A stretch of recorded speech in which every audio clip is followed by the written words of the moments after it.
Humph. In your dreams. You aren't using your brain to think about it. Us two Marshall brothers were lucky enough to be transported together. We are already really lucky. At the very least, our chances of survival are much greater. Being able to get rid of this man was just luck. Do you believe I am patient enough to play the game of idly waiting for prey? Don't be scared of meeting ferocious men and have our teeth throb. Are we not already playing with our lives by entering this place? Besides, how could there be anyone in this damnable place? We should go to the center area as soon as possible and take advantage of the danger. This is the best plan. The older Spirit Mountain disciple was clearly the stronger of the two. He was also much more clever. While he was lecturing him, he was also vigilantly sweeping his eyes over the deep forest in every direction. Having seen this, Hanli grew even more careful and used his chi restraining technique to its utmost. He also held his breath, not daring to expose himself in the slightest. As for the stupid thought of taking them on by himself, Hanli didn't even think of it. There was no way he would do something so dumb.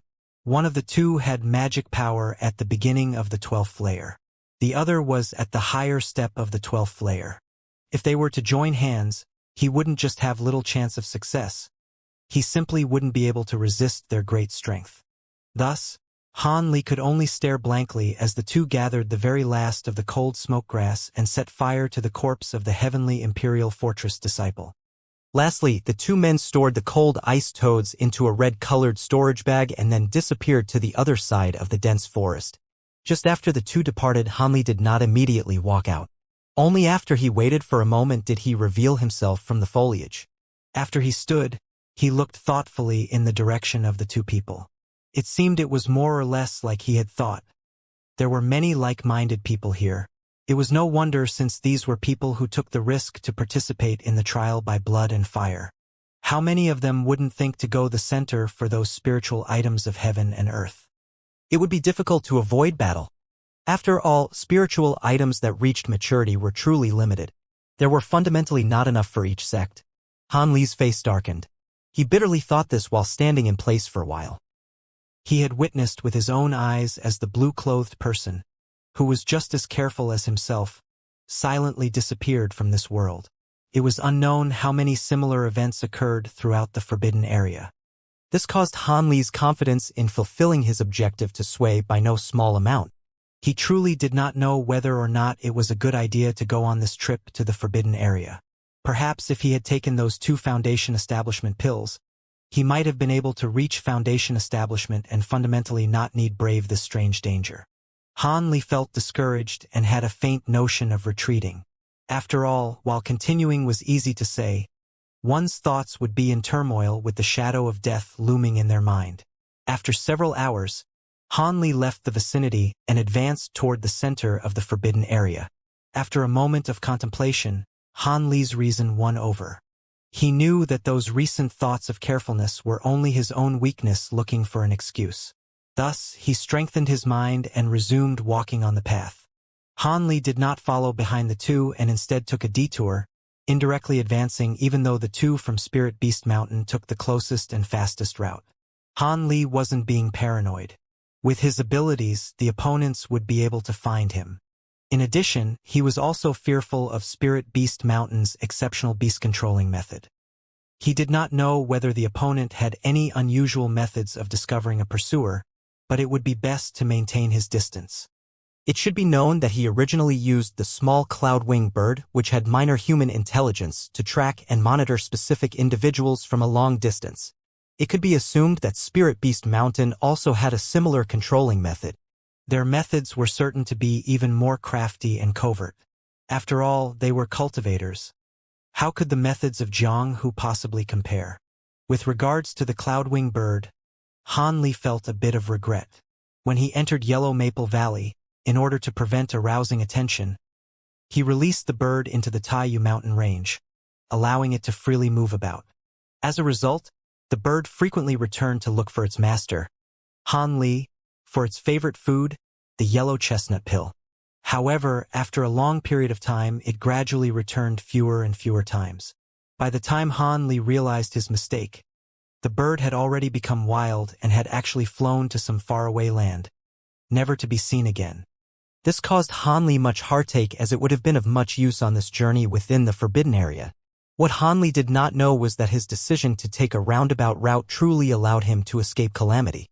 After the two disciples from Spirit Beast Mountain left the Black Dragon Pond, each of them released rainbow moths over a large area.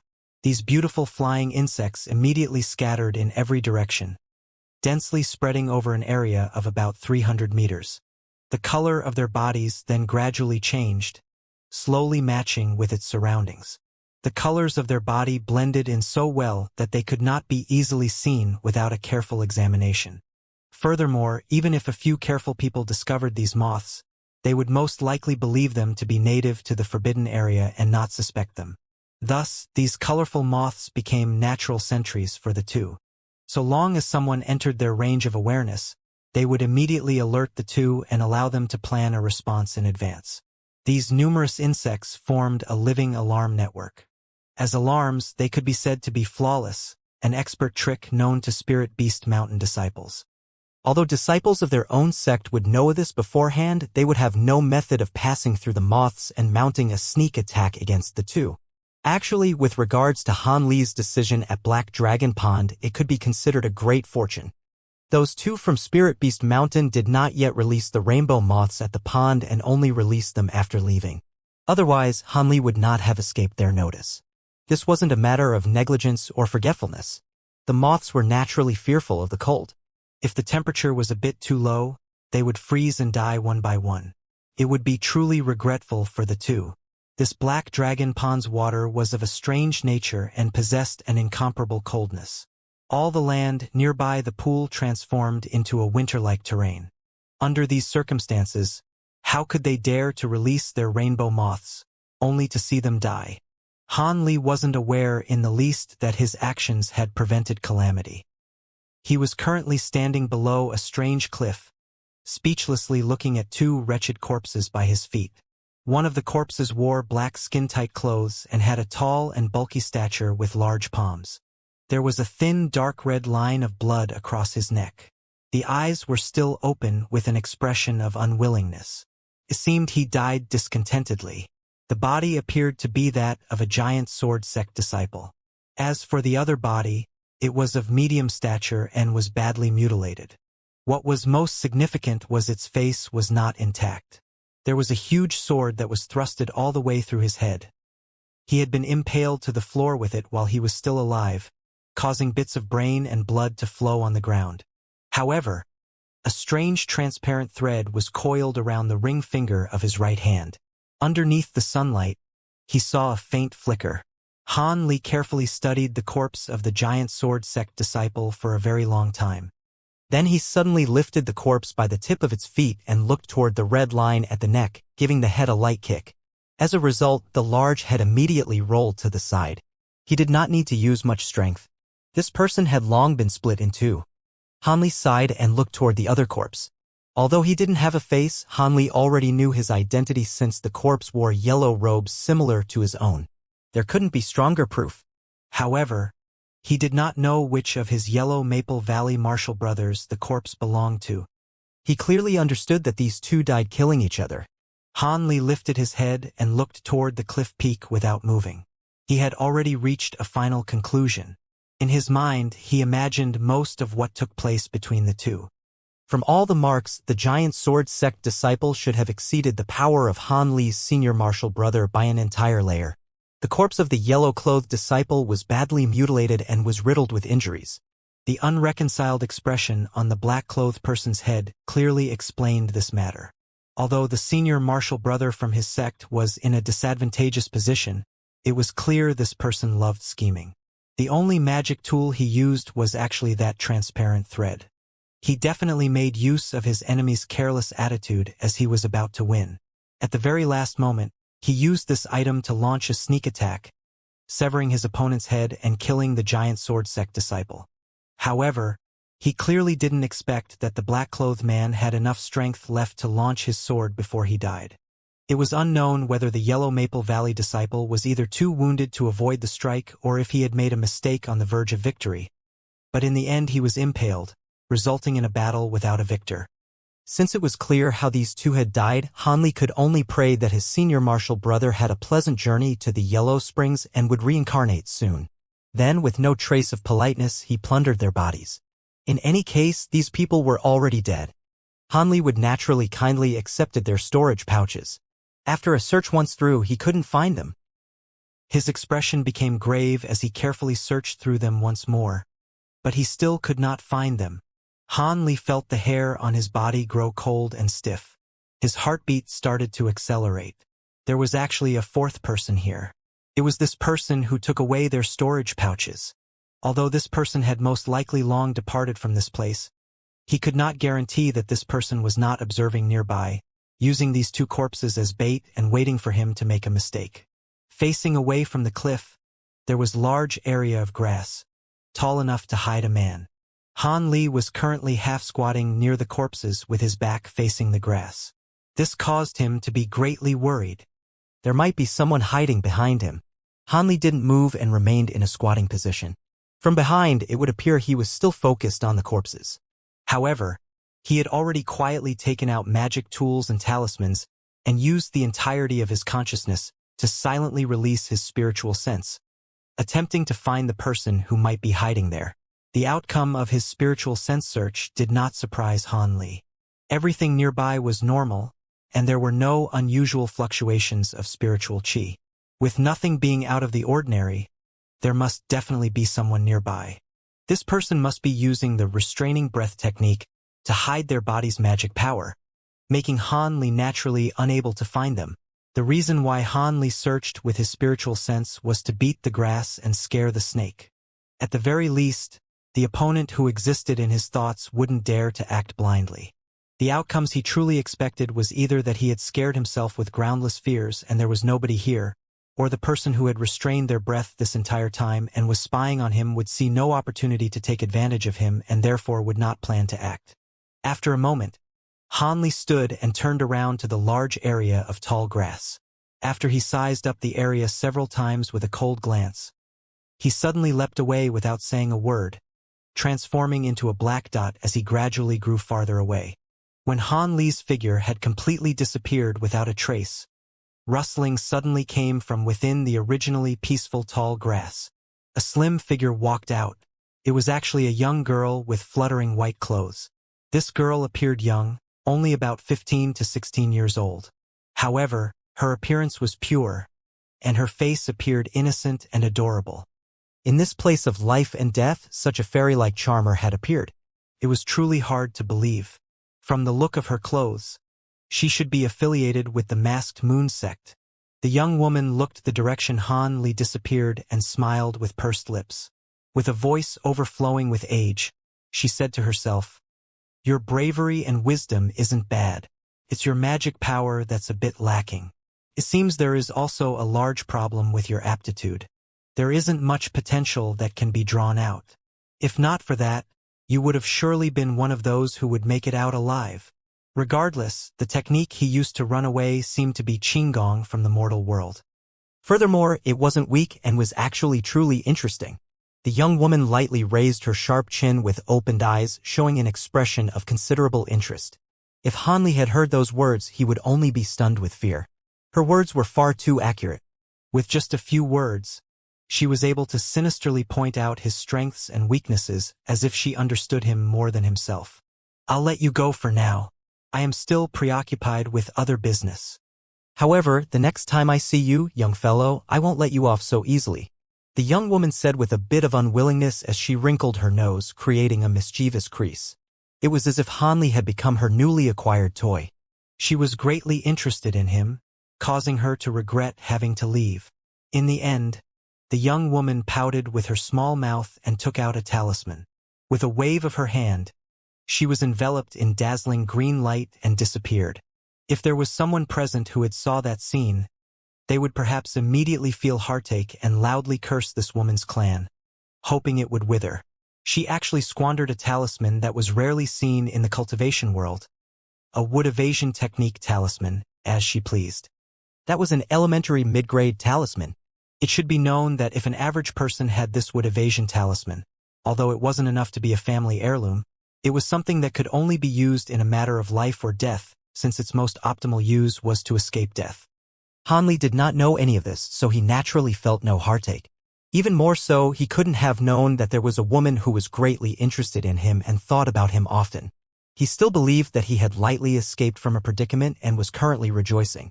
Regardless of whether or not there was truly someone there, Han Li did not intend to look into it further. After all, the closer he approached the central area, the more common enemies would become. They would set up similar ambushes, and attacking others would gradually become a common occurrence. To preserve his own life, he must spare no effort to avoid all sorts of unnecessary conflict. That was Han Li's current plan of operation. Besides, it wasn't as if Han Li gained nothing from those two corpses. With this thought, Han Li held out his hand. There was a ball of transparent thread in his palm. As he departed, he picked up that item in passing. It was the thread-like magic tool that had been used to kill the giant sword sect disciple. Han Li poured a bit of magic power into the magic tool, which gradually became taut and straight. In the end, it unexpectedly became a perfectly straight thread over 30 meters long. Han Li controlled and waved the thread as he wished for a moment, and he immediately felt that this item had clever uses. After he was finished, he truly thought this was the perfect weapon for an ambush. Because of its near-invisible properties and its incomparably sharp and completely flexible cuts, Han Li could confidently behead his opponents without them even knowing. He truly did not know what material was used to refine this thread. If it was able to become even longer, then there would be countless clever uses. Han Li's mood grew as he willed the thread through more than 10 large nearby trees. All of them were cut in two without the slightest resistance. This caused Han Li to be greatly happy as even more uses began to grow in his mind. Han Li did not know that at this time, near the center of the forbidden area, the disciples of Saber Transformation Doc and the Clear Void sect were engaged face-to-face in close combat. Because each party had 5 to 6 people, their strength was about the same, making them evenly matched. This was the first large-scale deathmatch in the current trial by blood and fire. The reason was so that they would be the first to enter the central area and pick the spiritual medicines. If they were able to extinguish their opponents here, then naturally they would take advantage of their good fortune. The final outcome was that the skills employed by the Taoist priests from the Clear Void sect were a notch higher. After they killed the majority of their opponents, the remaining 2 from the Saber Transformation Doc fled with injuries. The Clear Void sect disciples then took the initiative to enter the central area.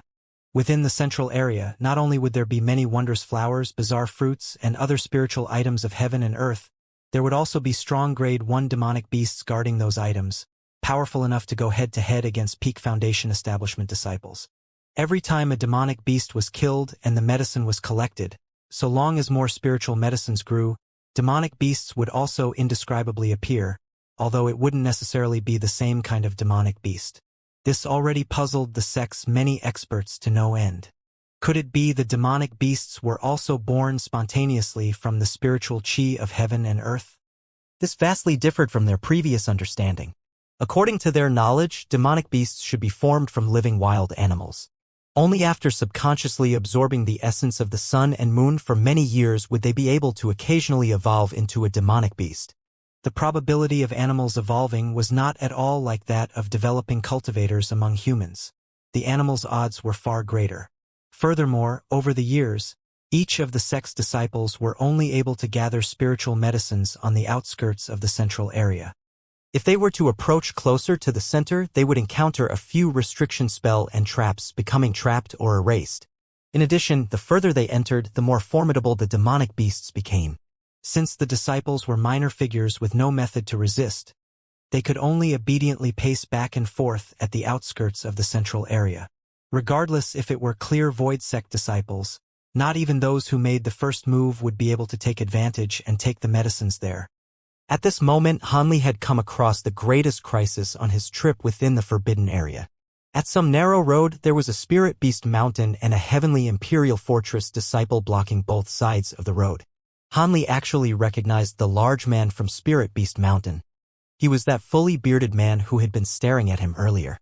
Currently, he was looking at Han Li with an evil smile, exposing a "you're already dead" expression.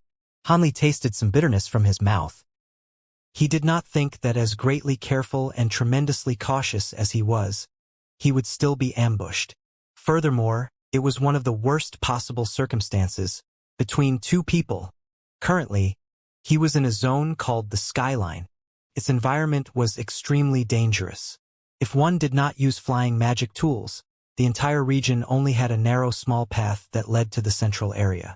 Lining the two sides of the small path were incomparably steep cliffs. Although Han Li was not weak in the light body martial arts of the mortal world, he would not dare to rashly climb them. As for flying directly over with flying magic tools, the idea was even more absurd. It would be a suicidal action, openly allowing others to launch an attack. Why even think of it? None of the sect's disciples would ever perform such folly. Furthermore, the bitter experiences of his predecessors taught him that flying was an absolutely prohibited action in the forbidden area, else one would leave a corpse. When Han Li entered the vicinity, he hesitated for quite a while. However, he ultimately didn't dare to take the shortcut by flying over the mountain peak. As a result, he was forced to openly follow the small road on foot. Naturally, Han Li was completely wary of the dangers in this area. On the entire way, his nerves were tightly strung. But even so, just when he had walked through the path opening, his path was blocked from the front and back by two people without even the slightest warning. When Han Li saw the bearded man's fierce expression, he knew that to talk arrogantly at this moment was of no use at all. First, he slapped the defensive water barrier talisman on his body, and then he brought out the flying dark iron shield. Additionally, he took out the magic tool, gold beetle swarm blades, and his few elementary high-grade earth prison technique talismans. The fully bearded man and the person behind him looked at Han Li's actions with cold eyes without the slightest intention of stopping or attacking him. It seemed the two were completely confident. They felt entirely certain that they could handle Han Li and appeared calm. This was no surprise.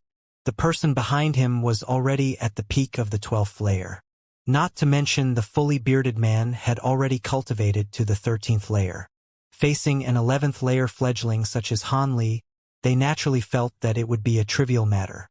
When Han Li saw this, he licked his dry lips and inwardly sneered to himself. Since his opponents were so negligent, he would naturally exploit this opportunity. Thus, remaining completely calm, Han Li faced his body to the side so that his enemies were to his right and left, as if they were horns, to avoid being attacked in the back. As expected, these two did not take the opportunity to attack jointly.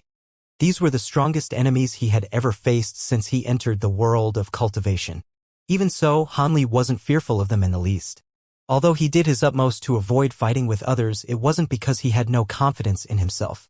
Even though Han Li's magic power was greatly lacking and would be a disadvantage in a battle of attrition, the top-quality magic tools and the treasure talisman he possessed were enough to make up for this deficiency. Furthermore, if it truly did not work out, he could take out the Heaven's Lightning Child and eliminate a person. Was that not an easy matter? But whether or not he was willing to use it was an entirely different matter. However, Han Li had a bit of doubt. Why would the fully bearded man and the Heavenly Imperial Fortress disciple not fight one another and instead team up? If they were disciples from the same sect, it would be an ordinary matter. However, these two were obviously not from the same sect. Boy, your courage isn't small. Outside the forbidden area, you actually dared to mock me and exchange flirting glances with that slut. Now I will take your life as an apology, the fully bearded man said fiendishly. Then he turned to the Heavenly Imperial Fortress disciple and said, Brother Yen, I have a grudge against this fellow. Hand this person over to me. I want to treat him properly and let him know that you can't be so reckless in the cultivation world. Before you offend someone in your next life, first remember this before you speak. When the Heavenly Imperial Fortress disciple heard this, he shrugged his shoulders without care and said, Do as you like. I'll just stand to the side. However, don't be like last time and throw him off the edge. Otherwise, you'll owe me a life-saving favor. Haha. That time was a complete accident. This time I'm handling a fledgling. If I use half my strength, I'll have enough to spare. The fully bearded man's face was red, but soon after he slanted his mouth and said this with disdain. Ko, you should do your best. I truly don't wish for there to be a day I hear of your death. After all, we've been good friends for many years. To find a person of agreeable temperament is truly difficult. The heavenly Imperial Fortress disciple shook his head. It seemed the fully bearded man's arrogance gave him great headaches. But he did not believe that the opponent before him posed any threat to his old friend. Besides, he was attentively watching from the side. At the side, Hanli did not shut out the two's dialogue and heard it clearly. From the words he heard, the doubts in his heart were cleared. Unexpectedly, these two were originally friends. Furthermore, their relationship was rather good. This was rather troublesome. These two were certain to coordinate together against enemies far better than common temporary alliances. Hearing their words, it seemed they had cooperated on more than one occasion. Hanli couldn't help but feel greatly depressed. It seems I can only use the lightning child. But first, it's important that I dispose of one of them. Then I will be able to handle the remaining one much more easily. However, this is too strange. Originally, each sect's disciples were randomly transported. How could they be transported to the same area and happen to meet? This is truly incredible, Hanli hatefully thought. He felt greatly indignant toward their luck. Hanli did not know that the heavenly Imperial Fortress disciple had also joyfully thought this in his heart. When this person saw the fully bearded man walk toward Hanli, his mind couldn't help but think that he was able to meet his good friend due to the great work of the Harmonic Spiritual Talisman. High-grade Harmonic Spiritual Talisman. This item is truly useful. So long as we enter the forbidden area during the same moment and use the talisman at the same time, our spiritual chi will temporarily bind together, and the restriction formation will transport us to the same area.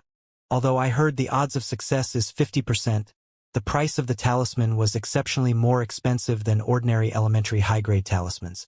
But in the end, we were able to wait in that location and successfully ambush several disciples who passed through. It was a great harvest. Besides, I am not foolish.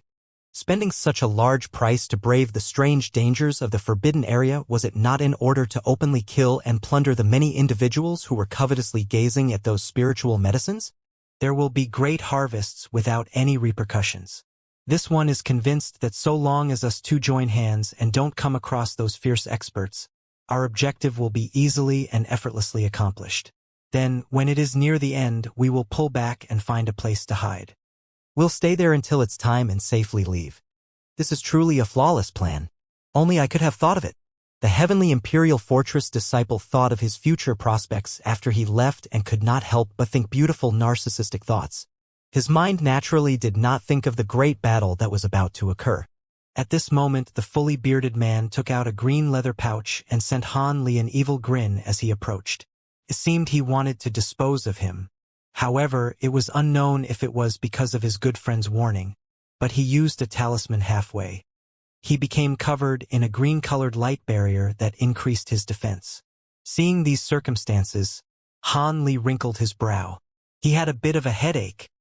He was originally going to act fearful of the Spirit Beast Mountain disciple's actions and prepare to make use of this person's negligence, getting rid of this person first.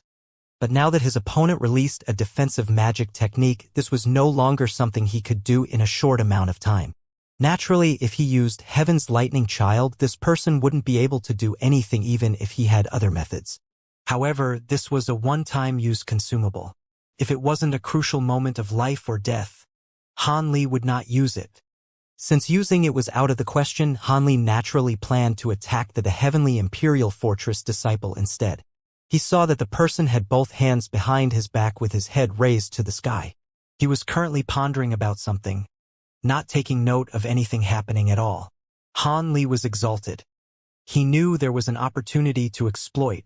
Without taking the time to think, he used the Earth Prison technique, talisman in his hand, throwing it toward the fully bearded man.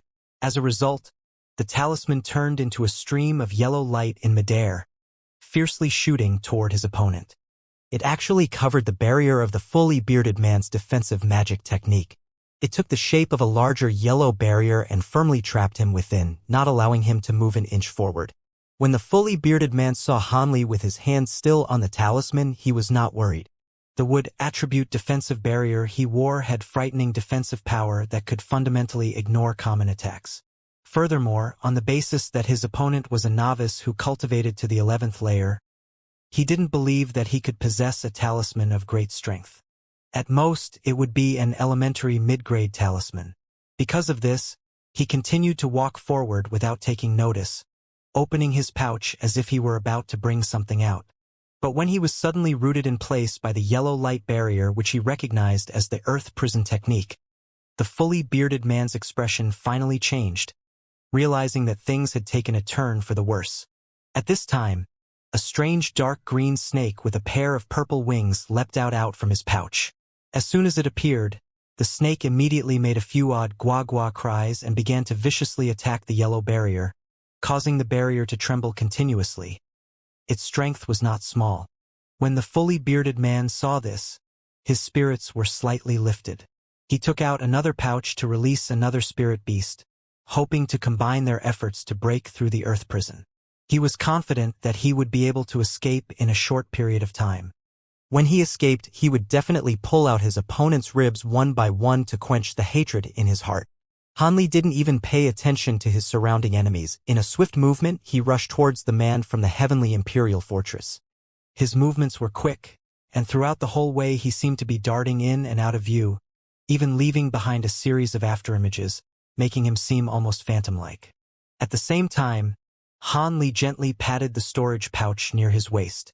The original gold beetle swarm blades suddenly switched with another similarly small magic tool that he clutched tightly in his hand. At this time, the man from the heavenly imperial fortress finally awoke from his beautiful dream, instantly seeing the strange scene unfolding in front of him. His expression changed dramatically. He hurriedly backed up and flipped his palm, causing a talisman to appear. Meanwhile, Hanli was still at least 30 meters away from him. The man relaxed, thinking that there was more than enough time to cast the talisman. However, before he was able to use his spiritual power to activate the talisman, he was stunned to see that the charging Hanli suddenly smiled mysteriously at him. In turn, one of Hanli's hands gently waved at him, a movement similar to a greeting between two familiar friends.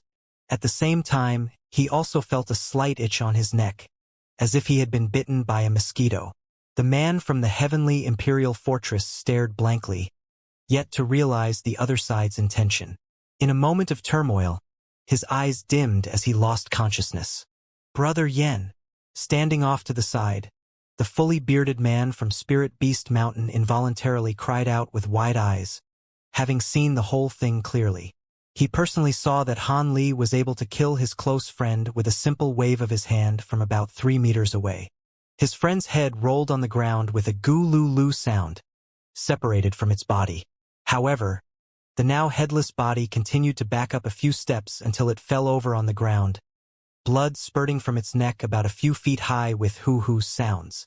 The fully bearded man suddenly felt his hands and feet turn ice cold with a cold sweat down his back. The methods the opponent used to kill his friend were too demonic. He had seen clearly that his friend was killed without contact, and the opponent for sure hadn't used any kind of magic technique. Boy, as soon as I get out I will hack you to pieces. Although he felt beads of cold sweat exuding from his forehead and was filled with grief for his friend, the fully bearded man maintained a menacing attitude to strengthen his courage, bracing himself and standing firm.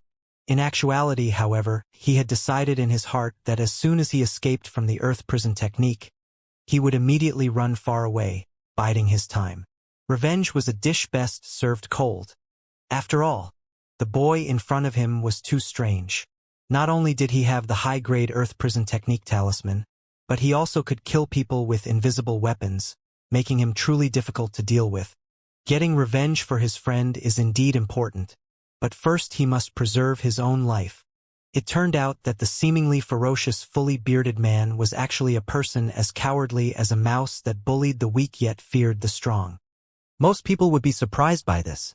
Of course, Hanli had no way of knowing his opponent's thoughts. All he saw was that the opponent had released another pangolin-like beast that, along with that strange snake, had begun to fiercely attack the yellow barrier. The fully bearded man had also taken out a pair of iron rod-like magic tools to aid the two beasts in smashing the barrier, causing it to flicker with light incessantly. The Earth Prison technique could not be maintained for much longer. As soon as Hanli realized this, he took out his golden light brick treasure talisman with one hand, bringing it in front of his eyes and staring at it intently in order to activate it. If he were to use any other normal magic tool, he simply could not feel at ease. His opponent, after all, was a 13th layer expert. If he was unable to kill him with one blow, there would be big trouble when his opponent escaped. Until now, he still remembered the exhausting battle with Senior Martial Brother Liu. And at that time Senior Martial Brother Liu had only been at the 12th layer. Despite this, he had not expected that he could actually use the transparent thread to finish off a 12th layer opponent. However, the fully bearded man was already on guard and would not be defeated so easily. The fully bearded man under the earth prison technique, seeing the weird movements of the talisman in Han Li's hands, felt his heart tense. He tightened his grip on the pair of black iron cudgels. But the yellow barrier of the earth prison technique was extremely strong. Even if it had changed shape and darkened to the point of being in danger of fracturing, it continued to maintain its integrity. Upon seeing this, the fully bearded man became so angry that he almost vomited blood. At this time, he suddenly felt a gust of an astonishing amount of spirit power rocketing up from Han Li's direction. He couldn't help but slowly turn his body and look in his direction. He saw Han Li's hand emitting a strong golden light, and a lustrous, shining golden rectangular object slowly rose up, floating in midair. Treasure talisman.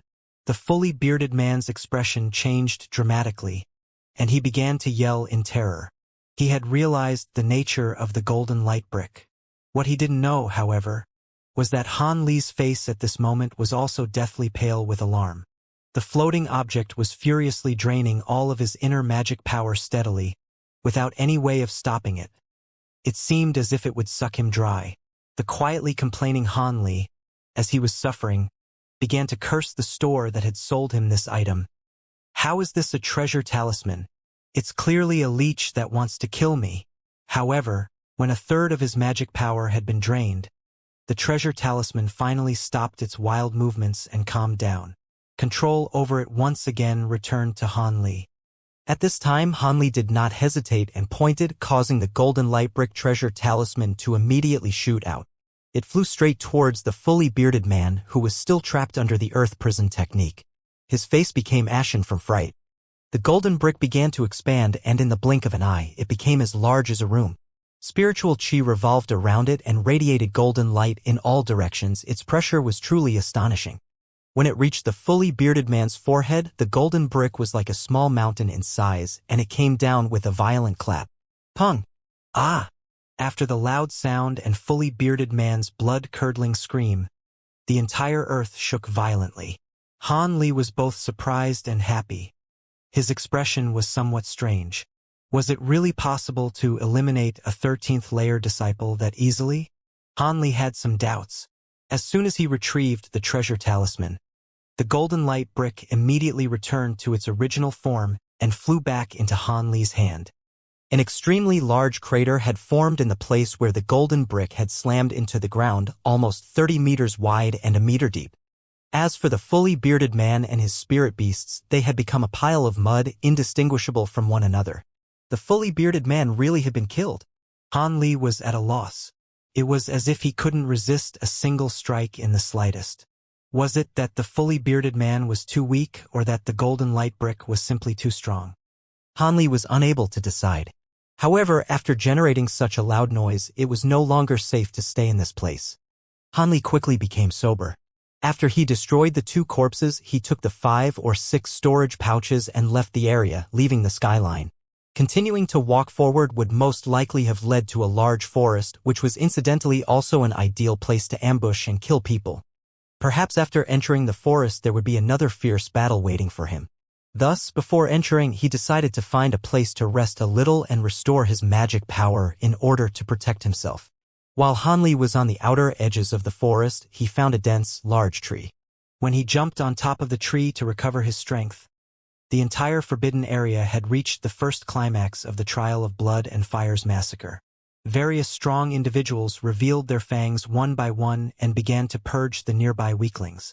The closer they were to the center of the area, the more frequent and bloody the massacres became. Of course, experts of equivalent strength would occasionally run into each other. They would look past the other person and reach a wordless, mutual understanding, simply brushing past one another. It was not time for them to do battle yet. With this said, Of the many disciples from various sects in the forbidden area, the majority could be divided into three types of people. One kind were those who were extremely weak, people whose cultivation were only around the 11th or even 10th layer. They all had very different reasons for entering this forbidden area. If it wasn't because of hardships against their will, it was because they were forced, or it was because they were hopeful in their luck to take advantage of a crisis for their own gain. Regardless of their reasons, they were all part of the bloody massacre's lowest level, only able to play the role of being slaughtered. Often after the first day in this forbidden area, apart from a few people with the most clever and particular self-preservation methods, these weaklings were almost completely purged by others. Of course, people like Han Li could rely on strange treasures and fierce incisiveness, but he could be considered an exception. The second kind were those like the fully bearded man. Although their magic power was not weak, their self-regard and strength could not compare with the experts, and they were aware that to obtain a spiritual item was beyond hope. They were unwilling to battle with the highest layer experts inside the forbidden area for the spiritual herbs, instead turning their attention to the first type of people. They intended to use this opportunity to kill these people and steal their treasures, quietly becoming very rich. These kinds of people inside of the trial of blood and fire, for the first 2 days, were quite active. When the third day began, however, the remaining victors would automatically lie low in the forbidden area, refusing to reveal themselves anymore. This was because they were very clear that after the third day it was time for the experts to have showdowns with one another. If these middle-strength people ran into such an expert during this time, it would absolutely be a one-way trip to death. Of course, there were also a few who were either arrogant or did not have a grasp of their own strength and would charge directly into center of the battle for the spiritual medicines. Their bodies would never be found. However, most of the people grabbed opportunities early and withdrew quickly and were often the most common type of person in the trial of blood and fire. In contrast, the strongest individuals would die tragically one by one as if part of some kind of joke. Thus, the last type of people became the least common. These people were at the top of the pyramid, and they were the most elite disciples of the various sects that had entered the forbidden area. They were the ones that the various sects had placed their high hopes on. As for the other disciples of the same schools, they were at the most cannon fodder, meant to aid the plans of their various sects. This group was elite. Their magic power was profound, complemented by magic tools with astonishing power. They only had one goal, which was to kill all the disciples of other sects and steal away enough spiritual medicine.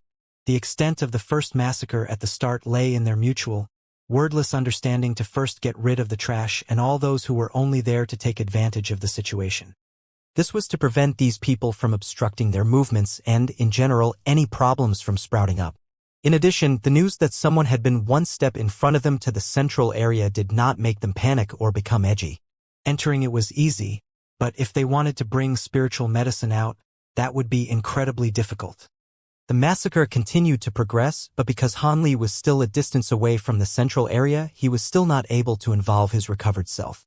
However, other weaker members were not as lucky as Han Li, and many were brought into the middle of the massacre even as they desperately struggled to free themselves to protect their own lives.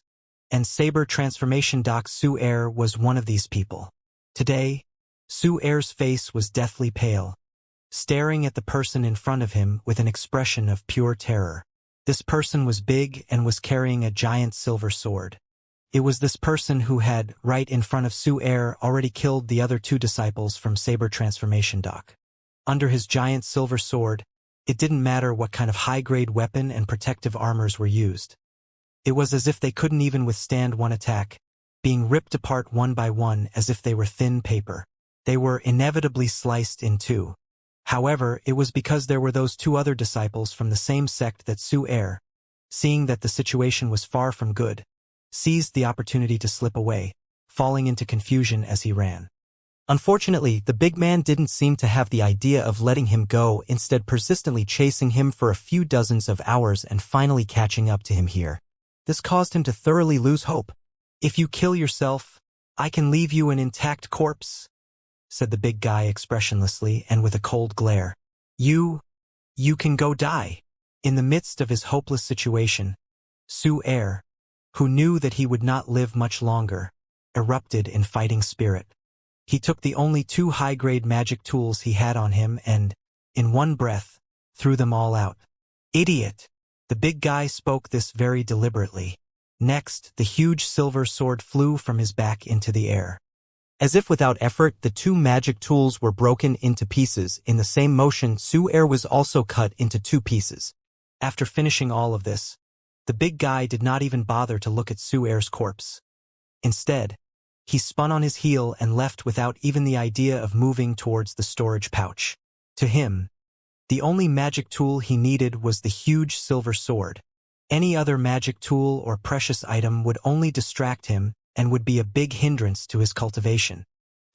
At the same time, at a small brook near the central area, a female disciple of the Masked Moon sect controlled a magic tool like a scarf while drenched in sweat. She was currently bitterly defending herself from 2 red, shiny daggers, but it seemed as if at any moment she would be unable to defend herself any longer. Could this senior martial brother wielding daggers please let this junior martial sister go? I am willing to serve senior martial brother with my body tonight. Since this woman was at death's door and was past caring about shame, she used a woman's greatest advantage and tried to seduce him. But would it succeed? Based on their encounters and the tactics he had used, she had absolutely no idea. Fine. Withdraw your magic tools and I'll agree. The person speaking was an 18 or 19-year-old male wearing a earthy-colored robe. He had delicate features, red cheeks and white teeth. All the characteristics of a delicate, handsome male. Having said this, he stopped his 2 daggers in midair and lightly smiled at the woman. The Masked Moon sect female was delighted and hurriedly gave him 2 winks.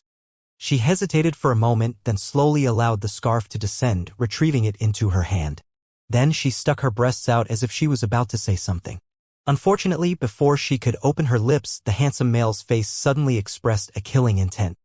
His finger violently pointed, and in a surprising turn of events, 2 red flying daggers immediately cut in a crisscross. The woman, without a whisper, fell to the ground, fresh blood puddling on the floor. Slut! Even someone as common and unrefined as you thinks that they can seduce me. Han Tianya. The handsome male's face bore an expression of disgust, his voice suddenly becoming intense.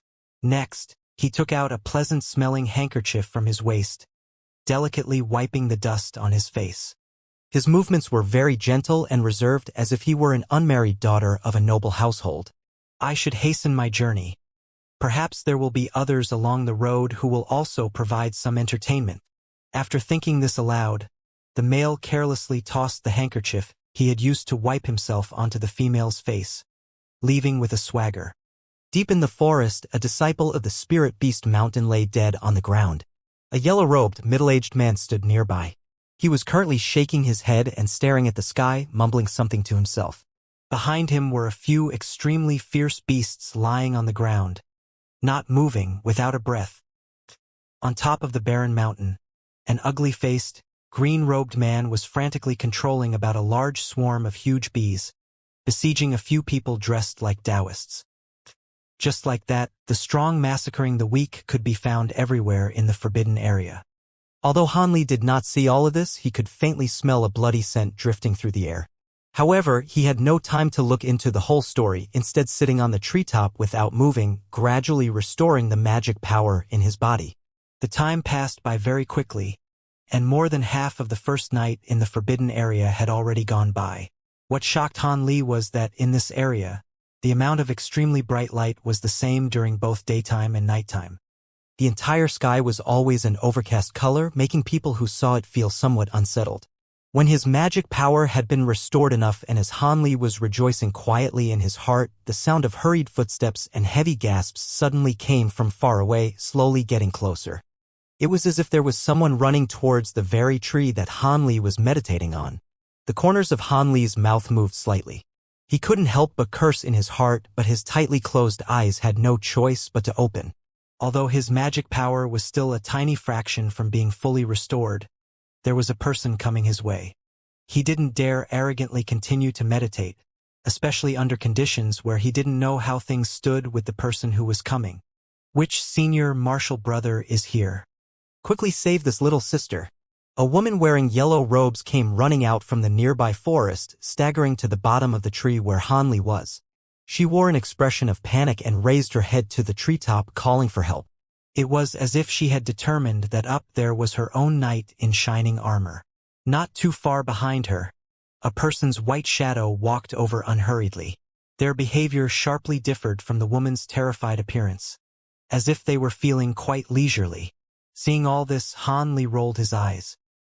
He was very unhappy with this woman's behavior of inviting disaster. As for her ability to discover the whereabouts of his hiding place, he did not consider it unexpected. Before all of the Yellow Maple Valley disciples had departed, sect leader Zhong Lingdao made use of a type of pulling magic that allowed these disciples, within a certain range, to perceive each other's position. Of course, this magic had a time limit on it, being only effective for 10 days. The purpose of this magic was to allow disciples of their own sect to support each other, thus greatly increasing their likelihood of success. It is said that the disciples of other sects were also under the effects of a similar magic technique. Hanli, having no choice, gave the woman a glance. He actually recognized her. She was a fellow female disciple that stood together with junior martial sister Qin. Apart from her figure, which could comparatively stir up many fires, her appearance was extremely plain. After Hanli had coldly stared at the woman's desperately pleading appearance, he in fact did not carelessly and immediately jump off the tree. Instead, he closely sized up the white shadow following her through a very small gap in the leaves. Regardless of whether he saved the woman or not, Hanli wanted to gauge whether the magic power of the oncoming person was strong or weak before deciding. He did not want to stake his own small life for a woman who was a total stranger. If the white shadow's magic power was average, Hanli would of course make a move and kill them without any respect, thus acting as a hero saving a beauty. However, if their magic power was frighteningly deep, Hanli had to carefully consider whether he would join up with the woman under the tree to escape together, or if he would instantly escape without a trace.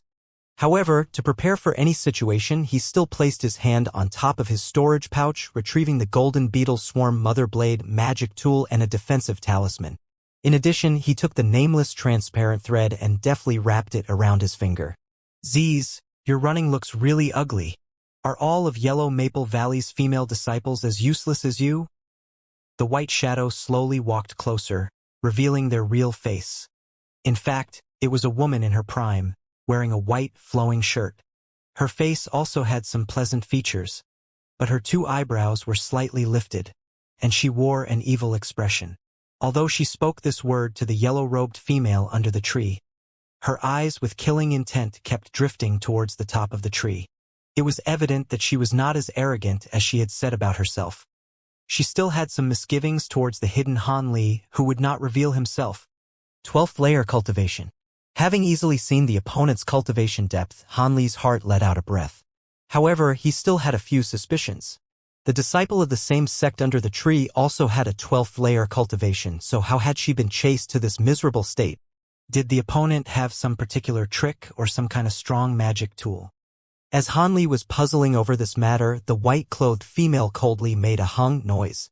Suddenly, her sleeves were flung out and 2 streaks of white light came flying out, directly rushing towards the yellow-robed female. "Senior Marshal Brother, save me. My magic tools are all destroyed and I can't protect myself." The yellow-robed female's face drained of color and she quickly cried out. These words had just left her mouth when 2 streaks of golden light came down like lasers from the treetop, meeting the white light halfway there and fighting it. It was Hanli who had activated the golden beetle swarm mother blade in his hand, and the 2 golden streaks were merely 2 of the blades. The yellow-robed female looked delighted, finally calming down.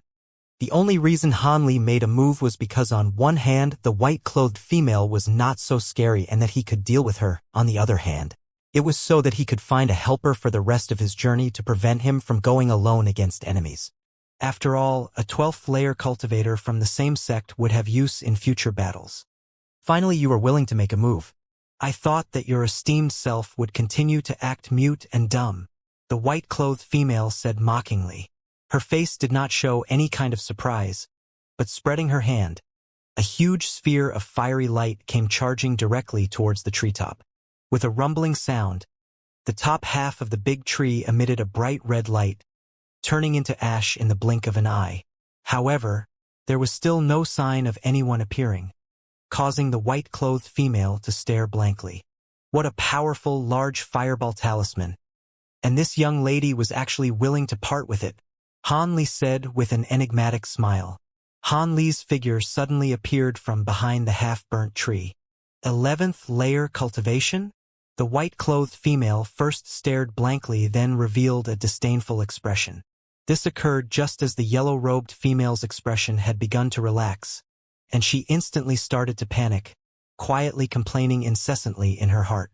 She had originally thought that he was an expert senior martial brother from her sect, but didn't expect that it would actually be a novice junior martial brother whose magic power was not even as strong as hers.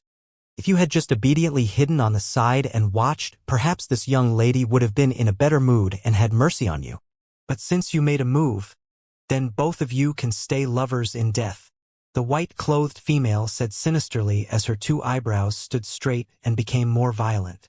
She allowed her originally somewhat graceful appearance to become malevolent. Han Li smiled lightly, and wordlessly controlling the vibrations of the golden blades, carelessly walking towards the woman. "Stand still, what are you trying to do?"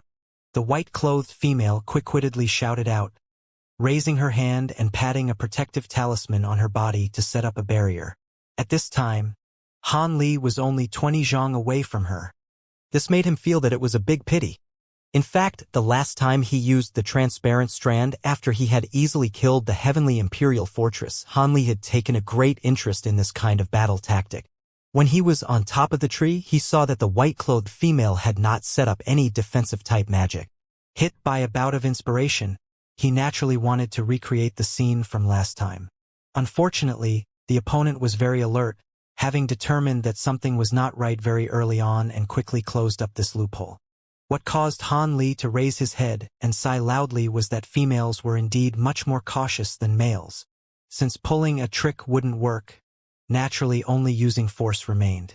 The previously disappointed Han Li did not waste any more words. After casting his defensive magic, he gently shook the golden beetle mother blade in his hand and viciously leapt towards his opponent. The yellow-robed woman saw that Han Li's magic tool was not ordinary and moved with newfound initiative. Han Li immediately threw out a talisman which became a long fire snake that shot out in that direction. The white-clothed female began to laugh coldly. Her lily-white hands lightly propped up a palm-sized small mirror that appeared in her hands. She lightly shined the mirror, and a beam of greenish light shot out, blocking the oncoming golden blades and fire snake. Stopped in midair, the blades and the snake were left to spin aimlessly and were incapable of dropping, as if they were restricted by a spell. Han Li's eyes were straight. What was this magic tool? How was it so unnatural? Seeing as this magic tool could freeze in place the magic tools and magic skills of others, was it even possible to battle? Don't worry, junior martial brother, her magic tool can only freeze one area at a time, and every time it can only freeze for a quarter of an hour and a half before it loses its effectiveness. The yellow-robed female, seeing Han Li's shock, immediately consoled him. Only after hearing this was Han Li able to calm down, but the next sentence that the female disciple from the same sect said immediately caused Han Li's heart to once again jump. However, this evil woman is the descendant of one of Masked Moon Sect's elders and has many strange magic tools that have been passed down to her. It would be best for junior martial brother to be even more careful. Han Li was speechless. No wonder that of the two 12th layer female disciples, this senior martial sister from the same sect would lose in such a sorry way. In fact, the opponent is a woman with many treasures. If I had known earlier, I wouldn't have jumped out and shown off as a hero. Han Li already felt great regret, realizing that most likely another fierce battle was about to begin. The white-clothed woman, seeing that her magic tool was effective and had blocked Han Li's gold blade, revealed a content expression on her face. "I was wondering why you would jump out as if you had overestimated your abilities. It turns out that you have a top-quality magic tool," she laughed derisively. However, without hesitation, she flipped her hand again, revealing a pink-colored crystal ball. She held it out and pressed it against her forehead. "Not good, this crystal ball can corrode other people's magic tools." Junior Marshall brother, stop her quickly. All of my magic tools were destroyed in this manner, the yellow-robed female hastily warned as her face's color greatly changed. Han Li's heart thumped once, and he raised his hand without thinking, throwing out the silver hook that he had just wrapped in his hand. The hook became a streak of silver light and flew towards the female's crystal ball. The white-clothed female's mouth slightly slanted, and her 10 fingers pinched together a strange incantation gesture. She hit the crystal ball on her forehead with a streak of red light. As a result, the crystal ball that had sucked in the magic power began to emit large amounts of red light and began to spin on its own. Then it spurted forth streams of pink liquid which took the shape of a liquid cloud with the round ball as its center. Although it was only about 10 meters, it covered the space above the woman in a bright red sheet. Han Li hesitated for a moment, unwilling to allow the silver hook to shoot into the red liquid so easily. Instead, he maneuvered it into dipping downwards, heading directly for the white-clothed woman underneath. At the same time, he also took another high-quality magic tool, an azure rope. He quietly threw it out as sneakily as if it were a spirit snake. The rope stuck closely to the ground and silently advanced forward. Decay. The white-clothed female suddenly pointed the crystal ball, and the cloud of liquid immediately split off a small piece which flew to the ground. In an instant, it wrapped up the white light passing from below into itself and caused it to decelerate enough to reveal the silver hook's original shape. Seeing all of this, Han Li grew anxious in his heart. However, he bluntly decided to abandon the silver hook. Soon after, he hurried the azure rope to stealthily and securely tie up the white-clothed woman, temporarily tying both her and her barrier into a large sticky rice dumpling. Although the white-clothed woman had numerous magical treasures, she was caught up in a moment of flustered confusion and was unable to immediately struggle free. At this very moment, Han Li fished out the golden light brick treasure talisman without hesitation. Although Han Li had no idea how long the azure rope could bind the opponent, he could only take a risk and attempt it. Hopefully, he could use the treasure talisman to kill the opponent before she was able to escape from being bound. The yellow-robed female, although she appeared to be plain, was actually somewhat quick-witted. Although she no longer had any magic tools or strong talismans left, she still continued to use small magic spells, such as a few large fireballs or ice hammers and the like, continuing to attack the liquid binding the silver hook without stopping, as well as that small mirror. She hoped that she could save a few of Han Li's magic tools in order to increase their chances of success. Unfortunately, these kinds of attacks were at most attempts at ineffective solutions and had little effect. Humph! You want to bind me with trifling high-grade magic tools? In a moment I will make you recognize your own idiocy. Despite being bound by the azure rope, the white-clothed woman still spoke this with unrivaled arrogance. Han Li was disinclined to respond to his opponent, instead picking up his golden light brick treasure talisman, steeling himself for the experience of having his magic power savagely sucked away again. But at that moment, from the thick forest behind the woman suddenly exploded a huge amount of spiritual chi from a terrifying source. Han Li stared blankly before he was able to react to what had happened, a yellow tip streaked by flashily shooting out from the depths of the forest like lightning. In an instant, the streak shockingly penetrated through Han Li's azure rope, the woman's barrier, and the white-clothed woman herself. Before the white-clothed woman was even able to cry out, her body had already toppled over where she had stood. Han Li's initial reaction to this scene was one of shock, but he quickly thought of something and wanted to act. However, it was already too late. A blue shadow flashed a few times as if it were a meteor chasing the moon and appeared next to the corpse of the woman. In one swift motion, he ripped off the storage pouch on her waist and began laughing loudly, revealing an expression of ecstasy. Having already been a step too late, Han Li sighed, vexed. However, thinking of his own small life, he still strongly braced himself, coldly gazing at this person's every move. The arriving person was a middle-aged man whose face was full of scars. His 2 eyebrows were slender, and he had a nose hooked like an eagle's beak. His whole body contained an evil chi, causing people who saw him to immediately tremble and want to show respect from a distance.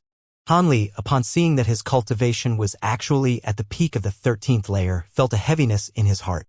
Feng Yu, you are the savage Feng Yu of the heavenly imperial fortress. Unexpectedly, before the blue-clothed person was able to open his mouth, the yellow-robed female yelled out in dismay. The expression on her face was as if she had just met one of the scariest demons. She was even much more afraid than when they had been chased by the white-clothed female. Hee hee. I didn't expect that this girl would recognize this uncle and obediently stand there. After uncle sees how the harvest is, I'll come to deal with you. The blue-clothed person merely glanced at the yellow-robed female before lowering his head and searching through the storage pouch right before their eyes. Han Li rubbed his nose and dully watched this person as his eyes flickered. Although he didn't know the great origins of this person, he was greatly displeased with the senior martial sister's habit of making a big fuss out of nothing. As far as Han Li was concerned, it didn't matter who the oncoming person was, his own position could not become disordered. The stronger the enemy, the more he had to remain calm. He glanced at the magic tools that were now free and stretched out his hand, causing the golden blade and silver hook to return to him. The golden blade was still all right and was as new as it was before, but the silver hook's appearance gave Han Li quite a fright. The previously shiny, silver magic tool was stained with spots of rust and was riddled with holes. It was now similar to a ruined edge and had lost much of its spiritual qi, drastically reducing its usefulness. It was at this time that Han Li realized what the yellow-robed female had meant when she had talked about magic tools being ruined. The pink liquid the crystal ball had spurted out was incredibly ruthless. If anyone's magic tool touched it, it would likely need to retreat 3 feet. The regretful Han Li was attracted once more to the dazzling yellow light in front of the blue-clothed person. This was a weirdly shaped small blade with a shaft. The shaft was at least a foot, but the blade was only about 3 or 4 inches. The whole blade was translucent and incisive, releasing a glaring yellow light. It was this type of strange object that had hit and slain the white-clothed woman in one hit. Han Li stared intently at this item. His expression slowly became gloomy, figurative black clouds gathered overhead on his face, and his mouth was tightly pressed together. However, the 2 words treasure talisman kept flashing through his head unstoppably. Judging from the small blade's power, which approximately matched that of its radiant appearance, and its frightening explosion of spiritual qi, all the evidence pointed to the item being similar to his golden light brick. It was a treasure talisman that possessed the power of a magic treasure. This realization filled Han Li's mouth with a taste of bitterness. He raised his head and gazed at the mixed yellow sky. Although he could not tell what period of time it was, he was confident it was already the morning of the second day. He was wondering if his own luck had been wasted all during the first day so that on the morning of the second day, he would run into such terrible luck. First, he encountered a senior martial sister from the same sect, forcefully turning him into a shield and causing him to become the opponent of the female from the masked moon sect who had many treasures. In the end, her top-grade magic tool had been powerful beyond compare, and he almost had no way to deal with it. Now, some madman Feng Yu had also arrived. Not only was his magic power much higher than his own, he also had a treasure talisman on him. All of these made him more powerful than the jade-stealing woman by a significant amount. How could he possibly escape from this situation? He didn't reckon that this madman would spare the 2 of them merely because of a good mood. It seemed like he could only fight with all his might. As Han Li was thinking this, the opposing Feng Yu had finally finished thoroughly searching the storage pouch. He lifted up his head with an expression of light happiness. It seemed that his harvest was not small. He laughed maliciously and was about to say something to Han Li and the woman, but then he noticed the small mirror and crystal ball that had fallen on the ground. His eyes flashed with greed and he waved his hand, wanting to suck the 2 magic tools into his hand. Unfortunately, before the 2 magic tools had taken flight, a tiny fireball came flying over from far away and disrupted the movement of retrieving the magic tools. This forced him to back up a step and, in one wave of his hand, release a similar fireball to attack it. This caused Feng Yu to become extremely angry in his heart and his face revealed an extremely ferocious look. This fireball had been released by Han Li. After seeing the power of the small mirror and the crystal ball, how could he allow them to land in the opponent's hands? The yellow-robed female, on the other hand, had been frightened by Han Li's movements, almost crying out. Feng Yu slowly turned to look at Han Li. The scars on his face began to move, as if they were individual, living earthworms, causing people to tremble with fear. How do you want to die? Is it for me to cut you into pieces, one piece at a time? Or do you want me to cook you inch by inch with a large fire? When the yellow-robed female heard this, her body trembled, and her face became deathly pale beyond comparison. She could no longer withstand the fear in her heart, and she secretly looked around to her left and right, beginning to come up with other ideas. I want you to die, Hanli replied with a light smile. His smile was very natural and lighthearted. Feng Yu's ugly face was extremely unsightly. He had never imagined that the opponent would actually dare to mock him. The rage in his heart suddenly began to soar. Although he wasn't yet Foundation establishment, by relying on a few decent magic tools and cruel, savage methods, his fearful name was widespread among the lower-level disciples. One should know that, in order to get revenge, he shut other cultivators into some dark room and tortured them constantly for 3 days and 3 nights. Their piteous cries rang out day and night without stopping before they were viciously slain. Normally, when ordinary disciples heard his name, their faces would become deathly pale, and they would immediately retreat far away. With this evil reputation, he should have long been finished off by Foundation establishment experts who found him displeasing to the eye. However, he was also extremely clever. Although he was incomparably savage to lower-layered cultivators, he would flee as soon as he caught wind of someone whose power greatly surpassed his own.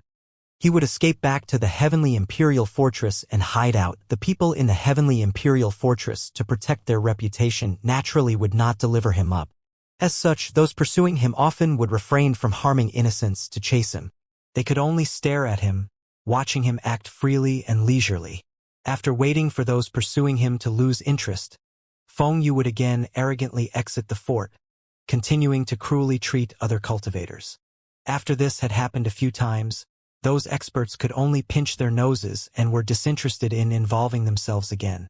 Feng Yu also knew his place and would not attack those from important backgrounds and those intimate to them. As such, Feng Yu's behavior within the 7 great sects became increasingly ferocious and bold, and his evil name spread far and wide. This made his personality even more unrestrained, and he became incredibly conceited, adopting an arrogant and violent attitude. He did not have a shred of respect for any of the low-layered cultivators other than a few disciples from his sect whose reputations were not below his. But today, Han Li, an 11th-layer rookie, went so far as to say he wanted to kill him. How could the arrogant and accustomed Feng Yu contain his rage? You're courting death. The agitated Feng Yu was not willing to allow Han Li to speak for even one more second. He touched the small blade in front of him, and it became a streak of yellow light, flying directly at Han Li's forehead. He had decided to cut off the opponent's head in one move. He believed that, although the opponent had set up a blue, water-based barrier, the barrier would break under one attack of his own treasure talisman, and the person inside it would die. Han Li, of course, would not allow the opponent to do whatever he wanted. He sneakily raised his hand, throwing out a small, black shield that began to expand on its own after leaving his hand. The yellow streak was firmly blocked outside at roughly a distance about 6 meters away. As soon as the small blade's yellow streak and the black light on the shield collided, several zhi sounds were emitted. Although the yellow streak immediately gained the upper hand and forced the black light to steadily retreat, the small shield, unwilling to be outdone, continued to emit black light, tenaciously resisting the yellow streak. At this point, the yellow streak would be unable to break through and enter in any short amount of time. Seeing this, Feng Yu's expression was one of shock while Han Li sighed lightly. Feng Yu didn't expect that Han Li would have a rare, top-quality defensive magic tool. At the same time, Han Li felt reassured because his previous guess had been correct. His use of the flying dark iron shield to directly counter the opponent's treasure talisman with force had actually been quite risky.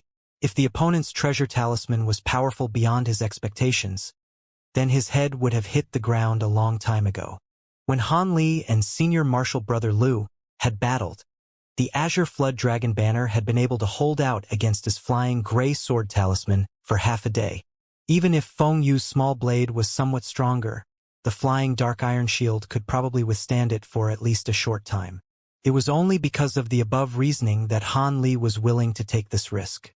Seeing that he temporarily didn't need to worry, Hanli immediately grabbed the golden light brick talisman in his hand, preparing to activate it and shoot down the opponent in one blow. But before he was able to rotate the spiritual power in his body and begin to cast the talisman, Feng Yu suddenly yelled out, "Slut! Where are you trying to run?"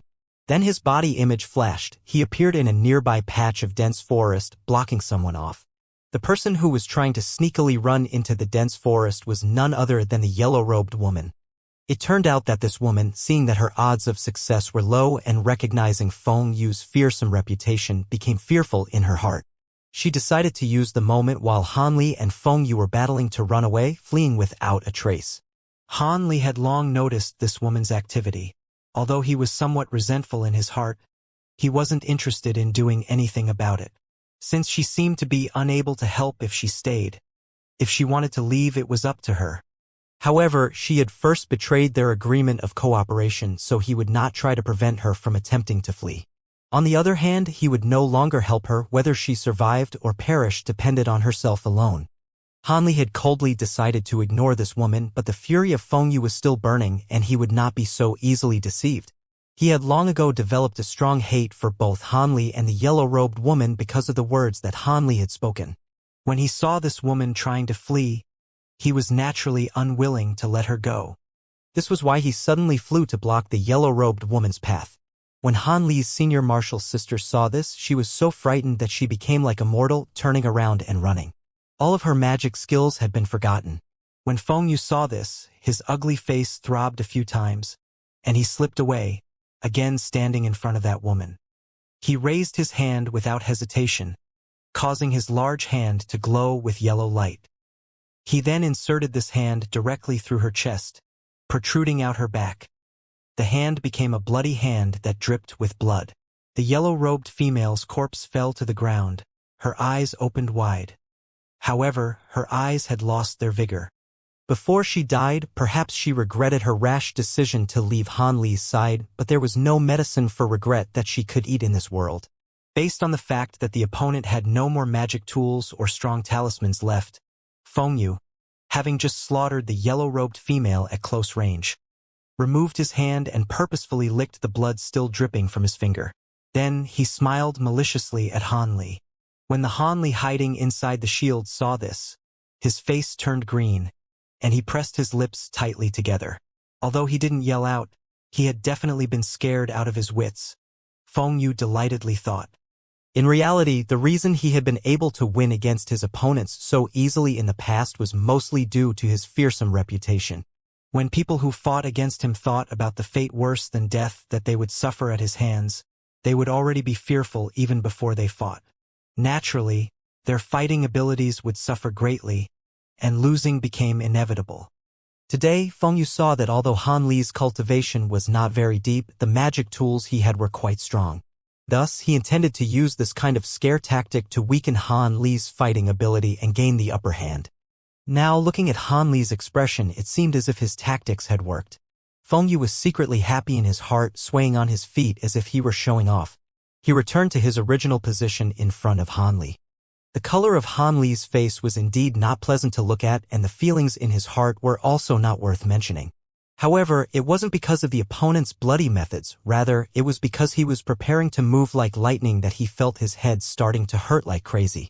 The last time Hanli had used the golden light brick treasure talisman, he realized that although its power seemed to be much greater than the flying gray sword talisman, in real battles with other opponents, there were actually a few large drawbacks.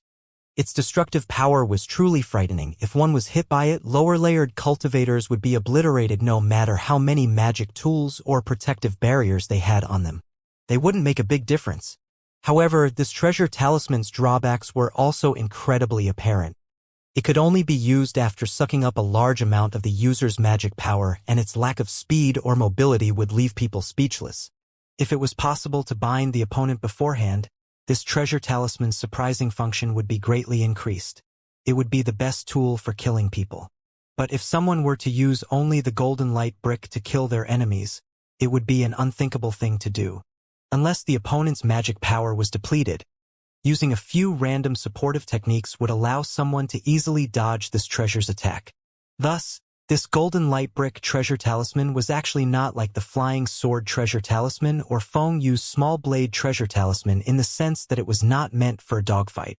Instead, it was purely effective for generating huge amounts of destructive power, similar to the official magic treasures of core formation experts from the Heavenly Imperial Fortress.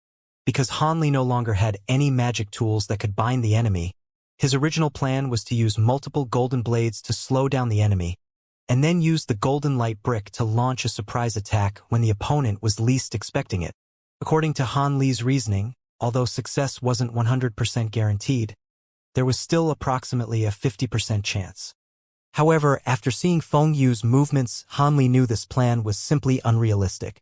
Based on the opponent's display of speed that was not slower than the shifting smoke steps, it would be easy for him to escape from the magic tool dogfight at any time. Han Li was extremely vexed, but he was also somewhat bewildered. Could it be that this Feng Yu was the same as him, having origins from Jianghu? Although Han Li could not understand how Feng Yu's movements were so fast, suspicions began to arise in his heart. But now was not the time to get to investigate. He had no choice but to put away the golden light brick treasure talisman. He waved the golden beetle swarm blade's mother blade in his hand, causing all of the children blades to fly out like a swarm of bees, turning into 8 streaks of golden light. They all aggressively shot towards Feng Yu, relying on the chaos the large numbers would create in order to obtain victory. If the opponent was willing to withdraw the yellow streak to protect himself, it would obviously be better. He would be able to force a stalemate for quite some time, but Han Li was not confident in this idea. Based on the opponent having such a widespread reputation, his true strength definitely would not be limited to this. The previous attack seemed to intend to probe him. As expected, when Feng Yu saw Han Li's golden blades flying towards him, he wasn't panicked in the slightest. He laughed coldly a few times, and an item that he had just taken out began to emit light. It was a yellow umbrella-shaped magic tool. Feng Yu didn't actually cause the umbrella to leave his hand. Instead, when he saw the 8 streaks of golden light appear in front of him, he leisurely opened the umbrella. A spherical barrier made of yellow light appeared and immediately covered up all of Feng Yu's body. When the golden blades hit the ball of light, they exploded with strange pi-pi-pa-pa sounds, and all of the golden blades easily rebounded. This was also a high-grade protective magic tool, and judging by its strength, it definitely surpassed that of Han Li's flying dark iron shield. Han Li's facial color changed dramatically, becoming slightly wan. Feng Yu began to laugh crazily and loudly, and his expression was one of delight. This was not surprising. Ever since he had obtained the yellow parasol, he had never been harmed by any low-layer cultivators. Seeing Han Li's frightened appearance, he naturally felt extremely carefree in his heart. Feng Yu valued this umbrella far more than the knife treasure talisman. Treasure talismans could only be used for a limited amount of time. When their energy was used up, they became useless pieces of paper. On the other hand, the yellow parasol could be used an unlimited number of times. Han Li sighed and cut off his spell, pointing with one finger. All of the golden blades were summoned back to him and returned to their original shape upon landing in his hand. Feng Yu didn't know what Han Li planned to do, but since he was still being protected and felt carefree, he focused all of his attention on controlling the yellow streak. Based on protective ability and scope, the flying dark iron shield possibly was much worse than the yellow parasol. However, what Feng Yu didn't know was that in terms of flexibility, the small shield definitely was much better than most normal defensive magic tools. In the end, it didn't matter how frantically Feng Yu made the yellow streak move or how wondrously it hovered. They were all completely blocked by the shield outside. It was at this time that he realized if he didn't utterly destroy this shield, he would have no way of getting to Han Li. His face revealed an expression of resent, and he was forced to return to his old tactic of using the yellow streak of the knife to slowly wear at the iron shield. Despite the fact that the black light being emitted from the shield had already been decreased by a significant amount, the remaining light was enough to resist for a short period of time. At this time, Han Li, seeing that there was no way for him to secure victory, clenched his teeth and made a heart-wrenching decision. He returned the golden blades to his storage pouch and switched it out for a small, azure-black gourd. He raised the gourd high into the air, and 7 or 8 black spheres flew out from it. These spheres flew towards Feng Yu, light as a feather. Feng Yu was naturally aware of Han Li's movements, and thus he stared blankly for a moment. This was because the gourd magic tool was simply too common. Lower-layer cultivators all knew about these cheap magic tools, and almost all of them had tried using such items before. It didn't matter whether the tool that contained the spheres was a gourd or a bottle or a pot. Although the spheres that came shooting out of it were very enticingly called primeval beads, their strength as compared to top-quality magic tools was simply too small. But it was also because of this that Feng Yu began to suspect something in his heart. He didn't wait for the spheres to come near him. Instead, he reached out and placed an ice spear technique talisman into his hand. Then he raised it, and the talisman immediately became a crystal-clear, brilliantly white ice spear, which he resolutely threw to meet the spheres. With a crisp pang, the ice spear knocked away 3 or 4 of these spheres before shattering. White fragments of ice dispersed in midair, as if they were flowers scattered by heavenly maidens. These fragments of ice became a small rain of hail, beautiful in an unexpected way. Seeing these circumstances unfold, Feng Yu finally began to relax, and he once again focused his attention onto Han Li himself.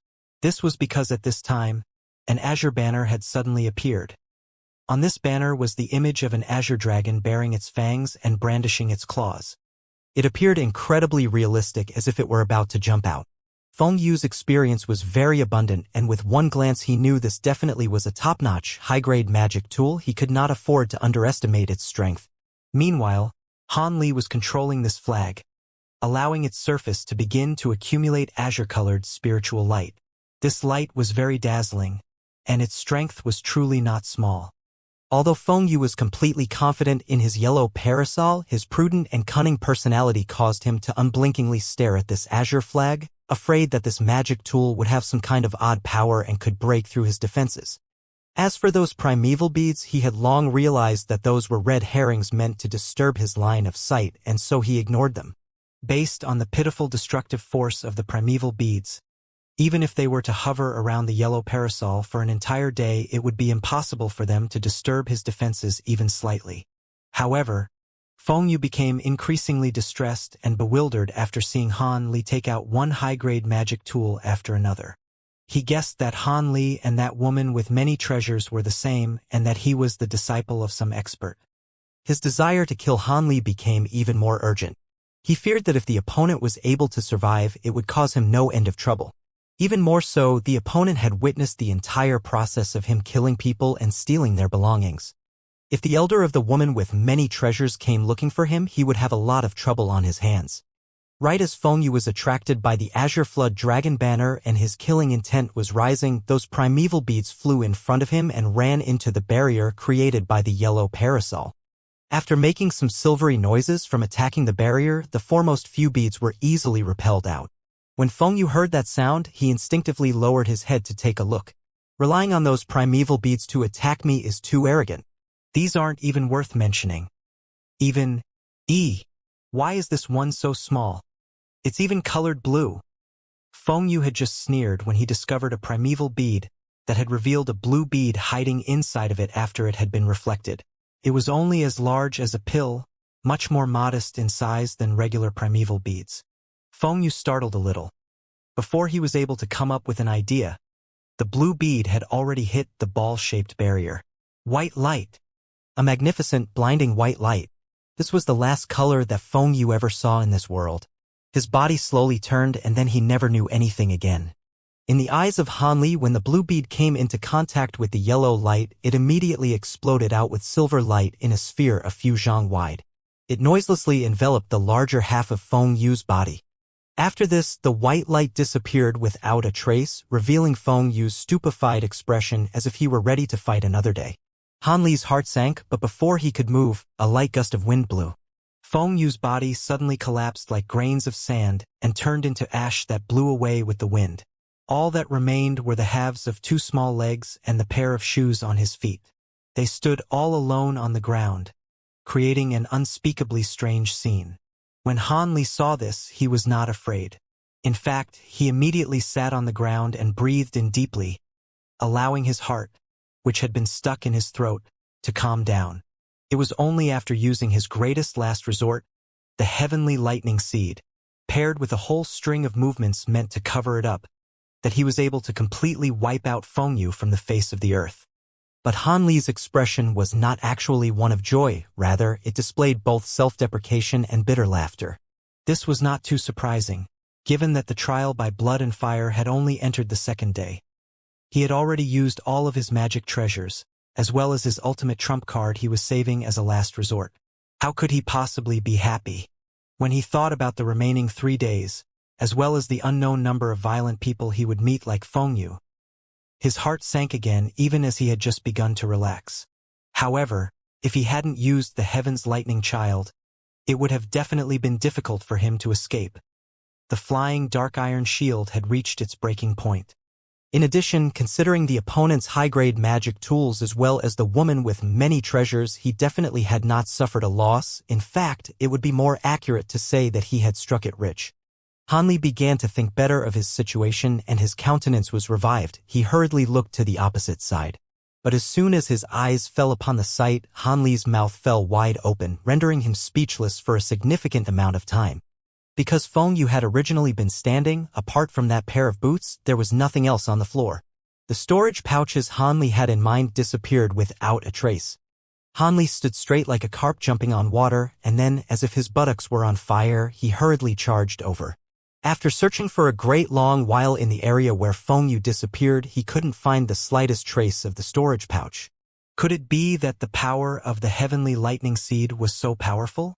Did it actually turn the storage pouch into ashes along with the person? After Han Li searched his surroundings with his hands several times, he eventually came to an extremely depressing answer. Unresigned, Han Li expanded the search area by several times, but the result was the same. However, he was actually able to acquire the rich girl's small mirror and crystal ball. Furthermore, because the owner had already died, he was able to recover the small blade treasure talisman. When Han Li saw these 3 items, he thought that the loss of his Heaven's Lightning Child, the high-quality magic tools, the silver hook and the azure rope, as well as the storage pouches that were destroyed by the heavenly lightning seed, he looked up to the sky speechlessly. However, regardless of what was said after this great battle, he was nonetheless the winner against the much stronger Feng Yu, who had turned to dust. Not knowing whether to consider it a profit or a loss, Han Li was only able to mock himself. When he thought of Feng Yu, Han Li unconsciously looked at what was left at him. A pair of halved legs. He could not help but lightly shake his head. He then lifted his hand, releasing 2 fist-sized fireballs straight toward them. Since this person was already dead, he naturally must thoroughly dispose of the legs to prevent others from discovering this. Who knew what others' troubles could arise? Pung-pung. The flames immediately covered them. In the blink of an eye, aside from those jet-black boots, everything else had turned to ash. Satisfied, Han Li nodded his head and turned around, thinking to depart. Boots? How strange. How could normal boots come out unscathed from my fireballs? Just as Han Li took a small step to leave, he immediately saw his mistake and hurried to turn around. He looked toward those seemingly ordinary boots with an odd expression. With a careful look, Han Li was unable to discover anything irregular. Not only were these boots not destroyed by the fireballs, but they also didn't have a single trace of being burned. Furthermore, they faintly released slight spiritual ripples. Magic tool? Han Li asked with great bewilderment. He hesitated for a moment and walked several steps over, lowering his head and picking up the pair of black boots. Light and soft, but they are still very tough. They shouldn't be cloth or silk boots. They seem to have been made from the hide of an animal, Han Li concluded after stroking the boots for a while. Because he was close to them, Han Li was able to feel the boots' faint spiritual qi. They were certainly magic tools. In addition, they were likely to have been constructed from demonic beast leather. Seeing these leather boots, Han Li faintly thought of something. He somewhat impatiently took off his cloth shoes and exchanged them for these leather boot magic tools. They were very comfortable and soft, as if there was nothing there. This was what Han Li first thought when he wore those boots. He carefully observed the boots after wearing them for a while. So far, nothing extraordinary had occurred. Wrinkling his brow, Han Li took a small step. Wuxia. Han Li's body suddenly blurred and appeared over 3 meters away, light as a feather. Imperial flight technique. No, it's much quicker than the Imperial flight technique, Han Li thought, pleasantly surprised. At this moment, Han Li finally knew the secret behind Feng Yu's incomparably fast and nimble movements. It was probably because of these boots that he was able to move so strangely and as quick as lightning. Wearing these boots, Han Li started slowly walking on the ground, gradually familiarizing himself with the boots' performance. He gradually grew faster and faster, finally making use of shifting smoke steps to speed up. Before, Han Li's fastest movements had been able to make his body blur, even causing afterimages to remain. After he put on these boots, Han Li became even faster, causing several identical phantoms to appear simultaneously, all using the same movements and all with the same smile. However, when all of the phantoms simultaneously and gradually converged, Han Li stood there at the center. Motionless, Han Li stood blankly at his original location as if he were pondering about something, but he then howled with laughter and continued to laugh until tears were flowing out. After he laughed for a long while, Han Li bent his waist and flashed with an azure light. His entirety turned into an azure wind and actually disappeared into air without a trace. At this moment, the entire place was extremely quiet. Apart from the occasional rustling of the wind, there were no other sounds. A burst of rumbling sounds suddenly sounded out. The nearby trees suddenly started to break apart in a strange manner from the center. The cuts were clean and smooth, making the trees resemble the flat of a mirror. However, it was clear that there wasn't a single person in sight. The speed at the trees breaking grew quicker and quicker. A short moment later, all that remained of the trees within 100 meters were tree stumps. At this moment, Han Li, enveloped in a faint azure light, appeared with a brow filled with sweat. However, he was faintly smiling and was unable to conceal the joy on his face. Shifting smoke steps, leather boot magic tools, along with the Imperial flight technique, actually caused Han Li to become so fast that he was able to temporarily break away from the sight of an ordinary person's naked eye, as if he had become invisible, disappearing without a trace. According to Han Li's estimates, even an outstanding cultivator with the aid of the Heaven's Eye technique would only be able to see a faint glimpse of him by exerting all their strength. If they didn't use a defensive magic technique, Han Li would be a great threat. Currently, so long as Han Li concentrated and a person was within an area of about 10 meters away, even if it was a distance of 100 meters, it would take Han Li at most a single breath to reach them. Naturally, this speed exceeded the limits of the human body. Han Li was only able to maintain the speed for a short amount of time. If he maintained it for too long, his entire body would break down. After all, such high-speed movements were extremely stressful on Han Li's body. However, it was already fast enough for him to kill the opponent several times. Especially if it were a situation where he used the thread magic tool, his power would increase many times over. Han Li lowered his head. With a sigh, he caressed the leather boots on his feet for a long while. He felt that this item was extremely suited for him. Even if someone wanted to use some treasure talisman to exchange for them, he wouldn't even consider it. With his confidence increased several times over, Han Li excitedly looked around in every direction. When he saw the corpse of the yellow-clothed woman, he lightly sighed and used a fireball to blast open a hole. He buried the woman's body extremely crudely. That was to the limit of what Han Li could do. After he finished this, Han Li's figure flashed and disappeared into the forest. He currently wanted to hurry towards the central area. However, Han Li did not know that after the massacre of the first day that the disciples spent in the forbidden area, only 70 disciples from the various sects remained. Less than half of those who had entered the forbidden area remained. The majority of these were the elite disciples of each sect, and they had all promptly arrived near the central area, preparing and waiting idly for the second day's great purge. Those they believed to be weak had all been mercilessly eliminated one by one.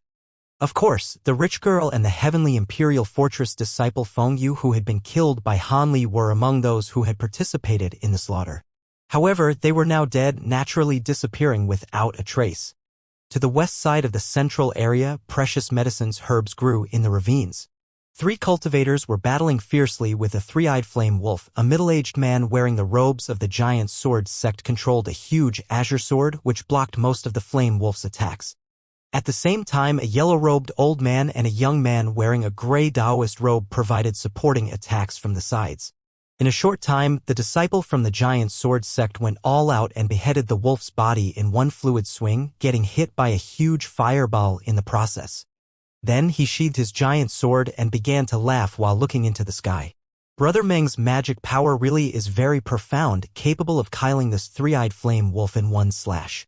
You are worthy of being called one of the giant sword sect's brilliant disciples. The yellow-robed old man, seeing the circumstances, immediately ran over diligently and began to unceasingly fawn over him. His face bore no traces of flushing. If Han Li was there, he would have recognized this old man as the one who had initially invited him to form an alliance with the weaker members. His name was Xianxia. However, the young disciple from the same sect as him was no longer there.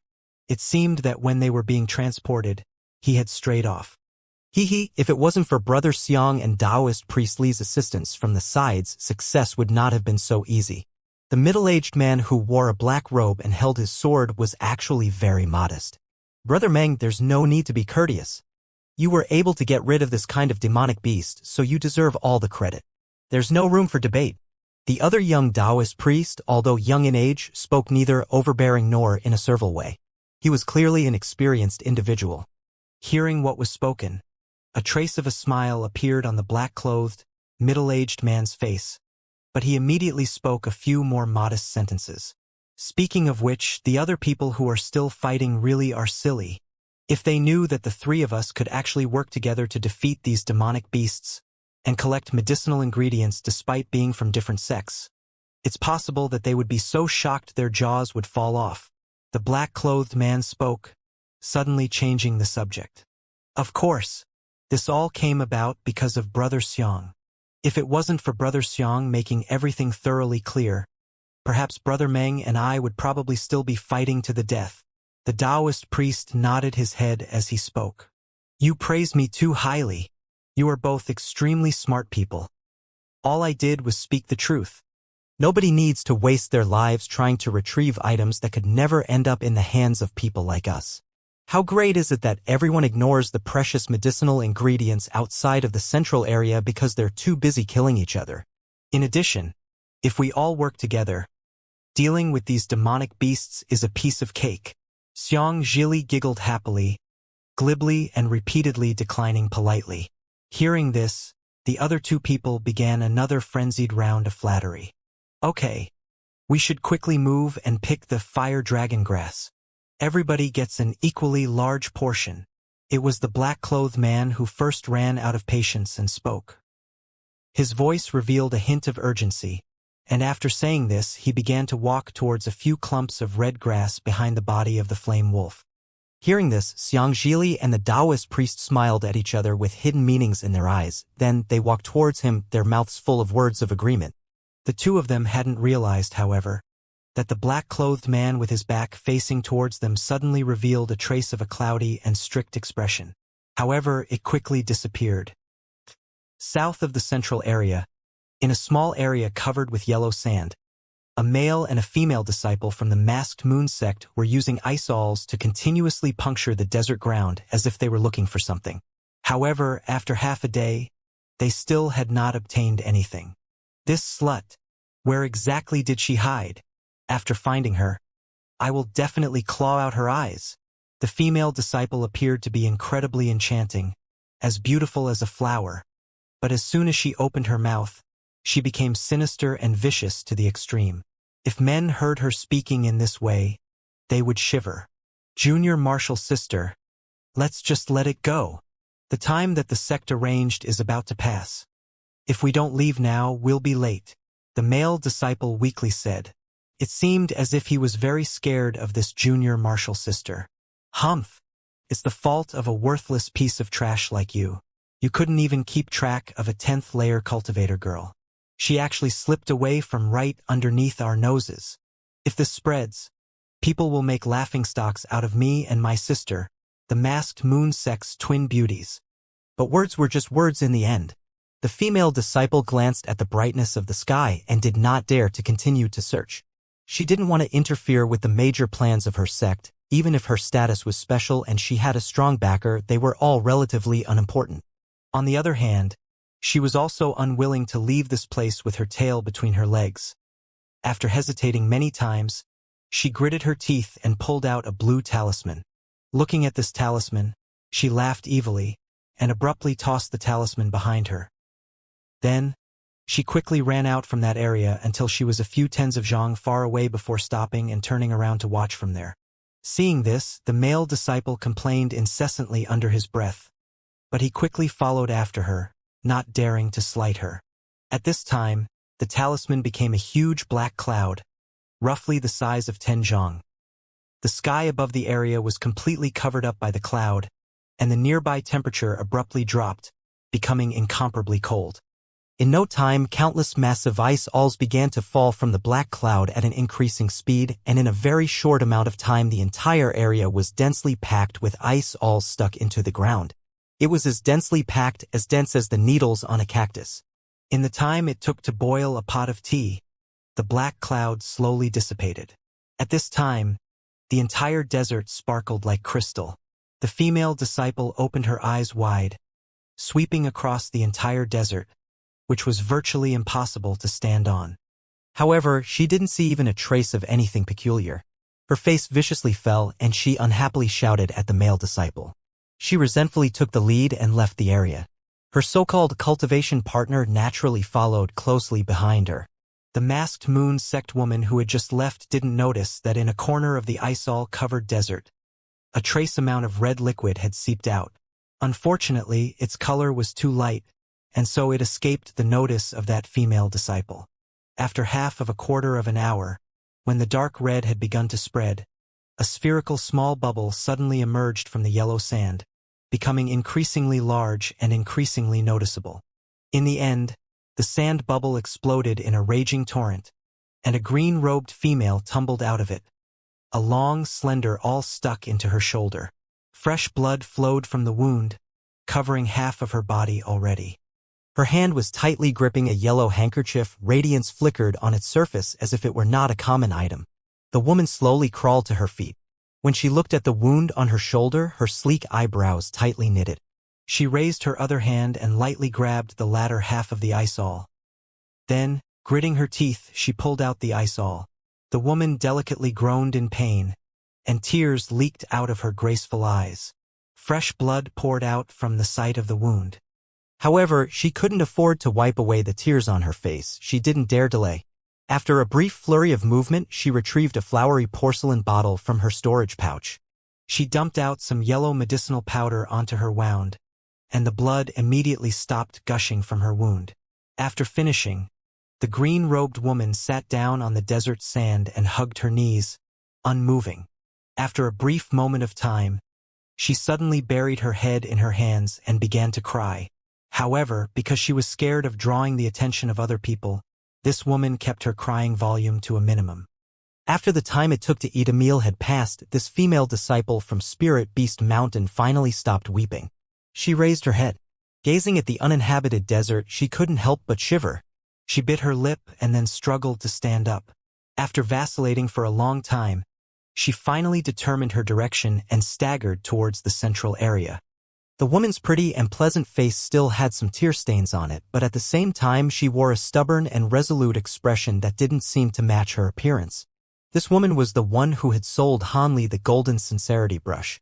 However, now that she had been wounded and was walking silently on the sandy ground alone, she was even more beautifully pitiful, causing people to want to take care of her. After a brief moment of time, she continued to onward with her wounded body as she disappeared into the yellow sands. After walking on the route for a little less than half a day, Hanli finally reached the outer reaches of the central area. Hanli felt that something was unusual. The entire way here, absolutely nothing had occurred, and he hadn't run into anybody else attacking him from afar. Of course, he couldn't know that the people who had come in the same direction earlier had all been killed off by those so-called elites. The people behind him, on the other hand, were disposed of, having run into Feng Yu and the woman with many treasures. Like that, although there were some fish that escaped the net, they all knew that to steal treasures from others was impossible at this point. Thus, they covered up their tracks and found a place to hide, sticking their head into the ground like an ostrich. This was the open secret of how the weaker cultivators would preserve their own lives in the trial by blood and fire. If Hanli wanted to obtain the 3 main ingredients to refine his foundation establishment pill, he obviously could not follow in their footsteps. That was why he currently stood in front of a stone wall about 10 meters high, intently looking at it with a strange expression. On the side of the stone wall, not too far away, stood an interesting and appealing large bronze door. The door had many markings on it that Han Li could not understand. They were written in an ancient language that almost looked like a decorative design. Since this copper door was wide open today, people must have already gone through it. According to the information that Han Li knew, there should have been 4 kinds of these copper doors, each one in each of the cardinal directions. They were the only entrances into the central area. The areas not including the doors were surrounded by a stone wall that didn't seem to be too high. If one didn't want to enter through the bronze doors, instead wanting to seize every possible opportunity and jump over the stone wall to get into the central area, these people would definitely be incredibly unlucky. They would be sliced into shreds by the wall's wind restriction spell. Of course, Han Li knew this and naturally wouldn't idiotically choose to climb over the wall. The only reason he was closely watching the wall's movements was entirely because this section of the wall was truly somewhat different from the others. Its surface contained an extra thing that other normal walls did not have. On top of this wall stood 3 people wearing different clothing. They had been impaled by a thick ice awl, their limbs nailed together to form the Chinese character large, which hung on top of the wall in a row. Seeing that there was no odor at all, they must have already been dead for a long time. The fresh blood that poured out of the 4 wounds coagulated into a purplish-black solid. This solid was all over the place, both on top of the wall and nearby. According to Han Li's speculations, at the time that these people had been nailed on top of the wall, the majority of them had not yet died.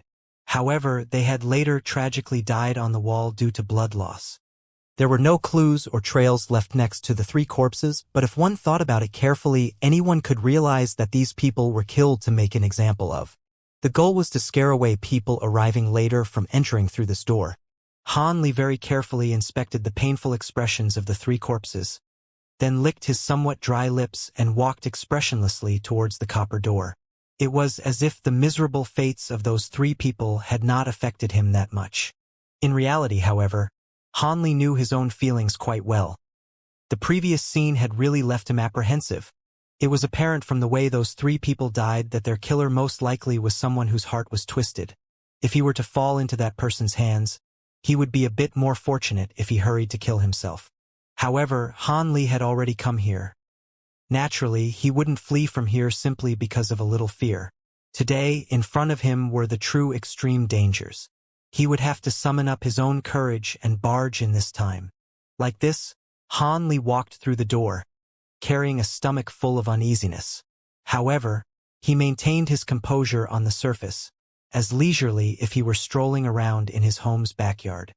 He had just entered when he was greeted by the scene of a paradise of fragrant flowers and birdsong. All kinds of odd flowers and grasses, as well as many strange trees with unknown names, were strikingly everywhere. Silver chrysanthemums as wide as bowls, blood-red strange trees, purple grass releasing a strange smell, yellow bamboo as thick as a person, etc. These were all rare items that were very difficult to even see in the outside world. In the midst of these precious plants actually was a serpentine path made of crushed rocks. This path extended from where Han Li was standing to a faraway place, obscured by all of the vegetation. From a brief glance, it seemed as if there was no end to this path. Seeing this surprising scene, Han Li briefly stared blankly, but he immediately subconsciously took a deep breath. What dense spiritual qi! The dense, heavy, and mixed smell of plants contained a spiritual qi that just soaked into a person's lungs, causing Han Li's spirits to rise. This kind of paradise, no wonder it could bring forth all the spiritual medicines that exist. Han Li was deeply moved. Boy, have you gawked enough? Who is it?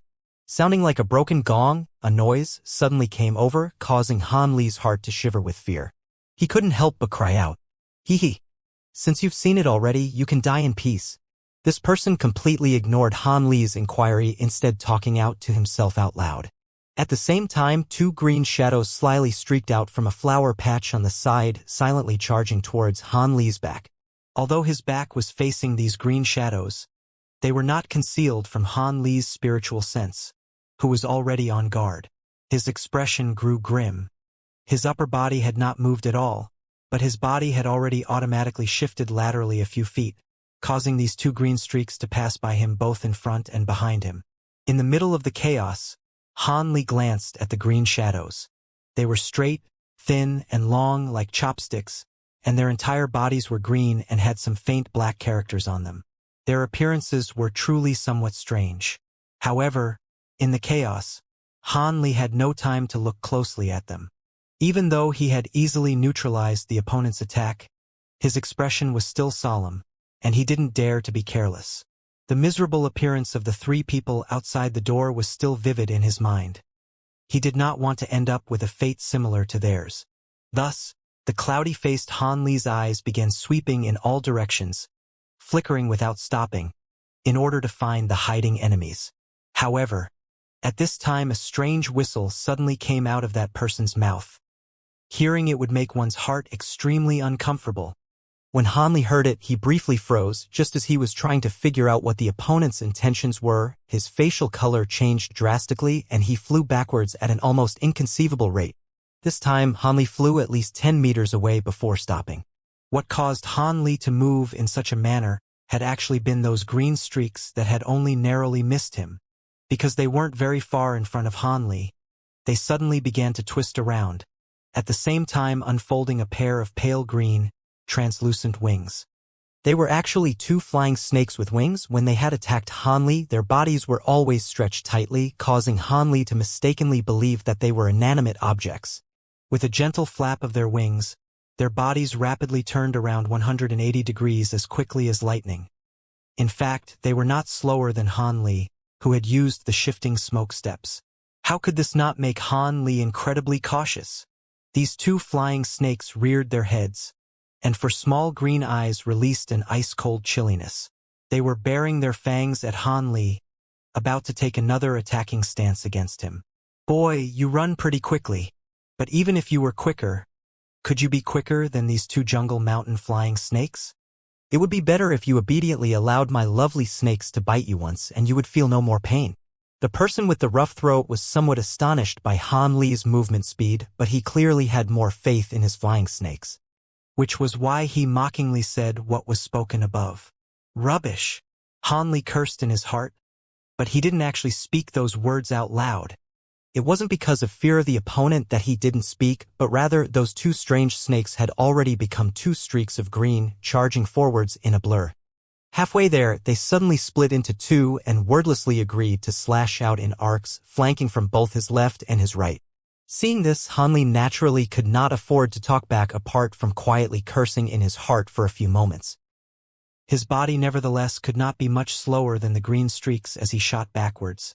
In the blink of an eye, he and the green streaks had flown in many circles in this small area, as if he was unwilling to stop his feet for even a moment. At this point in time, he completely relied on the spiritual boots on his feet to run, but he didn't use the shifting smoke steps or the imperial flight technique. It wasn't that Han Li was being negligent and purposefully looking down on his opponent. Rather, after encountering two fierce battles in a row, and adding on the fact that he had just reached his limit when practicing with these boots, his energy had not completely recovered. Thus, if he had not reached a life or death crisis, Han Li was unwilling to use the energy-squandering shifting smoke steps.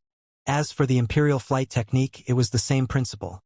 Having already obtained good fortune in getting the spiritual boots, adding on the speed boost of the imperial flight technique would cause the burden on Han Li's body to be too great and would not aid the recovery of his energy. Of course, Han Li would also not allow the two flying snakes to chase after him to no end. Although Han Li did not dare to carelessly wear a barrier and cause himself slow him down to test whether the barrier or the strange snakes were stronger, he still had many methods to get rid of the two small snakes. It was only that most of his attention had been focused on the hidden person controlling the snakes, who in the end had never come out, thus allowing the two flying snakes to attack him. Seeing that this person had seemingly decided to completely rely on these two flying snakes to kill him, Han Li naturally would not continue to be polite. Han Li's decision had been made. He flipped his hand, and a flame serpent talisman appeared in it. Two of his fingers pinched this talisman together, and he was about to excitedly throw it out and start a wild game barbecue. Cloud step boots? Stay your hand. I have something to say. The person with the rough throat recognized the spiritual boots on Han Li's feet, and he immediately yelled out to ask for a pause in the battle. sounding full of incredulity. He stopped the two green streaks with an unknown method of yelling. The two snakes paused in midair and flew backwards along the original route, slipping into the vegetation and disappearing without a trace. Upon hearing this, Hanli knitted his eyebrows. After slightly hesitating, he decided not to throw out the talisman in his hand, but he kept his hand cautiously resting on top of his storage pouch. Old Feng's treasured boots? How did you acquire them? What is your relationship? As far as I know, that guy truly treasures his cloud step boots.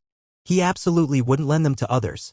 Following these few words, a gaudily dressed person came out from an unknown place and dropped down from a huge flowered tree more than 60 meters away from Hanli. He had a medium stature, eyes of different size, and a black-pocked face. He appeared to be about 40 years old and had 7 to 8 different pockets of various sizes. However, his unbearably ugly face was shocking. His two eyes were rigidly staring at Hanli's spiritual boots. It seemed he did not dare believe that Hanli was wearing the cloud step boots. Who is your esteemed self? Why have you attacked me? Hanli did not reply to his question and instead bluntly asked this question. He truly didn't wish to be led by the nose and be suppressed by the other's presence. When the ugly man heard this, he was surprised but immediately grew angry, his ugly face turning vicious. He raised his hand, wanting to immediately teach this brat before him a lesson in appreciating the kindness of others. However, he soon thought of something and immediately restrained his wrath with great effort, lowering his hand. He still very fiercely said, "Boy, don't believe that just because you wear Old Feng's spiritual boots, I won't dare to teach you a lesson. When that old fellow Feng you gave you those spiritual boots, did he not mention the name of Spirit Beast Mountain's Zhongwu? Regardless, I am quite baffled. You are obviously someone from Yellow Maple Valley. How could he give those boots to you? Could it be that you are Old Feng's illegitimate child? No, you don't look quite like him." As the ugly man said this, he was sizing up Hanli with a peculiar gaze. This time, it was Hanli's turn to be angry. He snorted with an unsightly expression and coldly said, "Will your esteemed self refrain from wantonly making casual contact with others? That guy Feng Yu has already long been dead. These boots were peeled off his corpse. Dead? That madman Feng Yu." The ugly man's originally overbearing closeness, after hearing Hanli's words, jumped 3 feet into the air and became unceasing bewilderment. Soon after, he couldn't help but fall back several steps, once again measuring up Hanli. "You killed him?" The fiendish man let out a deep breath as his eyes spun, asking with a harsh voice. He ceased becoming cruel and vicious. "That's right. Do you want to avenge him?" Hanli moved his hands behind his back. Motionless, he silently looked at his opponent. From within the storage pouch, he secretly took out the thread and quietly wound it around his ring finger. The reason why Hanli was so calm facing this person and admitted that he had killed Feng Yu was actually mostly to give him established power. He hoped this person would back out without a fight and no longer bother him. He did not wish to immediately engage in a battle where neither would win and waste his much important time for medicine gathering. Although he heard from this person's tone that it was as if he had friendly relations with Feng Yu, Hanli believed that the possibility of him truly taking revenge on behalf of Feng Yu wasn't too large. After all, they were cultivators. The majority of them were those with few and fickle desires. Even more, this person was a villainous man. Naturally, if the opponent insisted on taking revenge on behalf of Feng Yu, Hanli could only strike first to take the advantage. He would consume much of his physical strength to fully use his movement techniques and catch the opponent off guard, using the thread wound around his finger to quietly wrap around his neck and stealthily finish him off. However, Hanli fully understood that the odds of success for this sort of surprise attack was not too high. The odds of success were only 30 to 40%. Because the distance between him and this ugly man was too far. Although Hanli could rush through the 60-meter gap with his movement technique, there was no guarantee of a one-strike kill. In addition, if the opponent felt like using a defensive magic technique, his thread would become useless. Revenge? What kind of joke is that? Do I look like someone that bored? As expected, it was as Hanli had thought. After the ugly man heard Hanli's words, he chuckled and said those words with disdain. Previously, I truly had a friendship with that man. However, it wasn't some deep friendship.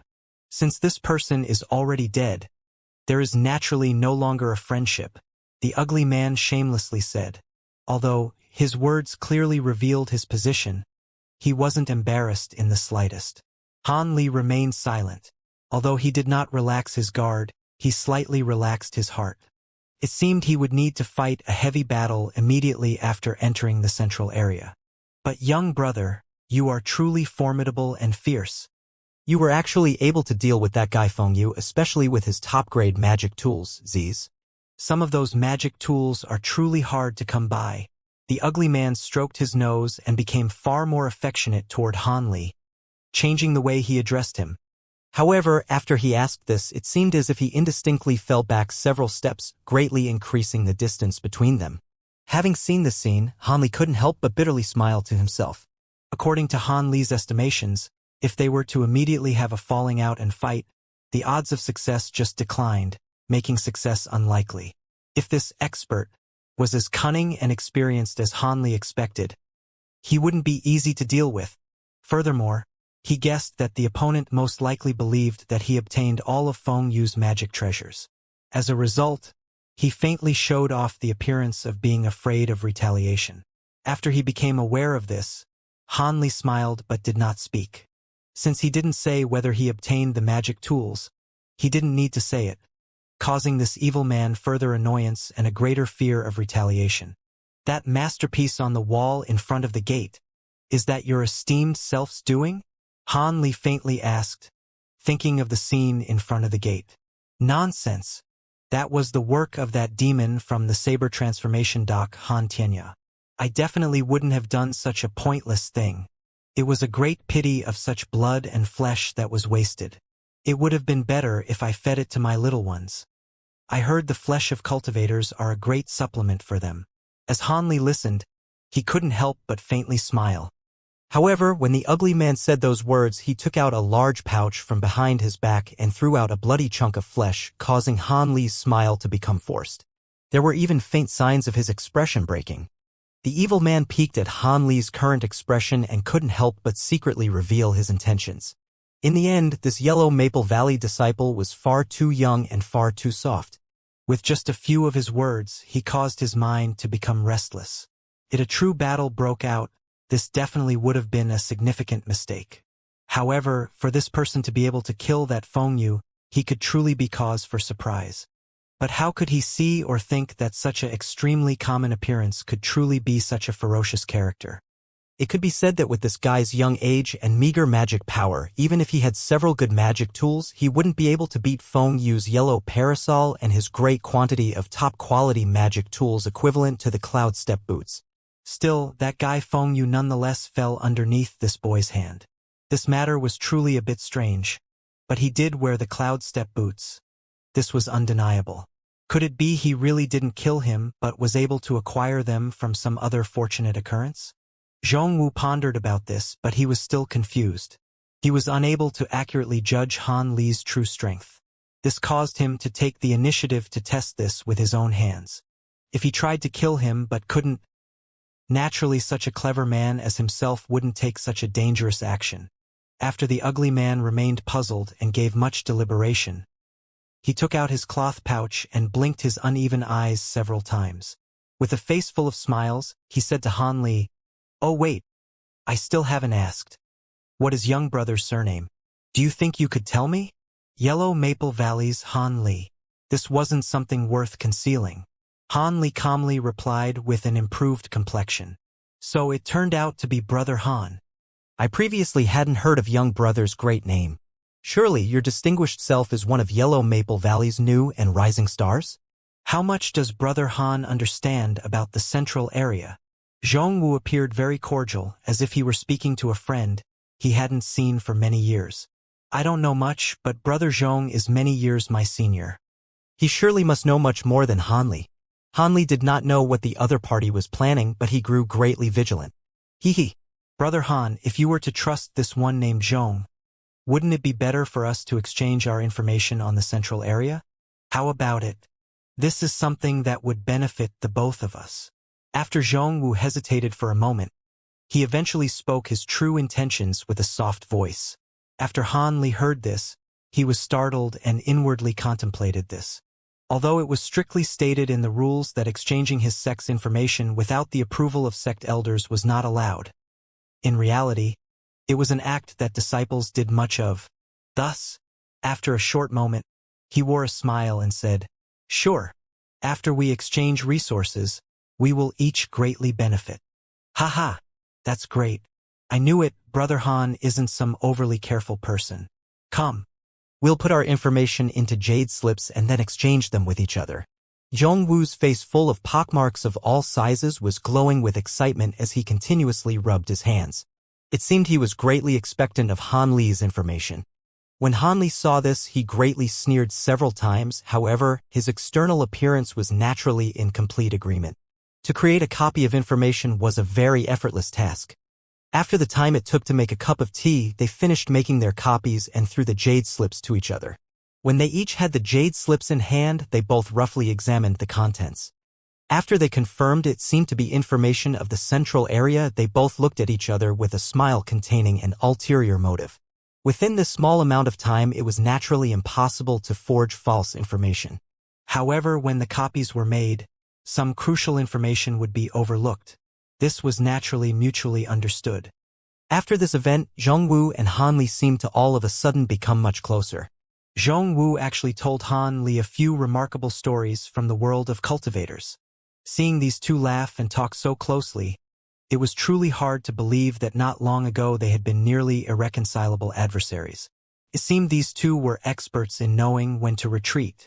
Although Han Li wore a beautiful smile and appeared as if he was interested in this chat, he was truly cursing endlessly in his heart. If you want to chat, then chat.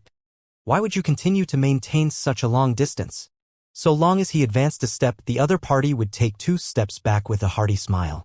Although Han Li had no intention to kill him, the other party's degree of cautiousness caused Han Li to be dumbfounded. However, Han Li was not impatient. The central area of the forbidden area was truly different from the outer regions. In areas outside of the central area, spiritual grasses and wondrous fruits for the most part grew without patterns and at random. One could find traces of them at any location, and it was often first come first serve. Those who managed to pick them would also immediately retreat far away. Thus, in these areas, conflicts over medicinal ingredients very rarely occurred. More often, people would die either because they were being cleaned up by other people or because others were killing them to steal their treasures. However, in the central area, things were not the same. According to the lucky disciples who had been able to return, this central area was very large, taking up almost a third of the forbidden area and was entirely encircled and surrounded by the stone wall. If one started counting from the 4 large copper doors, the entire area could be split into 3 outer layers. It was similar to a common fruit, containing the skin, the meat, and the pit. Each layer was very distinct. How very peculiar. The elegant picturesque place that Han Li was currently in was the outermost layer of the central area. According to the information, the distance to the next layer was actually not too large. It should only be half a kilometer. Inside this layer, the plants and flowers were all incredibly rare and scarcely seen, not easily found elsewhere in this world. However, very few of these could be used to create spiritual medicines for them to be of any practical use to cultivators. Everybody could only admire and fiddle around with them. Many people from the 7 great sects reasoned that this layer was purposefully arranged in this way by the master of the forbidden area, intending to turn this layer into a flower garden of sorts. The extremely eye-catching and contested plants were originally used by the owner of the forbidden areas to relax and enjoy. If one wanted to find anything of use, it would be better to go to other areas to look, and one would comparatively need to worry less. The high-grade spiritual medicines that were useful to cultivators all grew within the 2nd layer of the central area. The disciples from various sects entering this area were all mostly aiming for this layer. The 3 main ingredients for refining the foundation establishment pill were also in this layer and were naturally their main goal. Han Li was also determined to get these spiritual ingredients. Speaking of the 2nd layer, when Han Li merely saw the information related to it, he was stunned for quite a while. This 2nd layer was a huge ring-shaped mountain range. The entire year, it was completely sealed off by fog so dense that one couldn't see their hand in front of their face. This mountain also contained caves, secret valleys, cliffs, and other natural formations. There were also stone houses, stone temples, and other human constructs, as well as many kinds of spiritual ingredients grew in these locations. The materials that the Ugly Man and Han Li had primarily exchanged were the distribution charts of the locations of these spiritual ingredients. This was because nobody could guarantee that when they walked into these locations, the currently existing materials would exist in the area which they were in. Thus, in this aspect, the more distribution charts one had, the better, since one could more easily piece the information together and begin searching. However, the fog on these mountains was too thick and wide. When cultivators normally entered this mountain, they would permanently be lost within this dense fog and could only slowly feel their way forwards, one step at a time. As for whether or not they could emerge again, that depended entirely on their own luck. But what caused one's head to hurt even more was that countless demonic beasts lived on the ring-shaped mountain range, from the lower grade 1 flame mouse and chasing wind rabbit to the peak grade 1 golden light python and ice fire wolf. It roughly contained all of the grade 1 demonic beasts that the 7 great sects had heard or would hear about in the future. Even the 7 or 8 of the weakest of demonic beasts could be easily dealt with by a 6th or 7th layer cultivator. However, if the elite disciples from the 7 great sects were to meet peak-level beasts, their only option was to escape as quickly as possible. Luckily, the last kind of demonic beast was very rare in these mountains, and most of them had become guardians of some spiritual ingredients. It would be unlikely to come across them. Thus, the majority of the more vicious demonic beasts were of upper grade 1. However, they could be easily dealt with under the cooperation of many of the elite disciples. Of course, if one were to run into them alone, a bloody battle would be inevitable.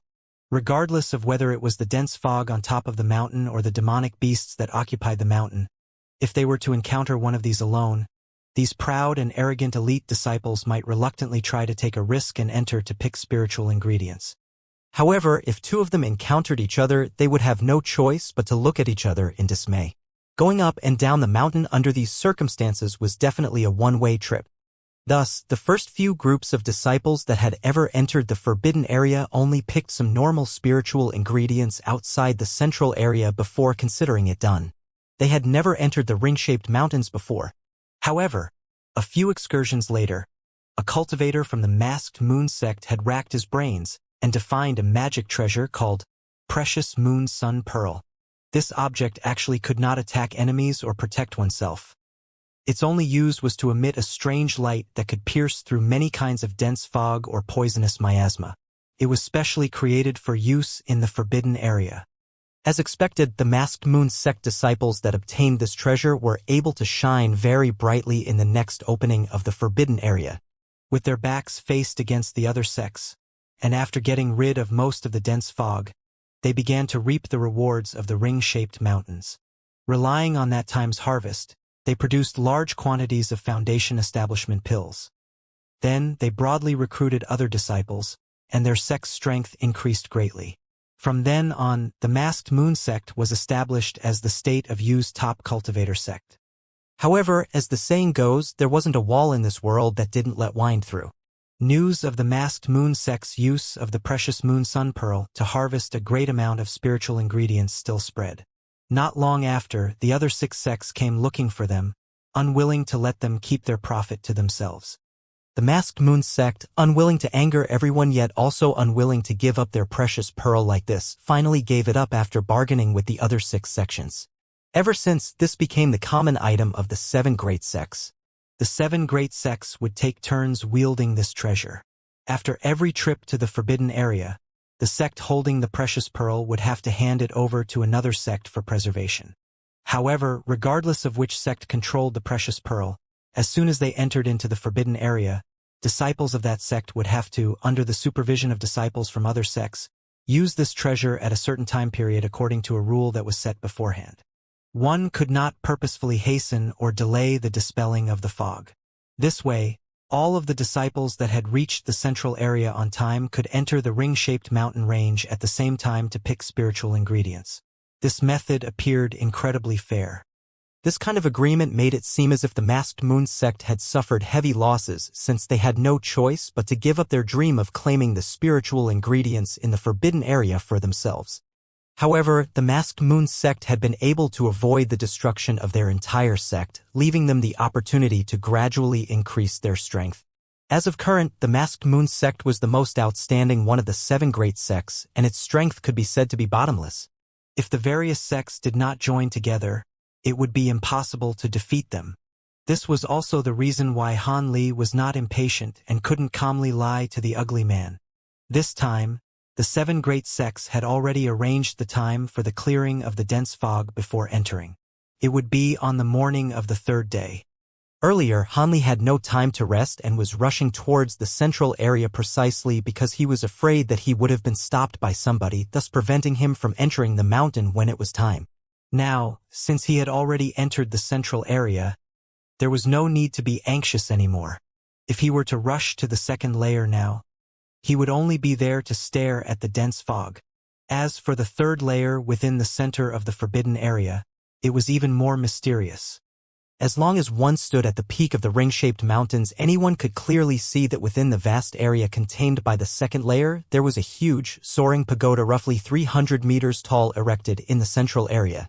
Surrounding the pagoda was a dense, green forest, causing the water flow to be obscure around the pagoda. This place was the supposed 3rd layer and was also the centermost part of the forbidden area.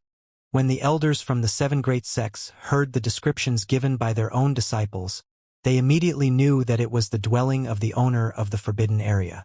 They truly coveted the items inside of this pagoda.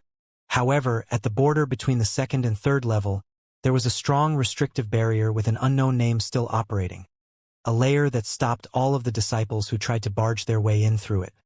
This restrictive barrier was not one that could be broken by a chi condensation cultivator, and even foundation establishment cultivators and above also had no way of entering that section of the forbidden area. Thus, the items contained in this pagoda were still a complete mystery. Han Li had no interest in the huge pagoda in the 3rd layer. To him, being able to find enough spiritual ingredients in the 2nd layer and then immediately being able to retreat was already cause to thank the heavens and gods for their blessings and protection. Han Li coped with the ugly man in front of him for a full quarter of an hour before he finally freed himself from his nagging, entered a patch of vegetation on the side, and immediately disappeared. Before disappearing, he glanced at the opposing person and saw that Zhang Wu continued to lazily stand in the same spot as if he didn't have the slightest intention of leaving. It seemed as if these experts would not rest until they had gotten rid of the vast majority of the disciples who had come to take advantage of the situation for their own gain. Most likely, the other 3 doors would have people who were doing the same thing. As Han Li thought this, he began to search for something in a place far away from the copper doors. Underneath a giant tree, Han Li discovered an inconspicuous tree hollow, causing his heart to become happy.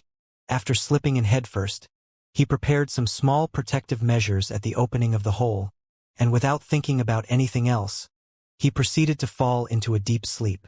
Han Li needed to rest well, because when the fog around the ring-shaped mountains was to be broken early next morning, only the heavens knew what would happen. He first had to recover peak condition before completing his business. However, he believed that those who could stand in front of the ring-shaped mountains tomorrow morning, waiting for the dense fog to be broken, would definitely not be very numerous. Each one would likely not be easier to deal with than that Fengyu. Han Li slept very soundly. It wasn't until early in the morning of the 2nd day that he started to slowly awaken. The most important day in the forbidden area finally was drawing near. After Han Li awoke, he did not immediately leave the tree hollow. Instead, he sat down cross-legged in the tree. The spiritual power surged within his body, and his magic power had returned to its peak. The feeling of soreness had already disappeared without a trace, and his strength was vigorous. Han Li had finished inspecting himself, and he slowly opened his eyes. His heart was incredibly satisfied. This was when he stood up and inspected the talismans and magic tools in his storage pouch, finishing up his last-minute preparations.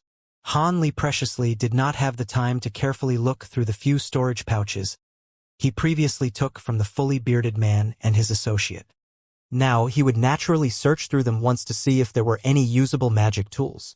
Truthfully, regardless of whether it was the storage pouches of the fully bearded man and his partner or the storage pouches that they had taken from others, the magic tools in the pouches were numerous, but their quality was incredibly low. After seeing this, Hanli was at a loss for words. Combined, the 5 storage pouches contained 23 magic tools, 5 low-grade ones, 7 mid-grade ones, and 11 high-grade ones. One of the storage pouches actually only contained 2 low-grade magic tools and 2 mid-grade ones. There were no high-grade magic tools at all. This discovery caused Hanli to be stunned for a long time, causing him to sigh with sorrow. The net worth of normal disciples and elite disciples were really as different as the heavens and the earth. This pile of storage pouches did not contain a single top-grade magic tool. No wonder when Hanli had bound the fully bearded man with his earth prison technique, he seemed to have no method to escape. He could only watch as he was crushed to death by the golden light brick. When Hanli thought about the number of top-grade magic tools that the woman with many treasures and Fengyu had, he felt incredibly helpless towards the poverty of regular disciples. No wonder when other people saw his weak cultivation base, they would subconsciously think that his strength was feeble and could be easily bullied. No one would consider the question of what strong magic tools he might have. Now, Hanli could finally understand why so many disciples had been so excited when they had found out that the Yellow Maple Valley's meeting hall was handing out high-grade magic tools. It seemed like the Yellow Maple Valley that he was part of treated these average disciples pretty well. They were actually willing to use several scores of high-grade magic tools to encourage their morale. In reality, Hanli had guessed incorrectly concerning this matter. Even if the various sects sent out their elite disciples to the forbidden area, they very rarely owned any top-grade magic tools. People like the woman with many treasures who had top-grade magic weapons from head to toe were very few in number even among the elite disciples. In addition, most of them came from influential backgrounds. Regular elite disciples would fall short even in flattery. In this way, Hanli, who had 3 or 4 top-grade magic tools on him, could already cause these so-called elite disciples to drool. All in all, before reaching core formation, with the exception of the treasure talismans, each extra top-grade magic tool could change one's strength beyond recognition. While Hanli was in the Yellow Maple Valley, because his contact with other senior martial brothers had been too rare, he was an amateur when it came to the matters of the cultivator world. He still subconsciously believed that the elite disciples all had a pile of top-grade magic tools. This was not surprising. Ever since he had had the huge battle with senior martial brother Liu, all of the enemies that he had encountered were owners of top-grade magic tools. This caused him to give rise to the misconception that top-grade magic tools were not rare. Now, although he had realized the regular disciples' lack of magic tools, he still did not completely understand the worth of top-grade magic tools. Was this would be a misfortune or a blessing to Hanli? Hanli naturally neglected the low and mid-grade magic tools. He would not consider using them. He then tried out each of the high-grade magic tools before selecting 3 of the strongest and most practical ones to use as backup magic tools. A deep blue flying dagger, a golden alms bowl, and a jade pot. These were the items that Hanli had chosen. The flying dagger and the golden alms bowl were all pure attack-type magic tools, and there was nothing of particular note about them. However, the jade pot was uncommon. It actually was a rarely seen support-type magic tool. The pot could spurt out a green poisonous miasma and surround the area near the enemies, causing them to die from poison. At a first glance, the usefulness of this pot seemed to be pretty good, but in fact it was a magic tool of little value. Any barriers of the 5 elements could all block the poison. It was impossible to use it to actually poison a cultivator. If it wasn't because Hanli thought that this green poisonous fog could temporarily obstruct the enemy's vision and bring the opponent a certain amount of inconvenience, he truly might not have chosen this magic tool. Once he sorted out everything on him, Hanli silently slipped out of the tree hole after estimating the time. Then, after determining his direction, he began to slowly travel on his way. It was definitely out of the question to fly directly into the ring-shaped mountain after the dense fog had been dispersed. He would be noticed by countless demonic beasts that could fly and would be surrounded and attacked to death. In bygone years, there had been a few small paths to safely enter the ring-shaped mountain. Hanli directly headed towards the closest tunnel. The entrance to the tunnel was not too far. and with a bit of effort Han Li hurried to the location specified by the information. After hiding behind some large tree, looking at the limitless fog considered to be as big as the sky, Han Li was truly stunned. The misty fog virtually covered the heavens and the earth. One could forget about seeing the entrance to the ring-shaped mountain. Han Li could not see clearly even one zhang into the thick fog. No wonder nobody had dared to climb this mountain before the precious moon-sun pearl existed. When he thought about the fact that inside this fog one would have to suffer constantly from the attacks of various demonic beasts that would come and go without warning, he was speechless for quite some time. Since the fog was still so large, it seemed as if the heavenly imperial fortress disciples in possession of the precious pearl had not yet begun to activate their spell and dispel the fog. Thinking in this manner, Han Li stood behind the tree and began to silently wait. Directly facing the large fog, the place where Han Li was waiting was overgrown with lots of wild trees and wild brush. There was no problem for 10 or so people to hide in them. Although Han Li had not discovered the existence of other people all around him, he also knew that other people were definitely nearby. After all, there were only a few of these routes going up the mountain. It was only because the time for entering the mountain was imminent that other people hadn't paid any attention to his arrival. Time passed by hour. After Han Li had bitterly waited 3 to 4 hours, he suddenly felt a frightening spiritual power coming from his southwest direction. Next, a soaring white pillar of light flew into the sky at a faraway location. In the skies above the boundless sea of fog, the light aggregated into a huge sphere of light. Although the light sphere had been formed, the light pillar didn't seem to have any intention of stopping and continued to incessantly pour energy into the sphere. Thus, the sphere of light got larger and larger and more dazzling. Finally, it was actually as if a new sun had risen into the sky, causing people to not dare look at it. A brief moment later, the light column disappeared from view, only leaving that gigantic sphere of light floating high in the sky. However, the duration of the sphere of light was pitifully short. In the blink of an eye, it began to distort its shape, and its surface began to depress like a piece of dough. This caused Han Li, who had seen the whole sequence of events, to be stupefied. His mouth hung wide open, and he forgot to close it. With an earth-shaking bang, the huge sphere of light finally bursted open high in the sky and became countless fist-sized, beautiful dots of light that floated down. They sprinkled down towards the large stretch of fog like an extremely glamorous rain of light. When each sphere of white light fell into the dense fog, it immediately caused the nearby dense fog to become alive like a flood dragon and automatically rush towards the heart of the spheres of light.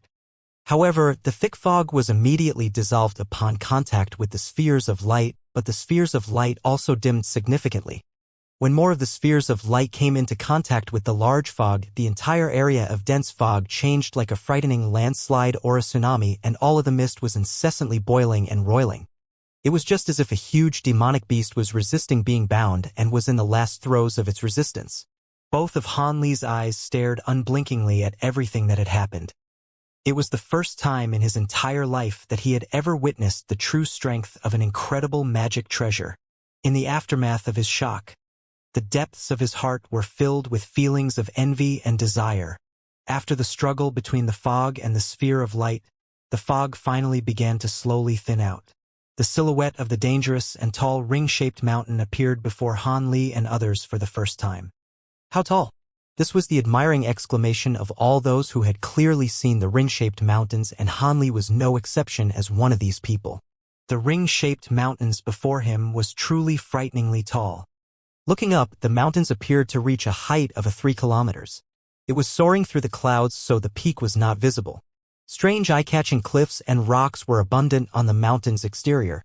Those that were not taking cover near giant trees were found throughout the mountains. What caused people's hearts to be even more surprised was that the two sides of this mountain extended indefinitely into the distance. One did not know how long one would have to continue in order to figure out its extremities. However, the mountain ridge on this side of the mountains in front of Han Li and the others was incredibly flat, not nearly as steep as other directions. It seemed as if this was the road to take up the mountains. At this time, a few faint and low demonic beast howls could be heard coming from within the mountains. Their sound was mournful and sinister, causing people who heard to tremble with fear. Han Li was currently staring to the point of being dazed. With a whoosh, a yellow shadow shot out of the patch of underbrush on Han Li's side like an arrow. He leaped into the midst of the dark mountain and disappeared from view. This movement seemed to have triggered the nerves of the other hidden people. Immediately, several more people jumped out at the same time and rushed forwards together. Right as they were about to enter the forests on the mountain, however, a few people slightly widened the distance and entered into different areas of the ring-shaped mountains. Han Li had not yet emerged. He planned to observe exactly what kind of people would choose the same route to enter the mountain as him. In a short amount of time, a blue-clothed youth wearing an expression of cold indifference, an elderly Taoist priest with an entire head of white hair, and an azure-clothed gorgeous young woman walked out in succession. They all reached a tacit understanding and chose different locations to enter the mountainous forest. Han Li continued to wait for about another quarter of an hour. Seeing that no other people appeared, he performed a last-minute check on the items he had and, copying the people before him, chose a direction that nobody had yet walked into and silently dived in. What Han Li didn't know was that, not long after he entered, the ugly man Zhang Yu that he had seen just yesterday appeared in front of the tunnel. He gazed at the dark road to go up the mountain and coldly laughed a few times. He released 10 or so yellow dots that flew into the mountainous forest, then calmly followed after them. At this time, within the forbidden area, near the broken restrictive entrance, the people that the 7 great sects had left behind as guards looked worriedly in the direction of the forbidden area. Han Li's martial ancestor Li was one of those people. However, it could not be known whether he was worried about the success of his own disciples or if he was more worried about losing his bet. The mood of the other core formation Taoist priest from the Clear Void sect was not much better. Speaking of which, ever since that senior eccentric Cheong from the Masked Moon sect had forced his way into the bet, he no longer had any self-confidence in the bet that they had made beforehand. In an instant, it became apparent he was somewhat worried about his own gains and losses. This was not surprising. The blood of a flood dragon's inner core had been incredibly difficult to obtain. He had basically spent all of his family fortune to obtain it.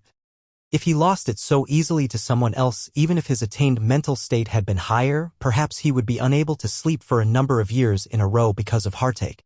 The Taoist priest stealthily sized up the only person in this group who had a composed expression, the young female leader Celestial Ni Chang from the Masked Moon sect. The sole female in the midst of these 7 great core formation experts had not revealed any trace of worry ever since the disciples from the 7 great sects had entered the forbidden area. The more the Taoist priest watched the woman's smiling appearance, the stronger his anxiety became. When he connected this to strange Senior Cheong's expression of having a card up his sleeve when making the bet, he felt the blood of the flood dragon's inner core seemingly fly away from his own pocket and had already become the possession of another. As he thought this, the concerned expression on his face became even more strong. People who didn't know this would have truly mistakenly believed that he was deeply worried for the disciples from his sect inside the forbidden area. After some more time, the Taoist priest finally could not endure it any longer. Taking advantage of a moment when no one was paying attention, he quietly moved closer to Martial Ancestor Li, asking with a concerned expression, "Martial Ancestor Li, the Yellow Maple Valley disciples that you sent out this time should be pretty talented. Even so, the people from our 2 sects might really lose to that strange Senior Cheong. Still, this Taoist priest has some faith in the disciples from the Clear Void sect that entered the forbidden area. What are you trying to say? Does Taoist brother look down upon our Yellow Maple Valley?" Martial Ancestor Li began to display an expression of displeasure upon hearing this. "Haha! Of course not, this Taoist priest just feels a little peculiar about the disciples that the Masked Moon sect sent out this time. I just can't feel at ease." The Taoist priest laughed, explaining himself with a big smile. "You're not the only one. This Li also perceives that something is fishy. In previous times, when have the disciples the Masked Moon sect sent out been so young? And they are all in male-female pairs. Could it be because they think this trip to the forbidden area is for the brats to play house?" Martial Ancestor Li said sullenly. Apparently, he had also been unable to feel at ease concerning this time's bet. When the Taoist priest heard what Martial Ancestor Li said, he incessantly and repeatedly nodded his head. apparently very much in agreement with what he had just said. However, this fellow Taoist should be at ease. Since Li dared to make this bet, he definitely has some trust in the disciples from his sect. Their strength will definitely not be lower than disciples from your sect, Martial Ancestor Li said slowly after giving the Taoist priest a glance filled with deep meaning. His voice contained some heroic spirit. Heh. Since Benefactor has said this Taoist priest feels much more relieved. Then I will not disturb you anymore. The Taoist priest's expression immediately relaxed upon hearing the answer that his heart wanted, and he laughingly took his leave. He returned to his original location and sat down to regain his composure, quietly waiting for the results to come out a few days from now. Martial Ancestor Li, after following the Taoist priest as he left with his eyes, suddenly snorted softly. Using only a voice that he could hear, he faintly said to himself, Fu Yunzi, you old facetious Taoist, don't think that I wouldn't know whatever plan you come up with. Aren't you hoping that our two sects will join hands to triumph over the masked moon sect, only to have your clear void sect come to pressure our yellow maple valley? Heh. Although I don't know what kind of impressive disciples the clear void sect has sent into the forbidden area, but this time our valley has sent out the top 3 chi condensation disciples like a hive of bees. Otherwise, do you think I would have made this bet with you all? As Martial Ancestor Li spoke, his face revealed a bit of cunningness. No trace of the concerned expression from before could be found. Clearly, he was also an old fox who kept things hidden. Hanli naturally did not know of the scheming of the 2 core formation experts outside of the forbidden area. His path was currently being blocked by a brown, massive wild boar. This wild boar, apart from its skin color and huge body size, as well as being many meters tall, appeared to be exactly the same as a normal wild boar. However, as soon as Hanli saw this beast, he immediately recognized that it was one of the most commonly seen demonic beasts on the ring-shaped mountain, the mountain-pushing hog. This demonic beast, other than having rough skin and a slightly larger strength, only knew an innate stone skin magic. Its intelligence was also incredibly low, so it would not be hard to deal with. At this time, the mountain-pushing boar huffed deeply a few times, and in a flash of yellow light, its entire body was covered by a shining white stone armor. In turn, it aggressively charged fiercely in Han Li's direction. Han Li's expression did not change. He stood in the same place and quietly waited for the charging attack of this beast right until it was only about 20 meters away from it. He then waved his hand and his figure flashed. He had already shifted behind the demonic beast. Mountain-pushing boar. Its truly huge body continued to charge towards the direction Han Li was originally standing in for about 10 meters before panting once. Then, its entire body, from the tip of its nose to its tail, neatly split into 2 in one moment. And its multicolored internal organs spilled all over the ground. It had actually been completely cut open by Han Li's thin thread magic tool. Han Li retrieved the transparent thread. Glancing at the dead mountain-pushing boar, he gently shook his head and immediately jumped on top of a tree to leave this location. This was because he knew that soon the smell of blood from the demonic beast's corpse would attract a huge wave of demonic beasts with extremely acute senses of smell. It would still be best for him to slip away luckily as early as possible. It had already been a few hours since Han Li had entered the ring-shaped mountain's dense forest. However, in this short amount of time he had unfortunately encountered 4 demonic beasts. Of these 4, 3 had been low-level ones, and Han Li naturally slaughtered them in one blow without the slightest bit of courtesy. However, that medium-level flying feather peacock had 5 colored tail feathers that could independently chase after and injure both people and defenses, causing Han Li's head to hurt quite a bit. Luckily, although it was classified as bird-kind, its speed was not actually fast. Thus, afterwards Han Li decided he might as well practice his movement technique, and in one breath he left it behind, disappearing without a trace. It was only in this way that he had avoided this pointless battle. Today, Han Li incessantly sighed as he leaped around from tree to tree as if he were flying. Now, he finally knew the extent to which the ring-shaped mountains were populated with demonic beasts. For the time being, he was still in the outer fringes. The majority of the demonic beasts he had met had been in the low level and were not too hard to deal with. But in another period of time, when he had entered into the deeper parts of the ring-shaped mountain, perhaps medium or high-level demonic beasts would appear in waves. At that time, other than fleeing in a panic, Han Li was truly unable to think of any other tactic for escaping. No wonder the amount of information on the hiding locations of these spiritual medicines was so little. Perhaps the disciples who had entered this mountain before had spent the greater half of their energy hiding from these demonic beasts, and the remaining time could only be used to search those 7 or 8 locations once. However, this was still not enough to guarantee a harvest every time one searched. It looks like my chances of gathering enough spiritual medicines is not too high, Han Li thought with melancholy. The direction Han Li was currently darting in was a concealed cave where the purple monkey flower grew. Based on the information, this location shouldn't have any large value.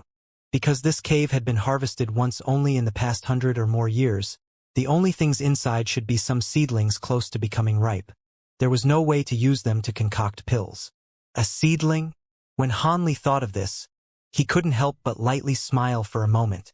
What Han Li needed was this seedling that these bystanders would not touch. The reason why he dared to take the odd risk of entering the forbidden area and why he was so sure that he could snatch food from the jaws of a tiger in the midst of all these experts to obtain the spiritual medicines of heaven and earth. The main reason was that from the start he had set his sights on the yet-to-ripen seedlings. Only in this way could he avoid clashing with disciples from other sects as much as possible.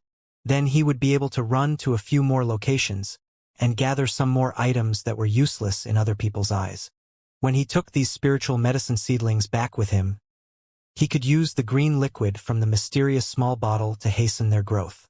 In this way, it was not too different from directly picking ripe spiritual medicines. Although he had heard from that martial Uncle Ma that these saplings could not be preserved for too long outside of the forbidden area, only able to survive 1 to 2 years or so, this amount of time was already sufficient to accelerate their ripening cycle. After all, in order to be used in the Foundation establishment pill, their age did not need to be too great. Merely 400 or 500 years was sufficient for them to be used to refine the pill. Now, the only complication was that he didn't know if the remaining 3 days were enough for him to harvest enough quantities of spiritual medicines. Because the locations where the seedlings grew were all over the place, and adding on the fact that he could be obstructed by those demonic beasts along the way or start conflicts with disciples from other sects, Han Li felt unsure about everything. I've arrived. Which cave is this? After 4 hours, Han Li stood on a black rock about half a person high. He was sizing up a cave opening that was several meters tall. It seems to be nothing out of the ordinary. Han Li didn't rashly enter, but instead carefully observed the surroundings for a while. Although it could be said he was running short on time, he would never carelessly put himself into danger. The secret cave mentioned in the information would appear quite unremarkable from the outside. As Han Li was traveling, he saw many similar simple caves in the wild that lacked even the slightest remarkable trait.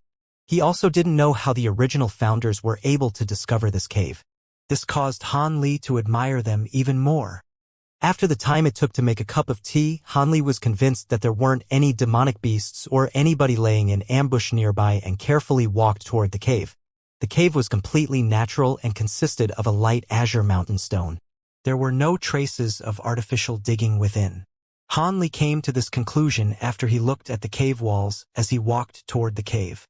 Then, Han Li's body flashed and stealthily walked into the cave. However, just as he walked about 10 steps, Han Li stopped.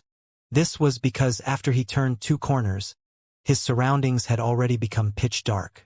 Han Li wrinkled his brow and searched through his storage pouch, taking out a moonlight stone the size of an egg.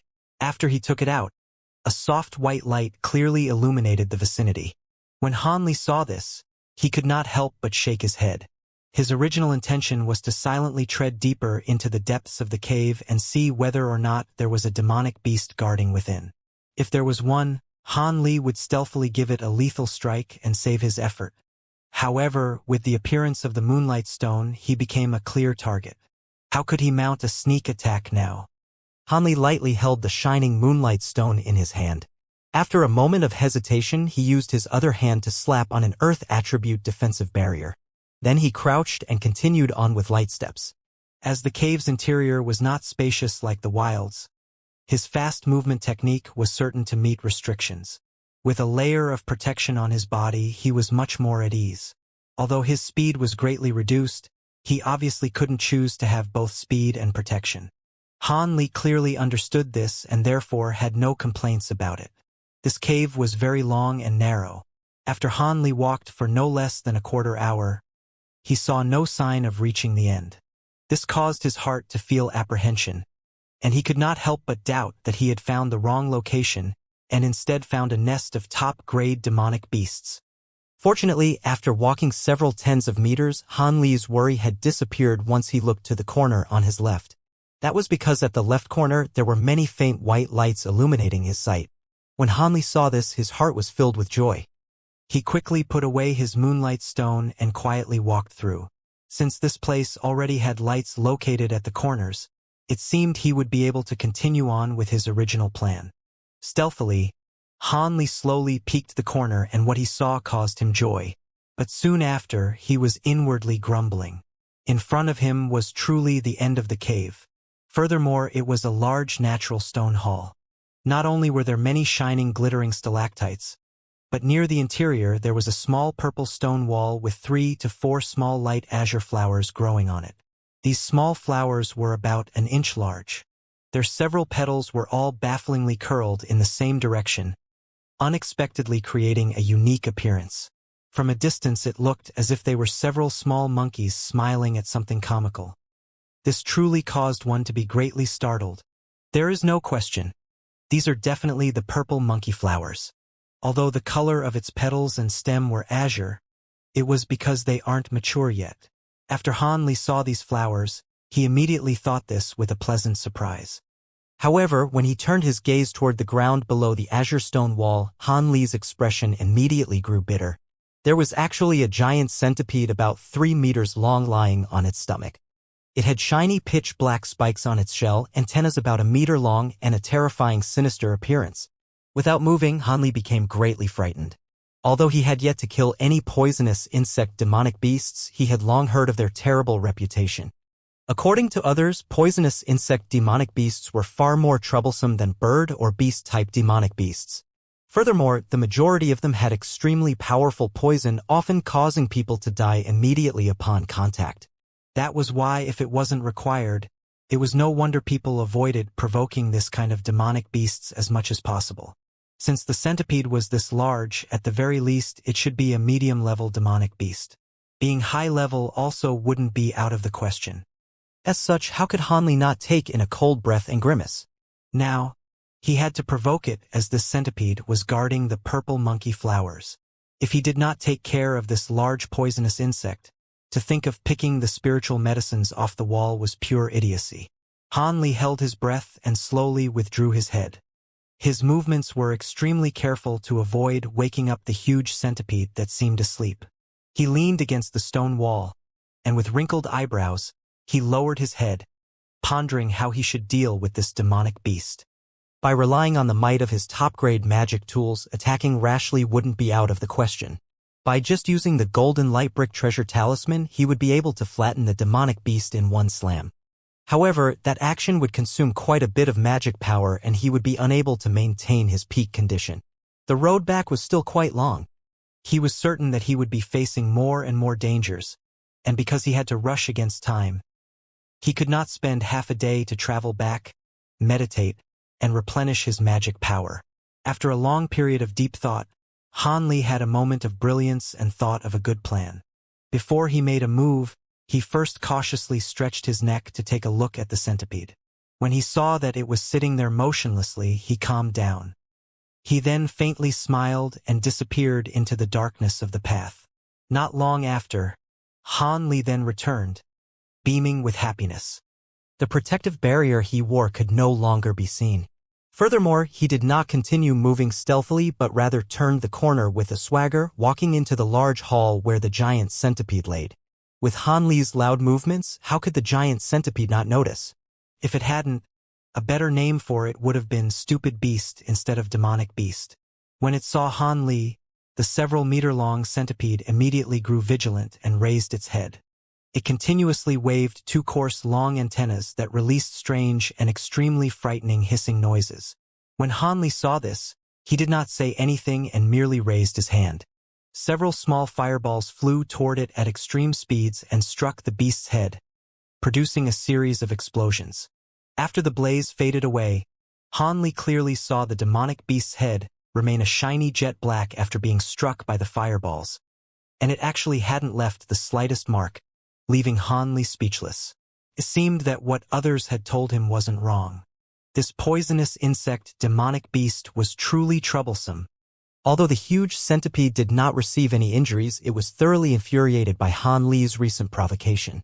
From its mouth, 2 sharp teeth, it shot out a cloud of red poison mist, overbearingly surrounding Han Li. It seemed it wanted to drown Han Li in the poison. Han Li naturally wouldn't foolishly stay still and allow even the slightest of this incomparably strange poison to touch him. Without a protective barrier slowing him down as the tip of his feet touched the ground, he became faster than the poison mist flying around in the cave and turned around, running out of the tunnel. It appeared as if he was afraid of the demonic beast's poison mist and fled from defeat. The huge centipede naturally did not let Han Li easily leave, and it slithered extremely fast toward him. It followed him through the large hall as if it were a gust of wind. It seemed that its mad rush was not slower than Han Li's speed. When Han Li turned his head to take a look, he became shocked and quickened his pace, increasing the distance between them and disappearing into the passage. The giant centipede hissed strange sounds and followed without hesitation. The demonic beast had slithered through this passage countless times. It was naturally much more familiar with it than Han Li and was able to chase him down not long after. At this point, it could already clearly see Han Li's back. The demonic beast centipede was greatly pleased. Its feet grew faster, fiercely charging forward. At this moment, Han Li suddenly stopped. He actually turned his head around, looking at the demonic beast with a chuckle and no longer running any further. It seemed that he completely abandoned the idea of running. As such, in the blink of an eye, the giant centipede leaped toward Han Li, who was only about 10 meters away. Just as it was about to joyfully tear and ravage the small human before it with its fangs, it felt a fierce pain from its abdomen, causing it to stop. It immediately fell to the floor from the pain as black poisonous blood spurted forth from its body. Although it did not know when, the huge centipede had unexpectedly been cut by an extremely sharp blade at its weakest part, the abdomen.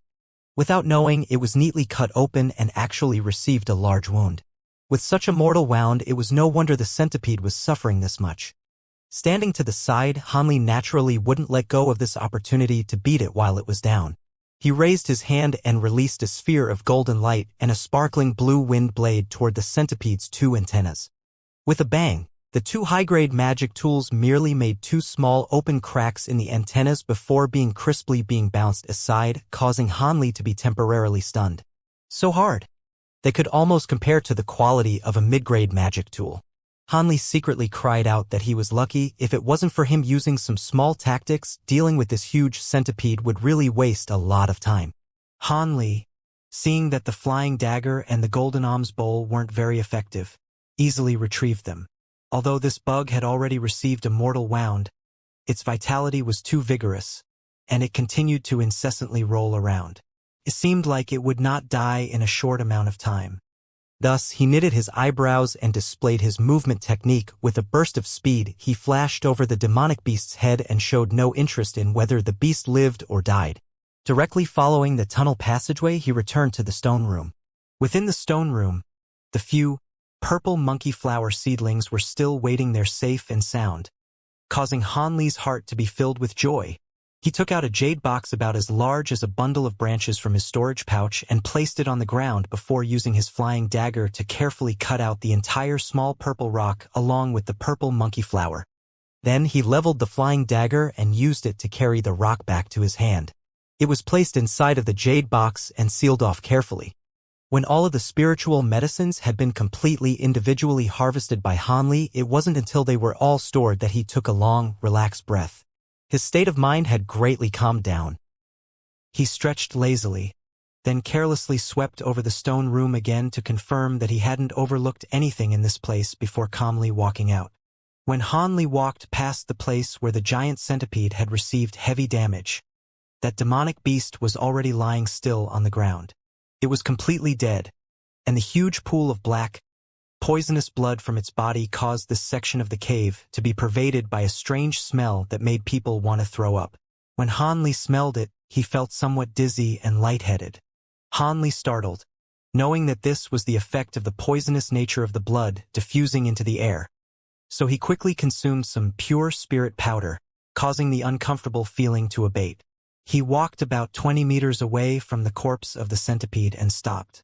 Then, he let out his flying dagger and wildly stabbed it 7 or 8 times. Seeing that it really had not moved at all, he finally relaxed and continued on his way. But having just walked a few steps, Han Li's figure bent at the waist and stooped down to pull out a short black knife. He used 2 fingers to gently wipe off the black mud around the knife's edge, and the short knife immediately shone with golden light. In fact, it was one of the children blades of the gold beetle swarm blades. It turned out that the reason Han Li was able to so easily cut into the demonic beast's abdomen was because in the moment he had disappeared, he had stuck the 8 children blades of the gold beetle swarm blades, blade side up into the ground of the cave in one breath. He lined them up along the tunnel and left the front half of the incomparably sharp blades on the floor. Because he was worried the golden blades would be too bright and would be discovered beforehand by the demonic beast, Han Li used some black silk to smother the blade's edge and turn it black, causing it to become the same color as the pitch-black cave. This way, it would be difficult for the demonic beast to discover it. Thus, after chasing Han Li to this section of the cave, its abdomen had been secretly sliced open by these golden blades stuck into the ground upside down as the huge centipede was so close to the ground and met its fate of being buried there. The poor poisonous bug, known as a high-level demonic beast, had yet to put to use its arsenal of extremely potent poisonous techniques, but just like that it had been carelessly and utterly plotted against by Han Li. This was truly an unjust way to die. Although Han Li had yet to know the centipede that he had killed was a high-grade demonic beast, he knew that even if this poisonous bug hadn't been one, it definitely would have been at least one of the medium-grade demonic beasts. Thus, he was extremely satisfied in his heart that he had been able to deal with this poisonous bug so easily. Now, he took 7 or 8 steps in a row and bent over after every step. Finally, he had cleaned all of the golden blades and retrieved them. Then, he immediately raised his feet to leave the area when he inadvertently glanced at the corpse and hesitated for a moment before walking towards it. As soon as he walked in front of the huge centipede's corpse, Han Li impolitely used the gold blade in his hand and cut towards the head, back, and tail sections, piercing them once. In the end, he discovered that its back was the section that had the hardest shell. The gold blade's thrust could only penetrate half an inch deep. Only by continuing to apply force downwards could it slowly cut in. Seeing this, Han Li no longer hesitated. He immediately released all of the recently retrieved 8 gold beetle swarm blades and expended a great deal of effort to cut off the shell of the centipede's back portion. In no time, a few chunks of hard shell a few feet wide had been cut straight off and were carefully placed into his storage pouch. These were more than enough to block one attack from a top-quality magic tool and were good items that were hard to obtain. If they were to be made into a makeshift inner armor, it would definitely be very useful to him. In reality, according to Han Li's original intention, he was itching to cut off all of the centipede's shell and bring it away. But if he were to do this, it would waste too much time, and to the current Han Li, time was the most sorely lacking. Thus, Han Li could only leave the cave with a little regret, and he immediately shot towards the next already predetermined harvesting location. There similarly should be a few spirit sky fruits that had yet to ripen in that location. Meanwhile, as Han Li was continuously following his plan, collecting various kinds of spiritual medicines that were yet to ripen, explosive conflicts had erupted between elite disciples in a few locations where everybody knew there were ripe spiritual medicines to harvest. In addition, there were only these few locations where people precisely knew the spiritual medicines had ripened. The huge conflict between the experts from various sects was inevitable.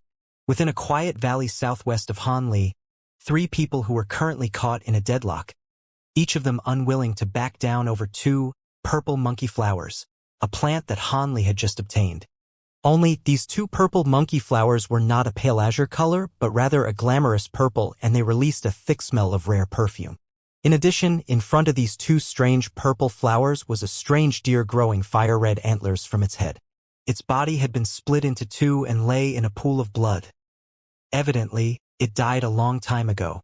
Not far from the corpse of the strange beast, there were 3 people standing in a triangle, each with different robes.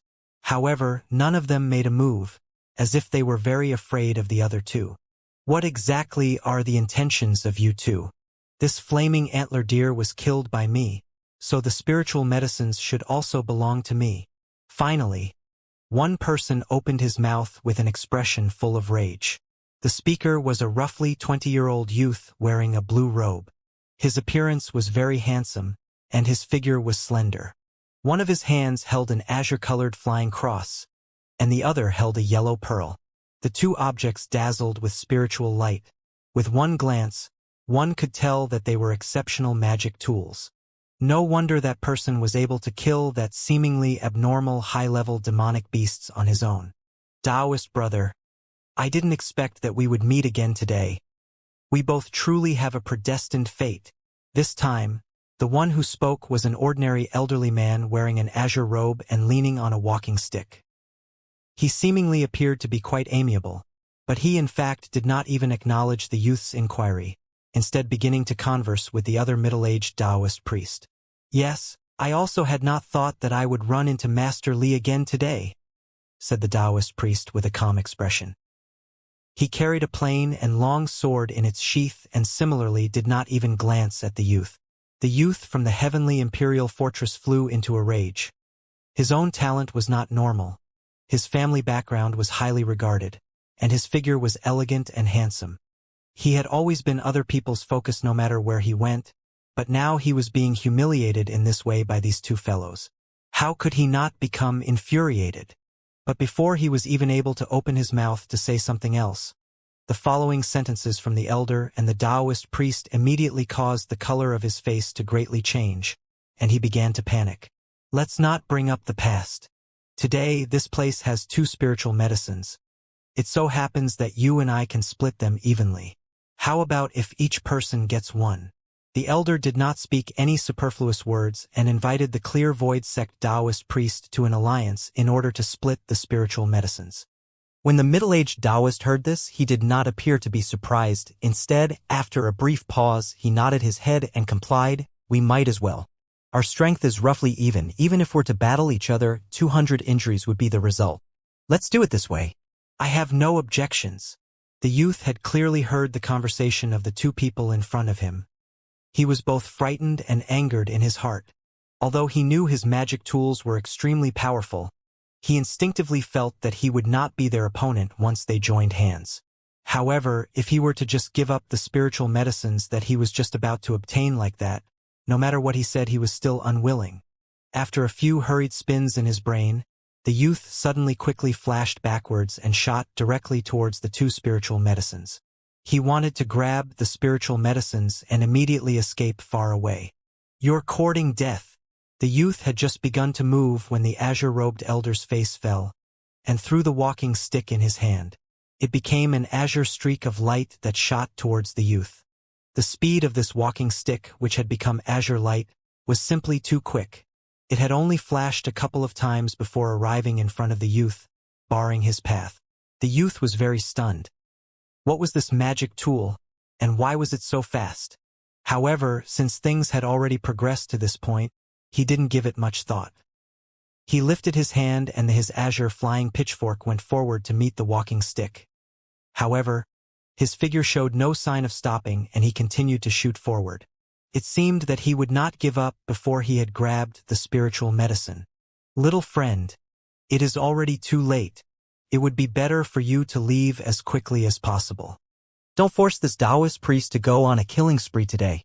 The youth had not taken 2 steps before a calm and cold voice came from behind him as if it was directly pressed up behind him, scaring the youth so badly that his soul flew outside of the sky.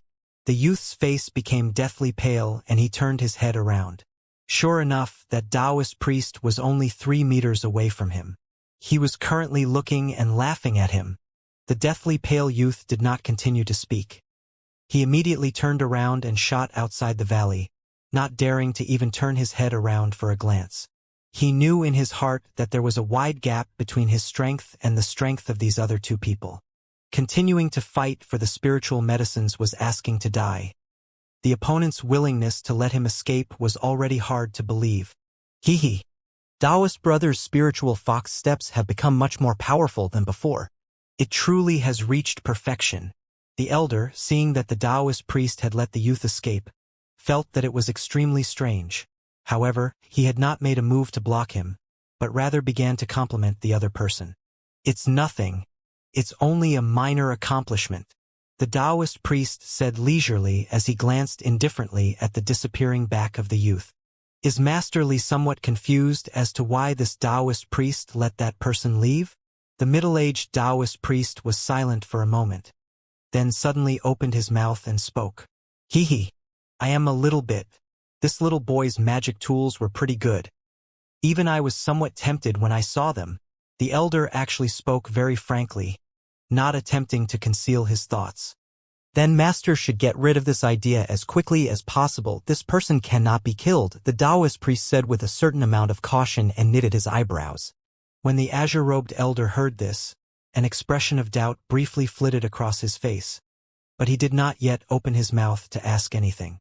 He knew that since the conversation had already progressed to this point based on the other person's personality, a clear explanation would definitely be provided soon after.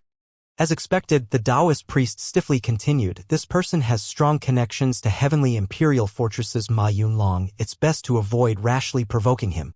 When the elder heard this, he was moved and couldn't help but say with surprise, "Do you mean that Ma Yunlong from the heavenly imperial fortress, who a century ago was the person who had the most hope of entering the core formation stage?" The Taoist priest bitterly laughed and sighed. "If it wasn't that person, who else would it be? I have seen this person a few times. The dustfall pearl in that youth's hand was that person's famous magic tool. There's no way I could be wrong. Thus, this youth must be strongly related to Ma Yunlong. It's best if we don't touch this youth." "Yes. Thanks for this Taoist friend's reminder. Otherwise, I would really have made a big mistake. Sai, we had better harvest these spiritual medicines as early as possible. We don't want any other unexpected guests," the elder immediately suggested, finally having recovered to his normal state from his earlier shock. The Taoist priest naturally cheerfully agreed. Then the two people cut off a purple monkey flower, one from each side, and then immediately parted ways. Similar scenes were playing out in the few other locations. However, their conflicts far less peaceful, instead creating incredibly intense sparks as they clashed. To the side of a certain stone room on a mountain ridge on the ring-shaped mountain, for people from two different sects were battling while controlling many kinds of magic tools. Among these were a male and female, both wearing yellow attire. They were Yellow Maple Valley's disciples. The male of about 40 years had a scholarly appearance. He held a silver, shining, huge pen and a golden, brilliant book in the middle of his hand. With a wave of his hand, the silver marks and the sky full of golden light attacked the two opponents until their sweat stuck to their back and their faces had turned green. Although the pretty, young woman also controlled a blue and yellow pair of flying swords, supporting off to the side, any discerning person could tell just from a glance that her strength was vastly weaker even when compared to that of the two opponents. Not to mention when compared with her own partner. She was basically useless. Instead, her extremely powerful partner had to save her a couple of times. Their opponents, however, were not two people from the same sect.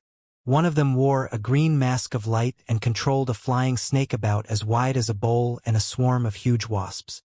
The ugly male ferociously defending himself from the Yellow Maple Valley male's large-scale attack of gold light was actually Zhongyu from Spirit Beast Mountain, who had exchanged information with Hanli. The other person was a pretty and gentle male youth completely clothed in azure. Most likely, he was a saber transformation doc disciple. The two red flying daggers fluttering in front of him shot light out in all direction.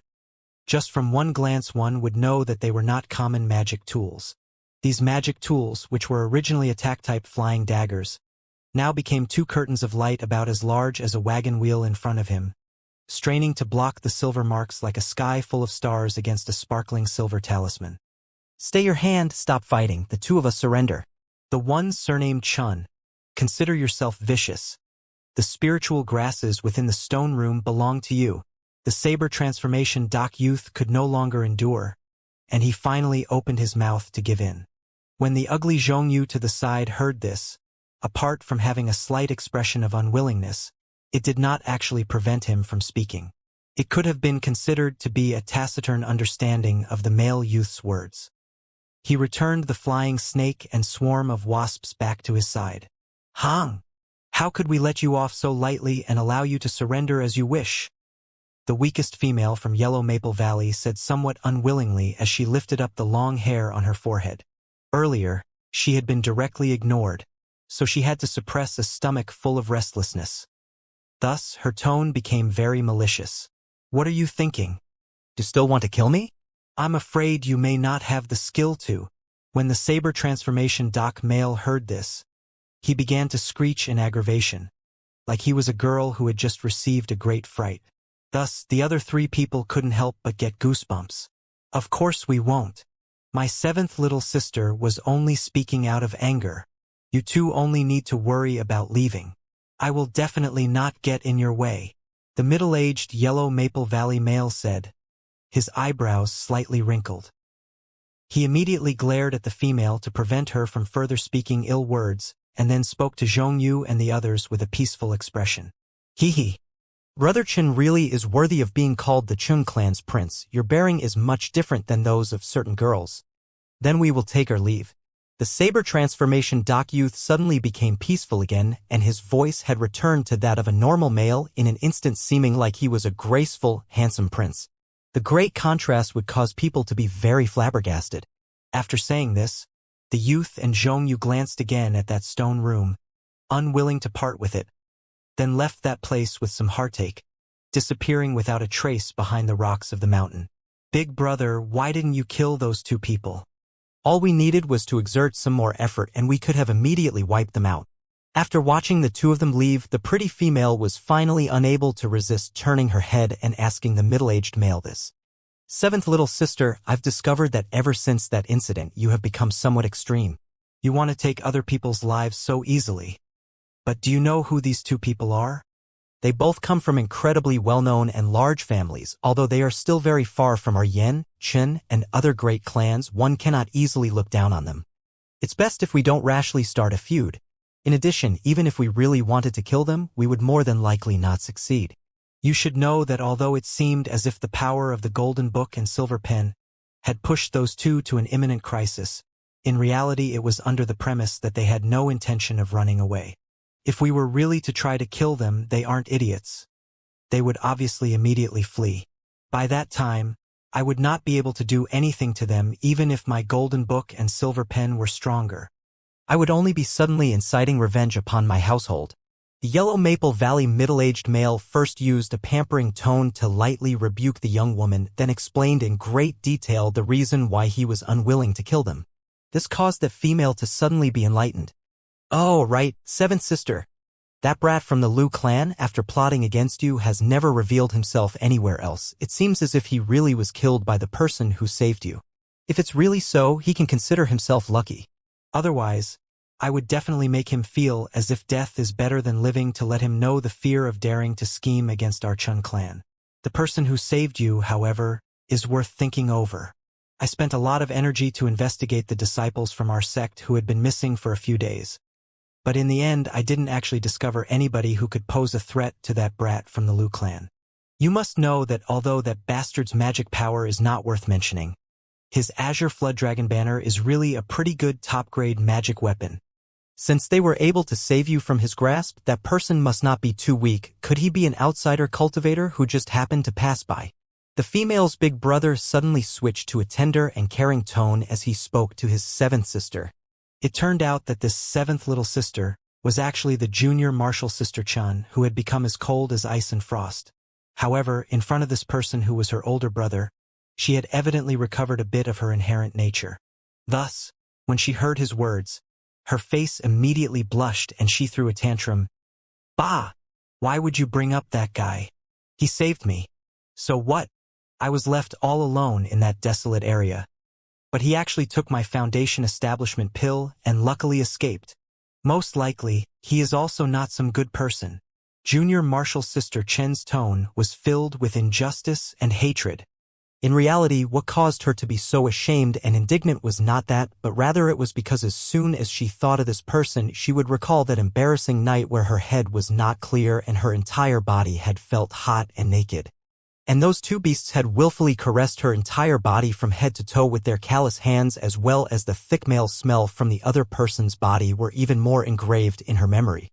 However, because she was more than a little humiliated and angry, Junior Marshall Sister Chan tried her hardest not to think about that incident, instead suppressing them within the deepest corners of her heart. Today, hearing her own big brother bringing it up, she couldn't help but develop a headache, causing her face to alternate between red and white as she sank into contemplation.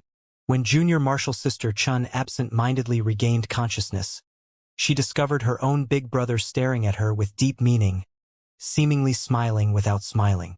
It was as if all of her secrets had been completely seen through by him.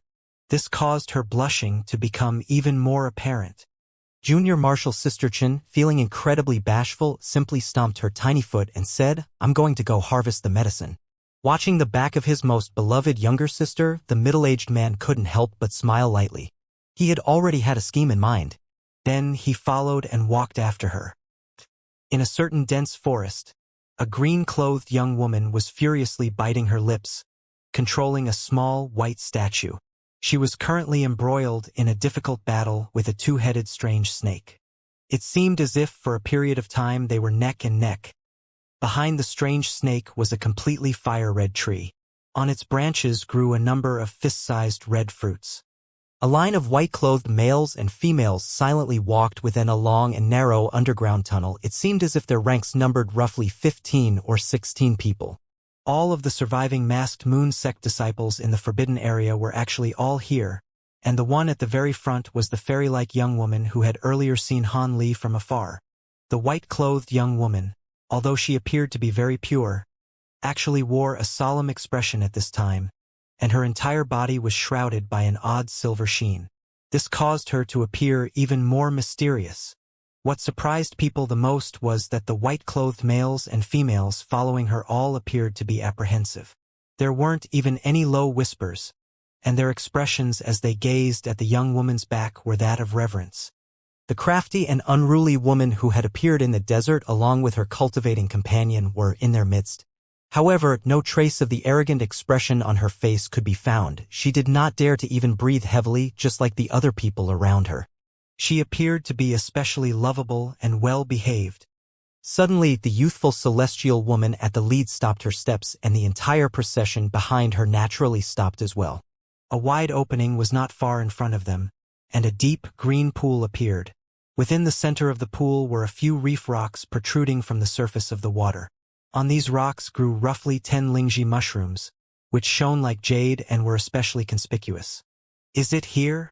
the youthful celestial woman crisply asked without even turning her head as she gazed at the pool with a great deal of interest. Her voice appeared to be particularly delicate.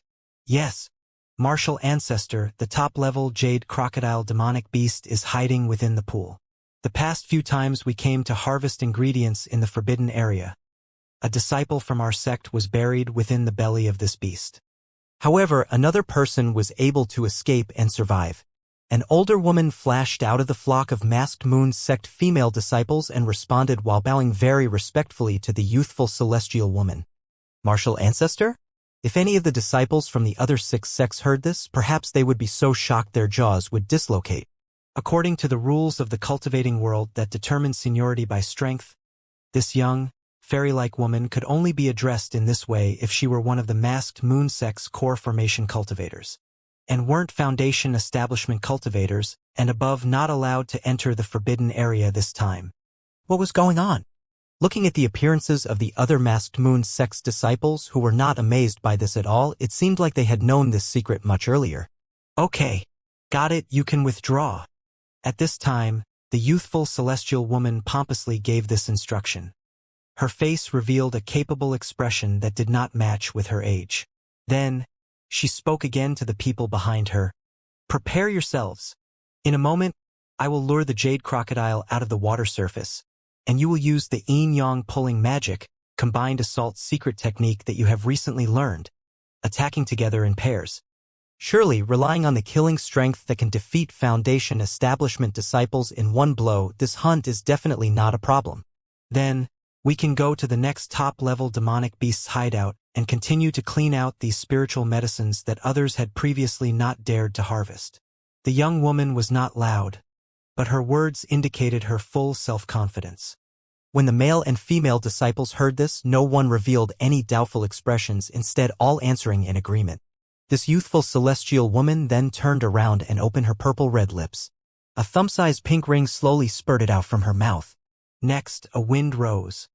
In the turn of an eye, the ring became roughly the size of a forehead and began to emit a low droning cry. It was dazzlingly brilliant and extremely unnatural. Based on this ring's manner of appearing, the light it radiated, and its enormous amount of spiritual power, one could determine that it was absolutely a genuine magic treasure. Could this young woman truly be a core establishment cultivator? In no time, an extremely loud noise first came out from within this 100-meter deep secret cave. Immediately afterwards, numerous low howls, like those of a water buffalo, also came out. Those howls were filled with wrath, but presently repeated rumblings of thunder also began to sound out, temporarily strengthening the howls before they immediately weakened. Then, various kinds of loud noises and crackles incessantly came out, finally completely drowning out the howls, which never sounded out again. After numerous hours, the youthful celestial woman led the masked moon-sex male and female disciples out from some hidden passageway. The male and female disciples behind her were each incredibly excited, displaying a face of youthfulness. This was not surprising. Opportunities to slaughter a grade 1 top-level demonic beasts were not often available to these chi condensation novices. Today, they had not actually expended much energy to kill that extremely mean and ferocious jade crocodile. How could they not be excited? Of course, if it weren't for the youthful celestial woman using her magic treasure, the ring, to block more than half of the demonic beast's attack, they could not have perfectly ended this conflict without any casualties. So their gazes at the young woman's back were even more respectful. The young woman's gaze towards the male and female disciples behind her had no trace of care, and she continued to indifferently walk in the front. It was as if killing a first-tier top-level demonic beast was not something that could faze her at all. After a short amount of time, the flock of masked moon sect disciples disappeared into the nearby dense forest without a trace. In other places just like that, scenes of disciples from various sects killing the demonic beasts to obtain the spiritual medicines continued to play out. Occasionally, conflicts would also occur over these spiritual medicines. Strangely, however, people being killed in these conflicts were actually very few in number. Usually, as long as people who understood they were no match for the opponent retreated, the person with the upper hand would also not use excessive force. Instead, they would hurriedly harvest these spiritual medicines and leave quickly for the next location. With regards to this kind of situation, most people were very clear in their hearts. This was mostly because everyone's remaining time was not much, and opportunities for these bloody battles were better spent going to other locations and seeing if there were any profits. The real time for everyone to kill each other and steal the opponent's spiritual medicines was on the last day, when everyone was returning from their rewarding journey. On that day, there would definitely be blood, and wouldn't be like the previous 2 days, where one could lightly allow their opponents to escape.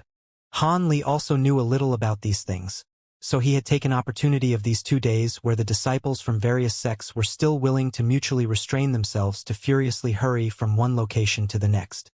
Anytime a medium-level and above demonic beast appeared in his path, he would immediately use a movement technique to evade around it, unwilling to be hindered by them for even a fraction of a second. One did not know whether Han Li had some stroke of good luck, apart from the first cave he wanted to harvest medicine from where he had encountered that poisonous bug demonic beast, the huge centipede. No guardian demonic beasts appeared in any of the next 4 locations. Thus, he easily harvested the spiritual medicines without expending even a tiny amount of excess energy, causing Han Li to be wild with joy. If the following events were to proceed as smoothly as before, harvesting enough spiritual medicines was not a problem at all. At this time, the 3rd day in the forbidden area was almost over. Han Li was currently leaping from treetop to treetop at lightning speed without stopping. Along the way, he had encountered 2 low-level ape demonic beasts, who disintegrated with a couple waves of his hand, having been completely broken apart. Now, Han Li was rushing towards his last destination of the day, a small stone temple near the peak of the mountain. Reportedly, there was more than one type of spiritual medicine and strange herbs growing in that location. The sky spirit fruit that he needed the most was also in there. However, although the time for the sky spirit fruit to ripen had yet to come, the few other kinds were all ripe for the picking.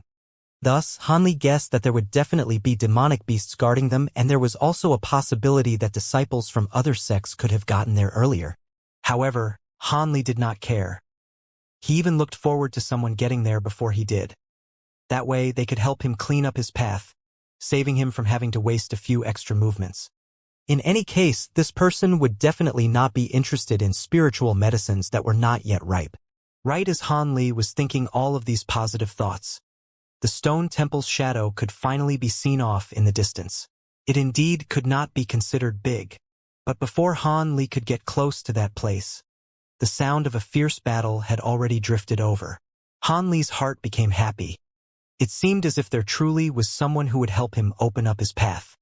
Thus, his figure immediately contorted, and after a few flashes, he silently drew closer to the stone temple.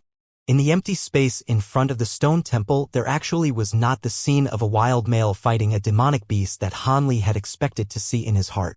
Instead, it was a black-clothed, barefoot, and square-faced man controlling a huge silver sword that was pressuring a slender, green-clothed woman to the point that she could not breathe easily. This woman's only defensive method was a silk handkerchief that shone with a yellow light. However, its surface was cloudy and pale. She had been completely suppressed by the silver sword to a disadvantage, and could only bitterly endure. Off to the side, the corpse of a huge red wolf and a white young eagle lay, having been split into two. The fresh blood that flowed from their bodies covered the ground, and the piercing smell of gore filled the area. It seemed as if they had died not too long ago. Seeing all of this, Hanli's jaw couldn't help but silently drop wide open. It wasn't because those two's battle had shocked him, but rather because that green-clothed young woman was actually the easily embarrassed young woman who had sold him that golden sincerity brush. This caused Hanli to be completely astonished. This was because Hanli had already discovered that the young woman's cultivation base was extremely shallow when the disciples from the various sects had gathered together outside of the forbidden area. It was merely at the 10th layer. Thus, he expected that this woman, after entering the forbidden area, had either already passed away long ago, or she should have been quietly hiding in some location. But today, he had seen her use a top-grade magic tool to fight to the death with a not-to-be-trifled-with disciple from the giant sword sect in the central area of the ring-shaped mountain. How could this not cause Hanli to feel incredibly shocked? "Little girl, it's not too late to quit and leave. You should know that I was always being lenient with you. But I trust that someone who doesn't want to kill a female doesn't necessarily mean they won't kill a female. If you continue to nag me, you and that white eagle will share the same end," the barefoot man said, filled with killing intent. His expression was chilly, and he was somewhat annoyed at this point. One should know that he had been annoyed by this young woman from Spirit Beast Mountain who had appeared from heavens knows where for more than half an hour. His last shred of patience had long since been depleted. If the opponent continued to be unable to tell good from bad, he might actually kill a delicate flower. The young woman's face was deathly pale. However, after gritting her teeth, she said extremely stubbornly, "If you aren't willing to let me have the few fierce young blossoms inside, I won't leave even if I die." When the barefoot man heard this, his heart filled with vigorous rage. This woman already had difficulty protecting her own life, yet she still continued to repeatedly raise her baseline. "Good, good, good." Thus, he laughed, annoyed, and said, "3 goods. Then today you can die here." Having said this, he pointed the huge silver sword out, and the huge sword immediately shot out brilliantly, releasing an extremely dazzling sword tip. Next, a relentless pressure shot out ruthlessly towards the young woman's forehead. When the young woman saw this, she gritted her teeth and hurriedly commanded the silk handkerchief to become a yellow plate roughly the size of a wheel to directly block it. With a rip, this top-grade magic tool that had been completely spent had actually been cut into pieces by the full-force huge silver sword, floating everywhere in the air. The silver sword brilliantly flashed, and under the control of the big man, it unhesitatingly continued to stab at the bitterly smiling young woman. With a clear dong sound, when the silver sword was 10 meters away from the young woman's forehead, It was blocked by a golden flying dagger that came shooting over from the side. Then, it danced in the air as a ball of golden light above the young woman. It would not allow the silver sword to drop even an inch. "Who is it? Get out here." The barefoot man's face fell, and he made a gesture, retrieving the silver sword. Then, his eyes swept like lightning towards the side and tenaciously stared at a huge mountain rock, unwilling to let it go. This was because he had seen very clearly that the gold blade had flown out from there. "Hee. The weather today is pretty good. Why would everybody fight and kill each other? It would be much better if we all sat down and had a nice, pleasant conversation." A figure flashed out from behind the rock and an average-appearing yellow-robed youth spun out.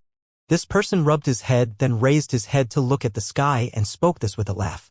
However, this youth's face was filled with helplessness.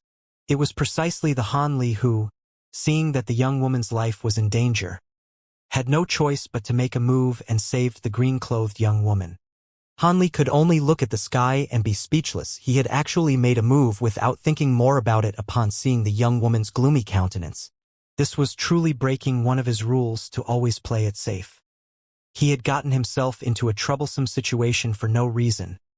Truly beautiful women brought disaster. However, Han Li also knew that this mostly was because the impression that woman had left on him was truly too deep. He was also unable to watch this person of whom he had a very favorable impression die right in front of his eyes and act indifferent. It seemed like his heart could not actually be considered hard. He really wasn't a vicious, merciless, and ambitious character who wouldn't recognize his own family. Han Li bitterly laughed and let his imagination run wild for a while. However, he had already stirred up the trouble and could only strengthen his spirit and cope with it for a moment.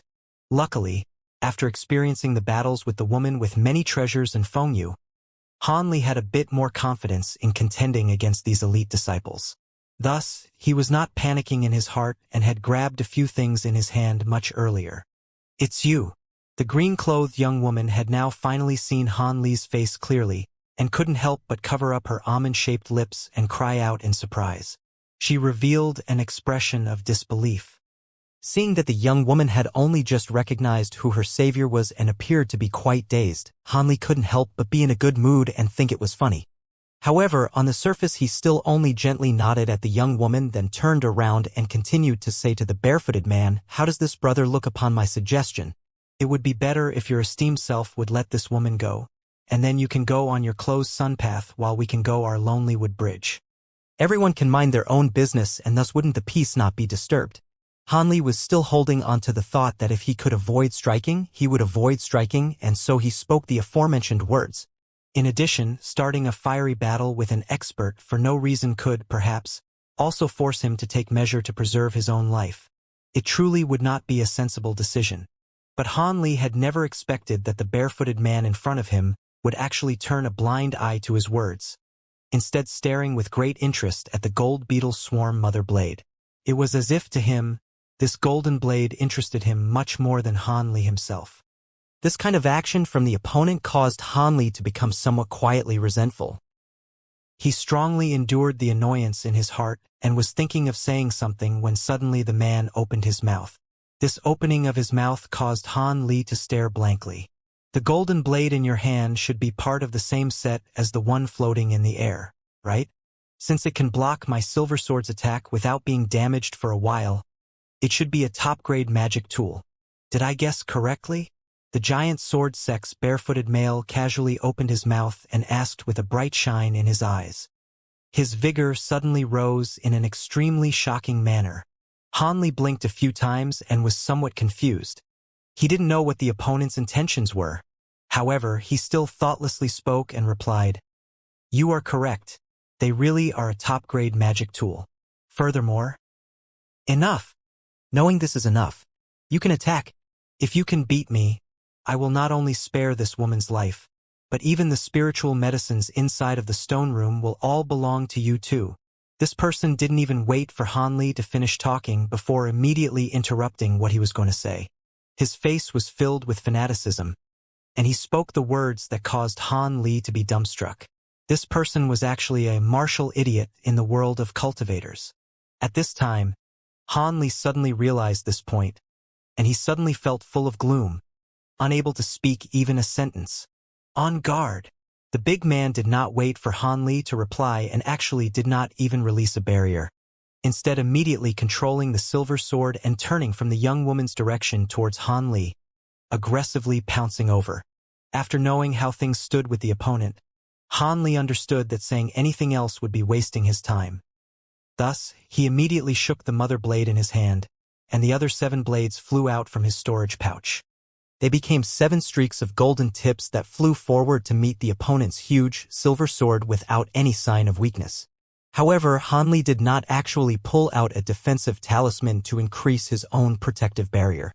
This was because, after seeing the silver sword break through the young woman's silk handkerchief, Han Li was very clear in his heart that the silver sword's strength was truly too shocking.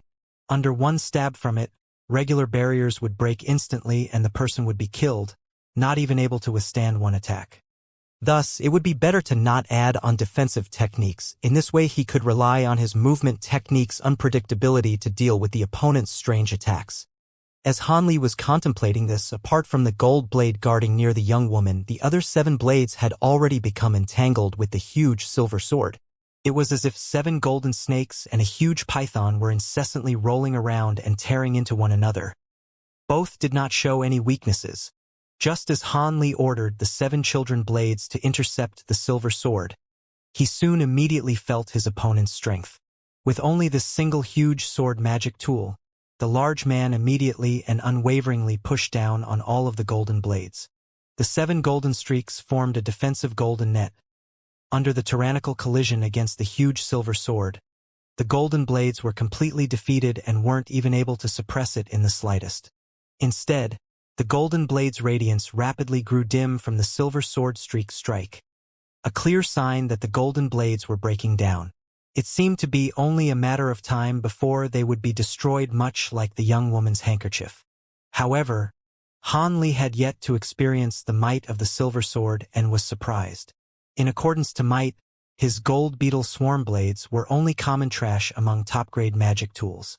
Being no match against the silver sword was within expectations and nothing to make a fuss over.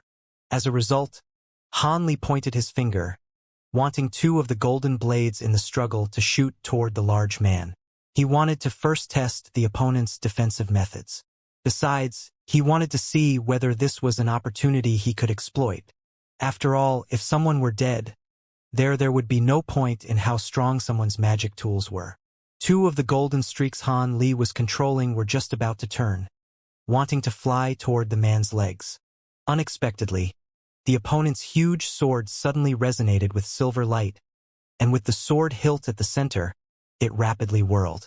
In an instant, it turned into a huge silver disc and released countless threads of attractive force from its center, causing the nearby golden blades to become incapable of moving in the slightest, as if they were weighed down by 1,000 kilograms. The 2 blades wanting to leave naturally weren't able to luckily escape. These scenes caused Han Li to be stunned from alarm. As soon as he regained his senses, he hastily looked toward the large man. As expected, the opponent was using a strange magic technique. His hands were dancing with the wind as if he were gesturing some sort of circles. Han Li didn't give it much thought and promptly patted his storage pouch. A flying blue dagger and a gold alms bowl flew out. The 2 items didn't stop at Han Li's side and shot straight toward the large man. Although the hands of the barefoot man from the giant sword sect were not idle, Han Li's actions were clear. He sneered for a moment. Then he suddenly changed the incantation gestures in his hands and held his bare hand against the flying dagger and alms bowl, pointing at the 2 objects from a distance. Han Li immediately felt the result. He lost his connection to the 2 magic tools that were originally in their control. Whoosh! Whoosh! The 2 magic tools actually flew over 20 meters away and were sucked in by the floating huge sword's silver vortex. Pooh! Pooh! Just as the 2 high-grade magic tools were about to enter the huge silver sword's rapid vortex, they were unable to endure for that short moment and burst into fragments like fireworks. Those sparking magic tool fragments made an exceptionally beautiful meteor shower. Han Li's mouth was currently dry. He completely did not expect the opponent's cultivation and silver sword to be this great. Not only were his golden beetle swarm blades trapped, His 2 high-grade magic tools were disposed of, thoroughly destroyed without the slightest of effect. This truly caused him to become apprehensive. Bang! The sound of the explosion greatly frightened Han Li. His complexion rapidly paled as he looked over to the source of the sound. As expected, the original 7 of the golden swarm blades turned to 6 with a beautiful golden rain of sparks appearing from the center of the silver vortex. Under the large man's control, the silver vortex was actually starting to destroy and absorb the golden blades. When it had only started to destroy high-grade magic tools, Han Li would only be apprehensive. But now that the golden blades started to disappear, Han Li truly felt some heartache. These were top-grade magic tools. Furthermore, because they were a complementary set, each loss would significantly reduce its power.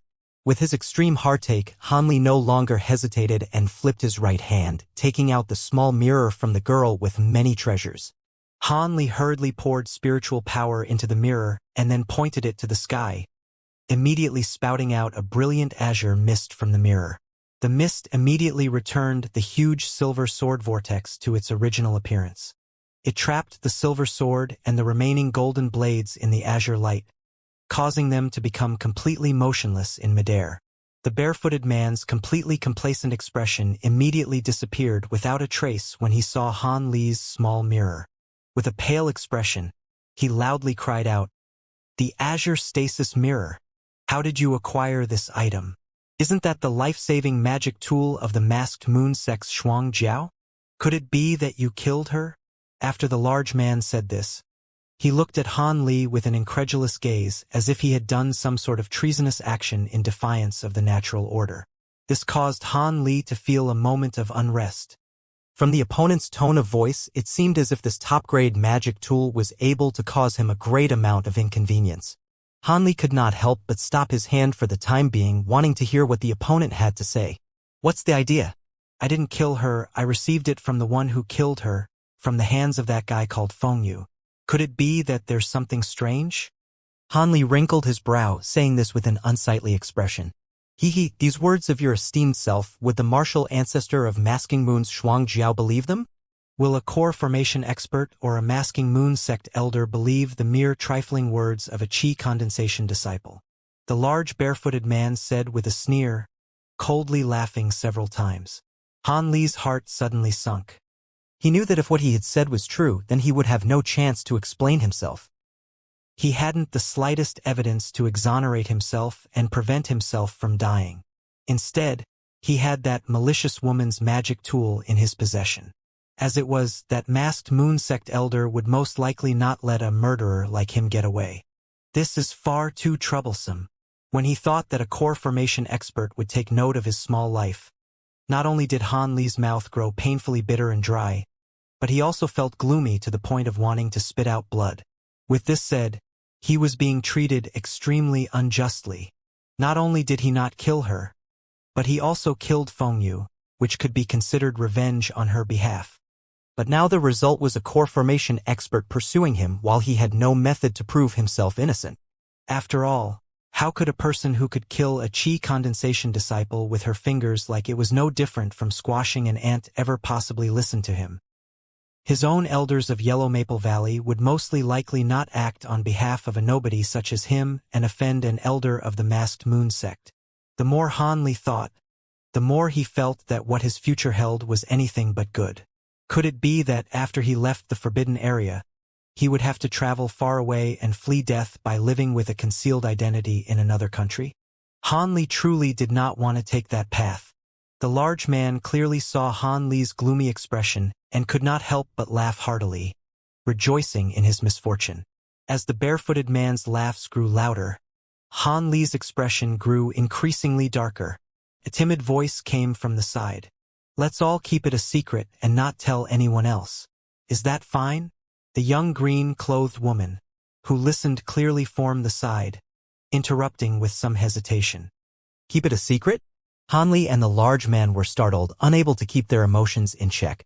Then they looked at each other with a strange expression and suddenly shut their mouth, keeping silent. The words that the young woman had wanted to say caused the two who were baffled to immediately swallow in fear. With open pupils, their eyes could only spin around incessantly. They didn't dare to speak. During the silence, Han Li suddenly put his hands behind his back and slowly paced back and forth nearby. Meanwhile, the large man was rigidly staring at Han Li's every movement with an extremely solemn appearance.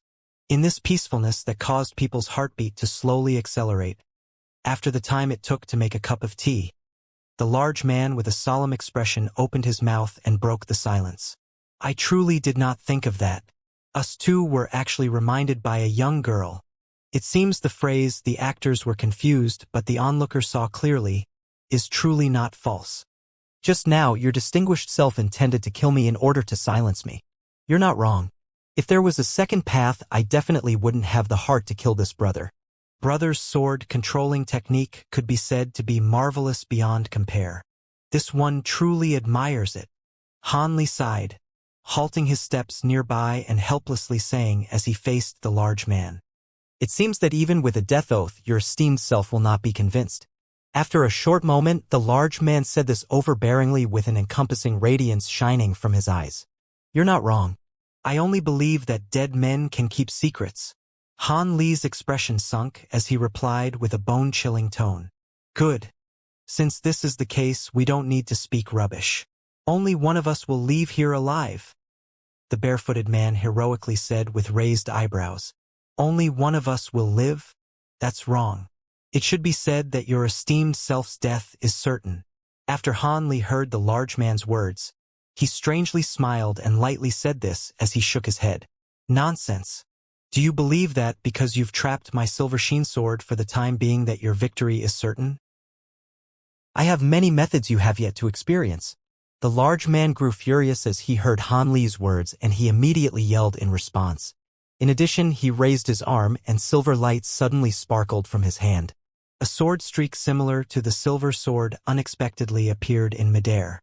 Your esteemed self did not yet take note of this. The distance between us is already within 30 meters.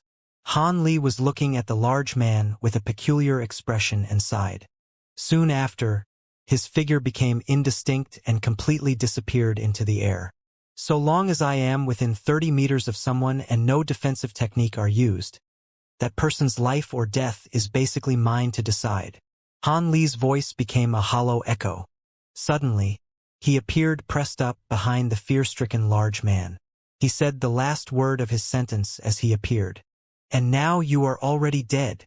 Han Li softly muttered this as he slowly withdrew the thread he had just waved. The large man motionlessly looked forward with a lifeless expression. A thin red line suddenly appeared on his neck.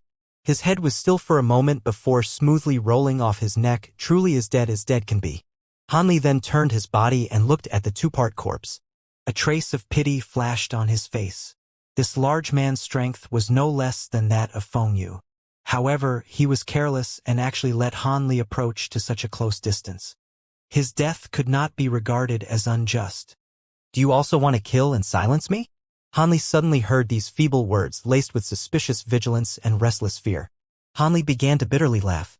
Although he had gotten rid of the fellow from the giant sword sect, he still had to deal with the largest problem at hand. The green-clothed young woman's slim and frail body, her deathly pale and thin face, and the panic in her eyes were all completely and distinctly reflected in his eyes the moment that Han Li slightly shifted his eyes and swept the scene. It seemed as if the shock she had received was truly not small.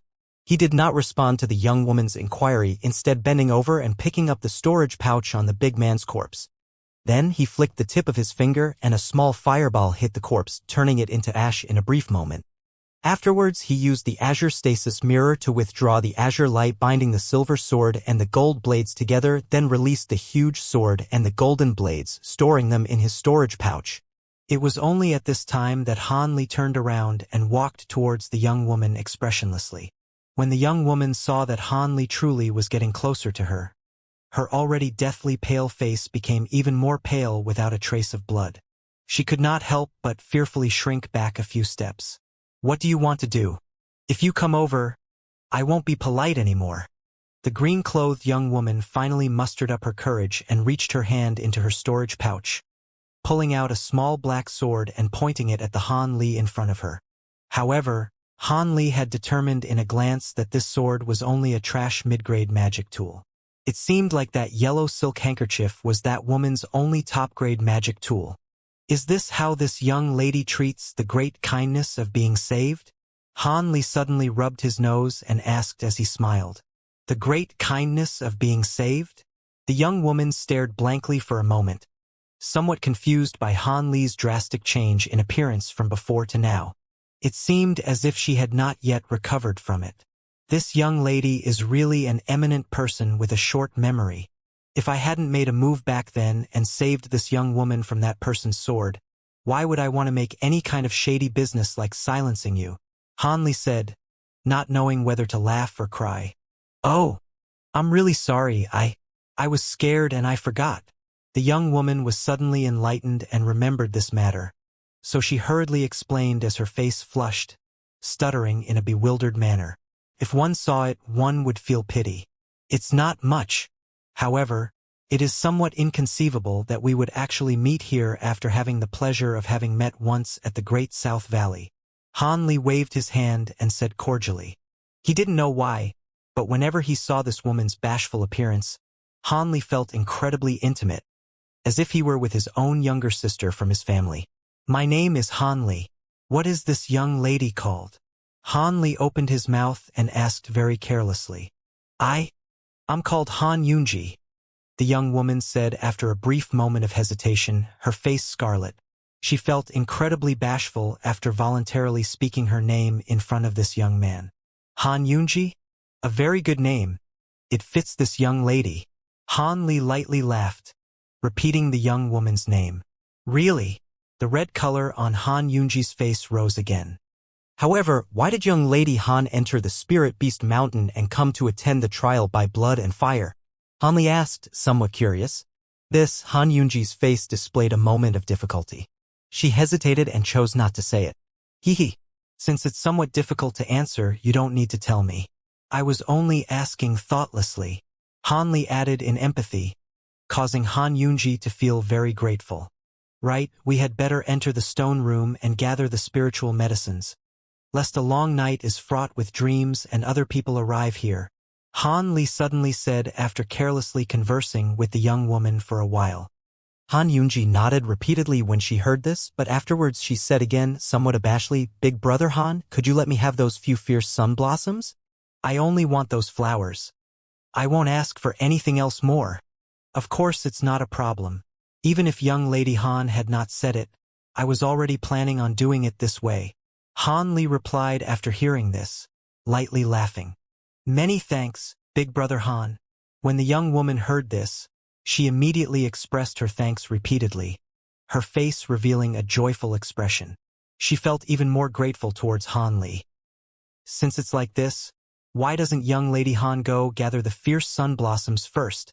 Don't let me accidentally take them away. Han Li recommended calmly, laughing once. Okay then. Hearing this, the young woman felt that it was somewhat reasonable and lowered her head, paying her respects to Han Li. Then, she turned around to walk towards the stone room. But when the young woman had just turned around, she suddenly heard Han Li sigh. Then she felt a sharp pain in the back of her head and her vision went black, falling unconscious onto the ground. However, when she was a few feet from the ground, she was stopped by being hugged from behind. It turned out that Han Li had taken advantage of the moment the young woman had turned around to suddenly move himself behind Han Yunji and gently knock her out with one blow. He then used his two hands to hold her soft, jade-like body. Han Li, holding up the young woman's curves and smelling the beautiful and serene smell of the young woman's body, was shaken in his state of mind. He couldn't help but to lower his head and kiss the young woman's fragrant cheek. However, he immediately regained his senses and bit the tip of his tongue, immediately becoming much more sober. Looking at the young woman's beautiful appearance, he began to bitterly laugh incessantly. He first gently laid the young woman against a wall of the stone room, and then in a flash he entered the room. After a brief moment, when he had cleaned out all of the spiritual medicines inside of the room, he walked out again. He then picked up the young woman again, and his figure swayed a bit before disappearing in an outcrop of mountainous rocks to the side. Inside a naturally formed stone cave near the peak of the ring-shaped mountain, Han Li laid the young woman flat on the ground. Then he sat cross-legged to the side, closed his eyes, and began to recover. Han Li finally opened his eyes. A mysterious light flickered in them, and he displayed his incredibly fast movement technique. He finally was able to recover some energy. It was only now that he retrieved a palm-sized, delicate silver box from his storage pouch. Han Li gazed at the silver box and seemed to be somewhat entranced. After a while, he silently opened the lid to the box, revealing a neatly arranged row of silver needles inside. They were exactly the acupuncture items that he had often used before at the Seven Mysteries sect. Han Li lifted his hand and gently caressed the silver needles of all sizes. The figures of Dr. Mo, Li Feiyu, etc.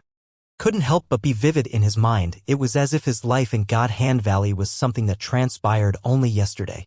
He couldn't help but sigh with much sorrow. After a brief mental journey, Han Li's train of thought finally flew back to him. He settled his mind, and then used 2 fingers to deftly draw out a long and thin silver needle in a very practiced motion. The needle appeared between his fingers. Then Han Li looked at the young woman and then at the needle in his hand. A helpless expression appeared between his eyebrows. Young Lady Han, if it wasn't for me being eased by this needle technique, which can eliminate a person's short-term memory, I really wouldn't know how I would deal with my secret being revealed.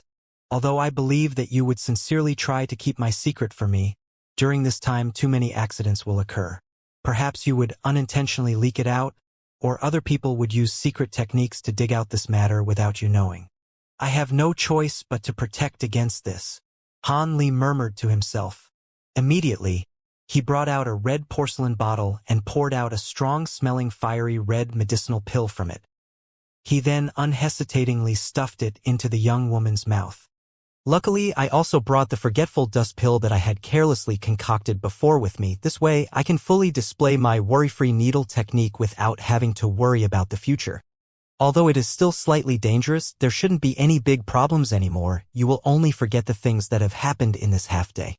I really didn't expect that the needle technique I had learned from Dr. Mo's relics could actually be used today in the cultivating world, Han Li said with affection as he touched the young woman's beautiful hair. After a few hours, Han Li walked out of the cave, his face deathly pale. He hastily hid in a nearby large tree, and then attentively watched the circumstances at the tunnel entrance. After a quarter of an hour, Han Yunji walked out with a vacant expression, holding a few fierce sun blossoms in her hand. She peered around at the cave entrance a few times, a hand on her forehead. Her eyes slowly revealed a strange expression. Suddenly, it seemed as if she had thought of something important. She hurriedly placed the fierce sun blossoms inside of her storage pouch, and she hurriedly left that area, shooting down the mountain. Not long after she left, Han Li leaped down from the tree. After gazing at the direction the young woman had disappeared to, he let out a long sigh, then slowly headed towards a dense forest on the other side. The 3rd day in the forbidden area had finally ended. The 4th day's arrival, to Han Li, went much less smoothly than the day before. If it wasn't encountering and being chased by other strong demonic beasts, it was that his information had mistakes. The locations where spiritual medicines grew didn't actually contain the ones that Han Li needed. As for the demonic beasts guarding the spiritual medicines, their numbers also abruptly increased. In just half a day, Han Li had killed 3 medium-level and 2 high-level demonic beasts in immediate succession. Regardless of whether it was his magic power or his physical energy, Han Li was unable to endure the exertion. Now, Han Li stood below a huge cliff, assessing his harvests. Although the quantities of the 3 spiritual medicines had not completely reached his expected goal, they were just barely enough. Even if he were to leave the forbidden area now, it was not something that he could not accept. In addition, the information from the Yellow Maple Valley clearly indicated that there were no more locations where spiritual medicines were yet to ripen. The remaining locations were all from the information that he had exchanged with Zhongyu. There were actually a few more. However, previously Han Li was always afraid that the other person's intelligence was inaccurate, leading him on a wild goose chase and wasting his time. But when Han Li skimmed through this externally obtained information again, he immediately discovered that there was another location not too far from his current position that concealed and grew many spiritual medicines. That place not only had spiritual medicines that had yet to ripen, there was even supposed to be many ripe spiritual medicines. This caused Han Li to be somewhat tempted. According to his speculations, if the ripe spiritual medicines there hadn't already been taken by Xianxia, they still should have been taken first by other people. However, the yet-to-ripen spiritual medicines should still be there. Since it was still early and he did not have a predetermined destination, it wouldn't be a bad thing for him to run there and take a look. Even if the information was incorrect, he would not have any losses. Having reached this intention, Han Li could no longer sit still. After resting for a brief moment, he leaped up to depart. The place that Han Li intended to go to was located within some basin on the ring-shaped mountain. It was surrounded by large, strangely shaped rocks that shielded it from the elements. Square in the middle of this basin was an ancient, huge azure stone temple. Although the stone temple was huge, the door to the temple was pitifully small. It could only allow 2 people to enter in side by side. This gave Han Li, who was standing on top of the rocks and gazing at it, an extremely strange feeling of discordance. Han Li knitted his eyebrows and jumped off the rocks. Then, he leisurely walked near the temple door, raising his head to look at this stone temple. As he looked at it, the suspicion on his face became even more evident. He didn't know if it was an illusion, but he always felt that on the stone temple's surface, pale, azure light would occasionally flow.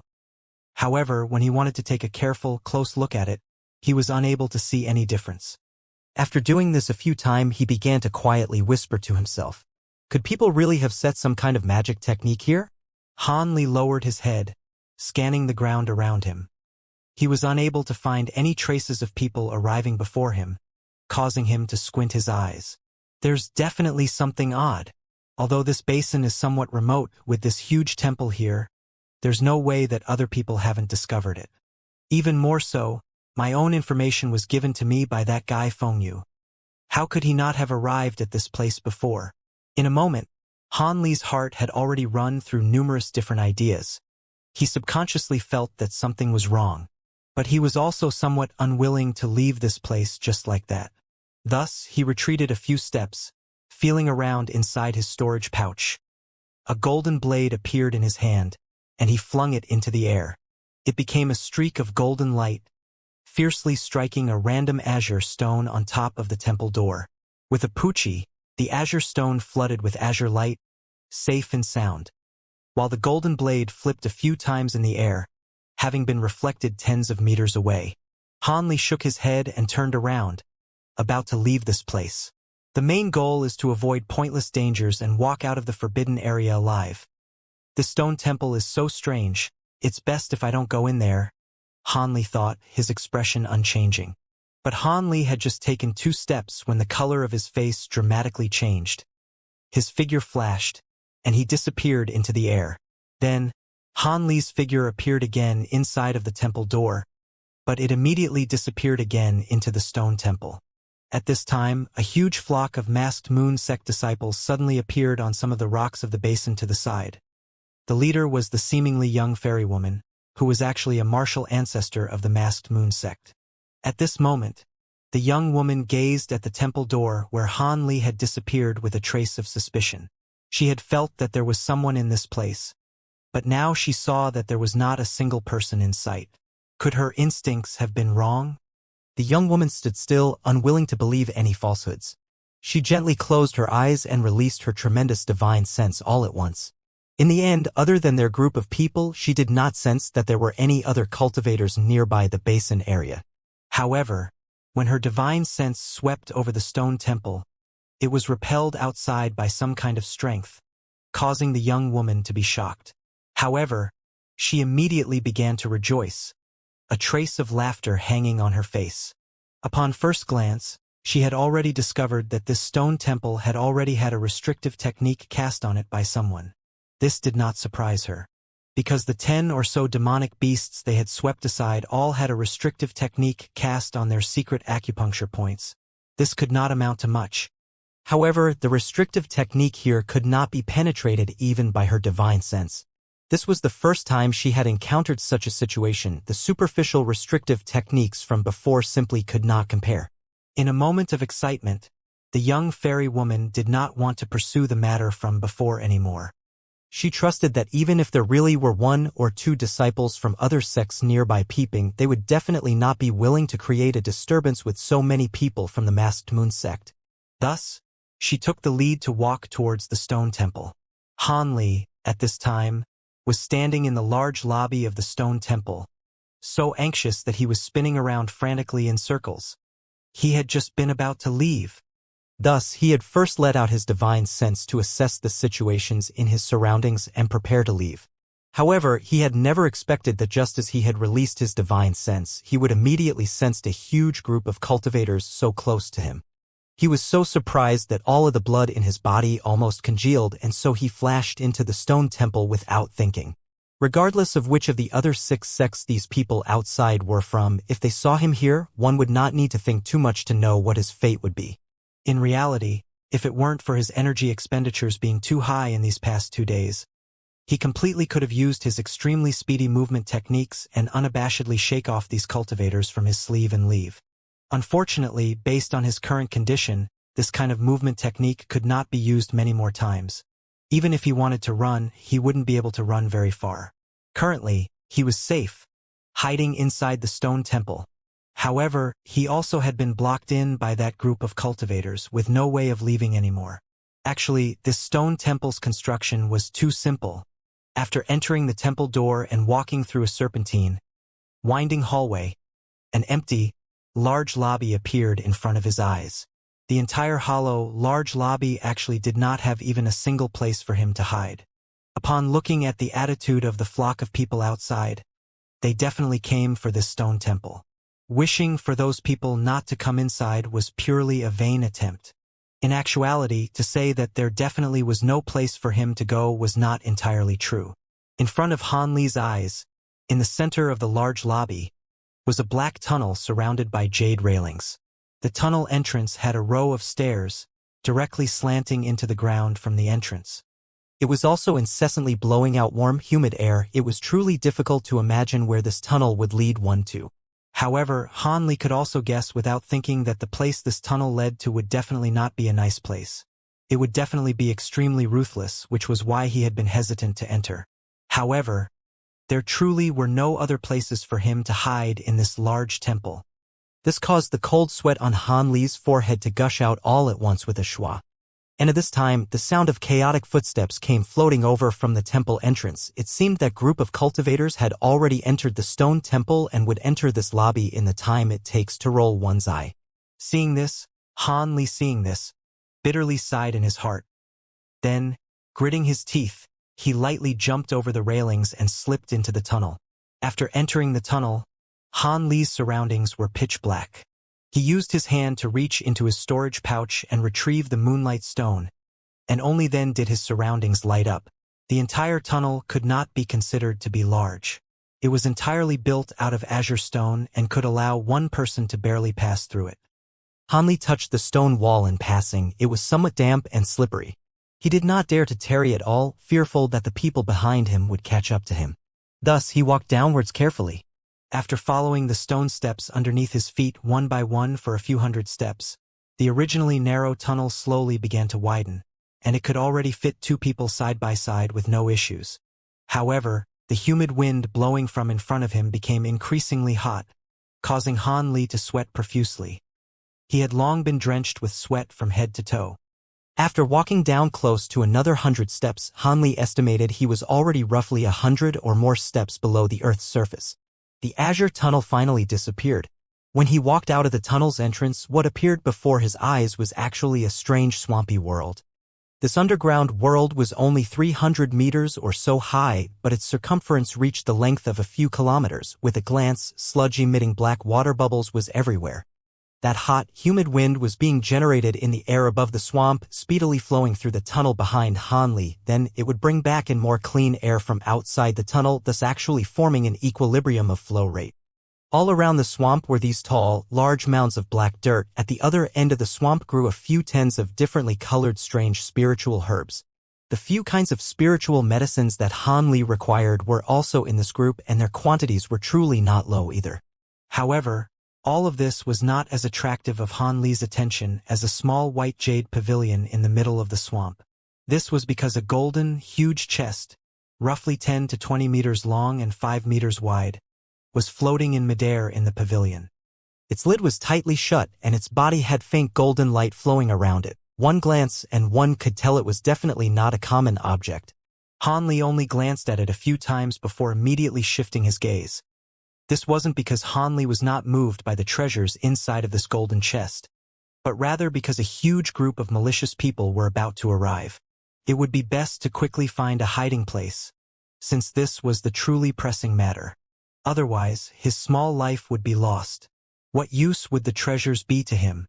Han Li's figure swayed a bit, and he slipped over to a random dirt mound far away from the tunnel entrance. Then, he restrained his chi in one breath utilizing a full-strength concealing technique. Next, he lay on top of the dirt mound unmoving. After hiding his appearance, Han Li was already beginning to blend into one entity with the black dirt. Gazing at it from afar, one would not be able to easily discover his traces. Han Li had not prepared all of this for too long before the young fairy woman's figure appeared on the stairs at the tunnel entrance. As soon as she appeared, she indifferently assessed the circumstances in this area. When she saw the huge golden chest in the white jade pavilion, her previously expressionless face finally began to be emotionally moved, and her eyes gradually revealed a fiery passion. Although she had heard disciples from her sect describing the golden chest here, she was much more astonished upon seeing it up close and in person. The young woman walked down the steps, neatly standing in front of the swamp.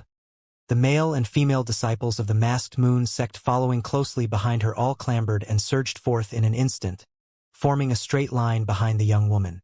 In a place not too far away from where he had clearly seen all of this, he could not help but quietly grow apprehensive.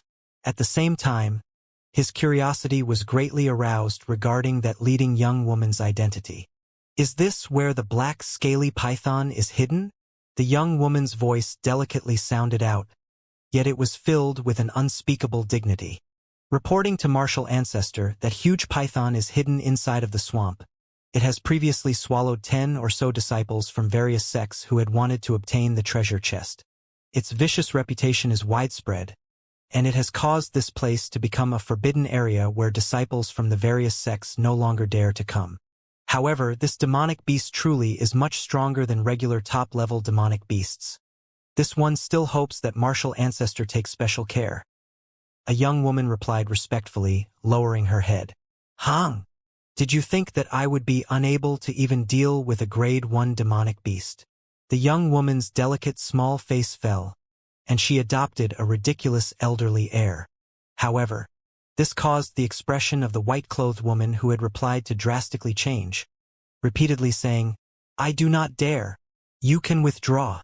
Everyone, follow the original plan to act. No matter how powerful this black scaly python is, it definitely isn't the yin-yang pulling magic's opponent. No matter how strong it is still a grade 1 demonic beast, the young woman said with an unquestionable tone, lifting the spirits of all the disciples behind her. After giving orders to all of the disciples, the young woman turned around and looked at the swamp in front of her, using a faint voice to murmur to herself, it seems like that object should be inside of this chest. The previous few locations were all a waste, all I got was some trash. The young woman's voice was inaudible. Apart from herself, the other disciples could not hear anything at all. They were all extremely excited for the imminent, upcoming big battle. After the young woman's orders had been passed down, the male and female disciples from the Masked Moon sect immediately stood side by side with their Dao companions. They actually both reached out a hand very skillfully and held them together. Suddenly, the two overlapping hands individually emitted a blue and red strange brilliance. Then, following down their arms, it spread to these disciples' entire bodies, causing the 6 pairs of Masked Moon sect disciples to be covered with light. Red light shrouding the males' bodies, blue light shooting off of the females, forming a strange blue-red crisscross shape. Only 3 disciples remained, 1 male and 2 female, having already lost their Dao companions. They could only bring out some magic tools, merely making some basic preparations. Han Li lay on the mound of dirt. Although he had not heard the young woman murmuring to herself, he had exactly heard the female disciple in front call her Martial Ancestor. This instantly caused him to almost bite his tongue and injure it in a moment of surprise. Martial Ancestor of the Masked Moon sect. What was this notion? Han Li was already no longer a rookie in the cultivation world, and he was very clear about this situation. That was a core formation cultivator expert who was of the same level as his sex martial ancestrally. That this kind of an expert would actually appear in the forbidden area, which was restricted from cultivators of the Foundation establishment stage and above, caused Han Li's head to whirl. At this time, seeing that all of her sex disciples were properly prepared, the young woman began to take action contentedly. The young woman faintly opened her dainty mouth and spat out her magic treasure, the vermilion bird band. When this item came out from her mouth, it immediately whirled through the air as it traveled above the swamp and expanded to the same size as a small building. Next, the young woman beneath it formed hand incantations for a magic technique and pointed with her finger. A streak of red light shot from her hand to the ring. In an instant, the band's color rapidly changed from pink to a fiery, blazing red. On top of the dirt mound, Han Li was stunned by what he saw, this kind of impact and strength. If one said that this wasn't a magic treasure, one could beat him to death and he wouldn't believe it. Since the young woman could control this magic treasure, her identity as a core formation cultivator was undoubtable. But how was she able to make her way into the forbidden area, and why was her magic power only at the peak of the chi condensation stage? These string of questions flew around in Han Li's head, but he still had no way of answering them. The young woman had yet to take the next step when the swamp below began to show signs of movement. With a certain part of the swamp as the center, the nearby silt began to roil. In addition, the roiling area became greater and greater, and the waves higher and higher. It actually slowly formed into a huge protrusion, the sight of which was extremely shocking. A trace of doubt flitted across the young woman's face when she saw this. Based on her memories, the black scale python had never seemed to be this imposing. However, seeing that the demonic beast's appearance was imminent, the young woman did not dare to hesitate. Her two hands formed hand incantations for the blue flower magic technique with her attention connected to the huge vermilion bird band which began to spin in the air. In a short amount of time, it became blurry because of how fast it was spinning. The hundreds of fireballs inside of it also became a red sea of fire in the time it takes to roll one's eyes, actually dissolving into one entity. Go! The young woman spit out as her magic technique suddenly stabilized. All of a sudden, the round ring spinning stopped abruptly, and the encapsulated sea of flames thus suddenly became a thick, large fire cyclone pillar that aggressively shot out downwards, directly spurting towards the huge protrusion from the swamp. However, before the flame column had neared the swamp, a column of black, inky water as thick as a bowl's opening shot out of the silt protrusion with a poochie just in time to block the flames shooting towards it. Suddenly, the explosions filled the air, and a large ball of mist immediately rose up in pieces, causing the surroundings to be steaming with fog in the blink of an eye. Everything became blurry. This isn't the black scale python. The young woman's originally somewhat doubtful expression, upon seeing the column of water that was as dark as ink, immediately changed as she spoke. As if replying to the young woman's words, the sound of a wail came from the vast white fog. An extremely strange, piercing scream began to sound and pierce towards the sky. Then, with a hula, an extremely hot gust of wind began to blow, causing the surrounding white air to disappear with a roll, revealing the true colors of the demonic beast. A black, swarthy, snake-shaped demon covered with huge scales appeared before everyone's eyes. This seemingly snake-like yet not a snake demonic beast's bulk was not actually too big, only 30 to 40 meters long. However, its entire body from head to toe was shrouded by a layer of faint black fog, appearing extremely demonic. In addition, its external appearance from head to tail was not much different from that of a regular black python. Of course, its black and shiny hug scales were an exception. Inky Flood Dragon. The young woman, upon clearly seeing the demonic beast's appearance, couldn't help but cry out. Her face revealed an apprehensive yet excited expression. However, the 10 or so disciples standing behind her were somewhat puzzled. Wasn't this the black scaly python? Since when did it become some inky flood dragon? The young woman couldn't afford to explain clearly to all the disciples because the demonic beast floating numerous meters above the ground had already found the main culprit in disturbing its rest. The two small, green eyes on the side of its head flashed malevolently. It opened its mouth, and another black column of water leaped towards the people from the masked moon sect. Beast! You're looking to die. The young woman knew very well the strength of the inky flood dragon. Although this demonic beast seemed as if it was young, she did not dare to be careless at all. She hurriedly controlled the vermilion bird band, instantly releasing a red ring of light that suddenly flashed and blocked in front of the young woman. Then, a string of fireballs came flying out from within the ring, causing that black water to be stopped halfway to its destination. Receive, speed, restrain, arrest, lock. The young woman's 2 hands formed a half-half contained a full moon as she awe-inspiringly spit out these 5 words from her mouth. When these 5 words had just left her mouth, the vermilion bird band began to jitter rapidly in midair. Then, it began to emit a low ring and disappeared into thin air.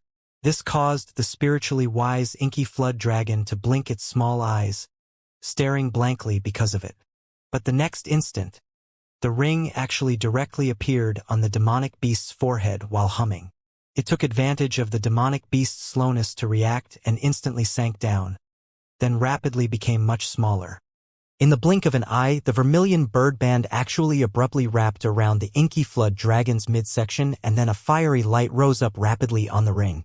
Instantly, half of the demonic beast's body was enveloped in the fierce flames. Move quickly.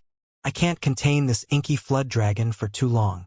Although the vermilion bird band had securely wrapped the demonic beast, the young woman didn't have any relaxing expression. Instead, she sent out commands behind her with anxiety. Although the masked moon sect disciples behind her did not know how the black scaly python had suddenly become the inky flood dragon that their martial ancestor informed them about, this did not prevent them from releasing the offensive that they had prepared a long time ago. Attack! Under the orders of a relatively elderly, white-clothed female, 10 columns of red and blue intersecting light were released from these male and female disciples' bodies, emitting an appalling chi-chi sound that tore through the air. They unmistakably attacked the immobile demonic beast. A series of loud hong-hong sounds spread out. When these columns had just reached near the demonic beast's body, they were forcibly blocked by the faint black fog that shrouded its body. Fierce bursting sounds rang out. Continue to attack. The inky flood dragon's protective fog can't hold on much longer, the young woman commanded hastily, her eyes sharp. At the same time, she continued to push the red flaming technique on the vermilion bird band, causing the flames surrounding the demonic beast to become even more vigorous. Under the string of commands from the young woman, the masked moon sect disciples incessantly shot out individual columns of red and blue light, hitting the demonic beast's body. Although they had yet to break through that layer of black fog, they had already caused that demonic beast to howl and go crazy. It bared its teeth and viciously shook the 2 halves of its body that were able to move, furiously trying to break free from the ring's grasp. However, its struggle was futile. Under the young woman's all-out efforts to restrict it, the round ring was fixed in midair, not moving even a little, thoroughly locking down its body. Watching from the side, Han Li was struck with fright. He had never seen the spectacle of a group of cultivators this large battling a common enemy. Even more, the appearance of the magic treasure and fact that the opponent was a demonic beast that wasn't weak was a big eye-opener for him. However, Han Li also decided that whether the demonic beast beat its enemies or the masked moon sect people killed the demonic beast, he would quietly sneak away after the big battle. This was not the time to casually expose his own tracks. Woo! Just as Han Li was entertaining all sorts of ideas in his head, the inky flood dragon suddenly let out a long cry, its sound numerous times louder than before. At the same time, its scream was filled with pain. Han Li was startled and immediately fixed his gaze there.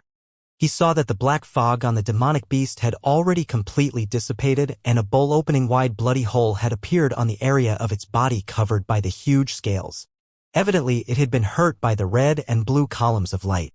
The agony also caused the demonic beast struggling to become even more crazy.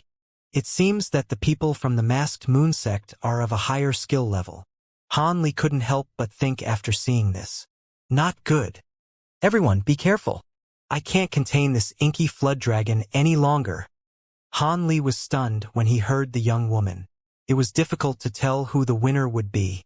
This young woman's words obviously caused those masked moon disciples to be startled. Based on their experiences from the past 2 days, as long as the top-level demonic beasts had been bound by their martial ancestor, not a single one was able to escape the ring's restriction in a short amount of time. How was this demonic beast able to escape so quickly?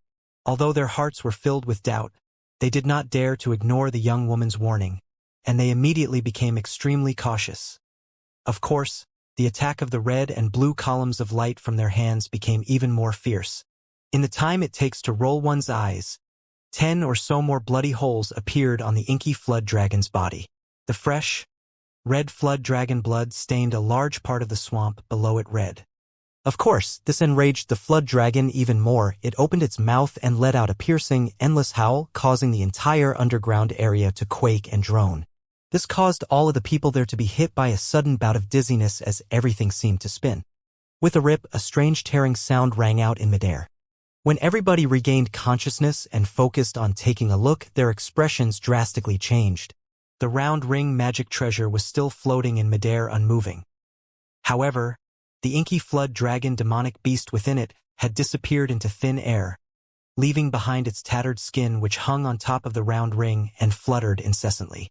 This demonic beast had actually shed its skin and escaped. Not only were the masked moon sect disciples surprised, but even the young woman, when she saw the scene in front of her, was extremely stunned. When she had yelled at her sect's disciples to be careful, it wasn't because she had expected this flood dragon to shed its skin. The inky flood dragon's escaping power was too great. Her magic strength truly was not enough to continue to contain it. Having experienced the restrictive power of the pearl swallow ring, the demonic beast should have also known this. So why would it make a move that hurt so much of its vitality? Could it be? The young woman's heart moved, and she thought of a frightening reason. Her face was painted completely white, and she hurriedly searched everywhere for the inky flood dragon, wanting to verify her own extremely terrible guess. It's over there. A sharp-eyed masked moon sect disciple was the first to discover the demonic beast incessantly swimming around near the topmost part of the underground area. At this time, it had a completely new look, its form very different from how it was before.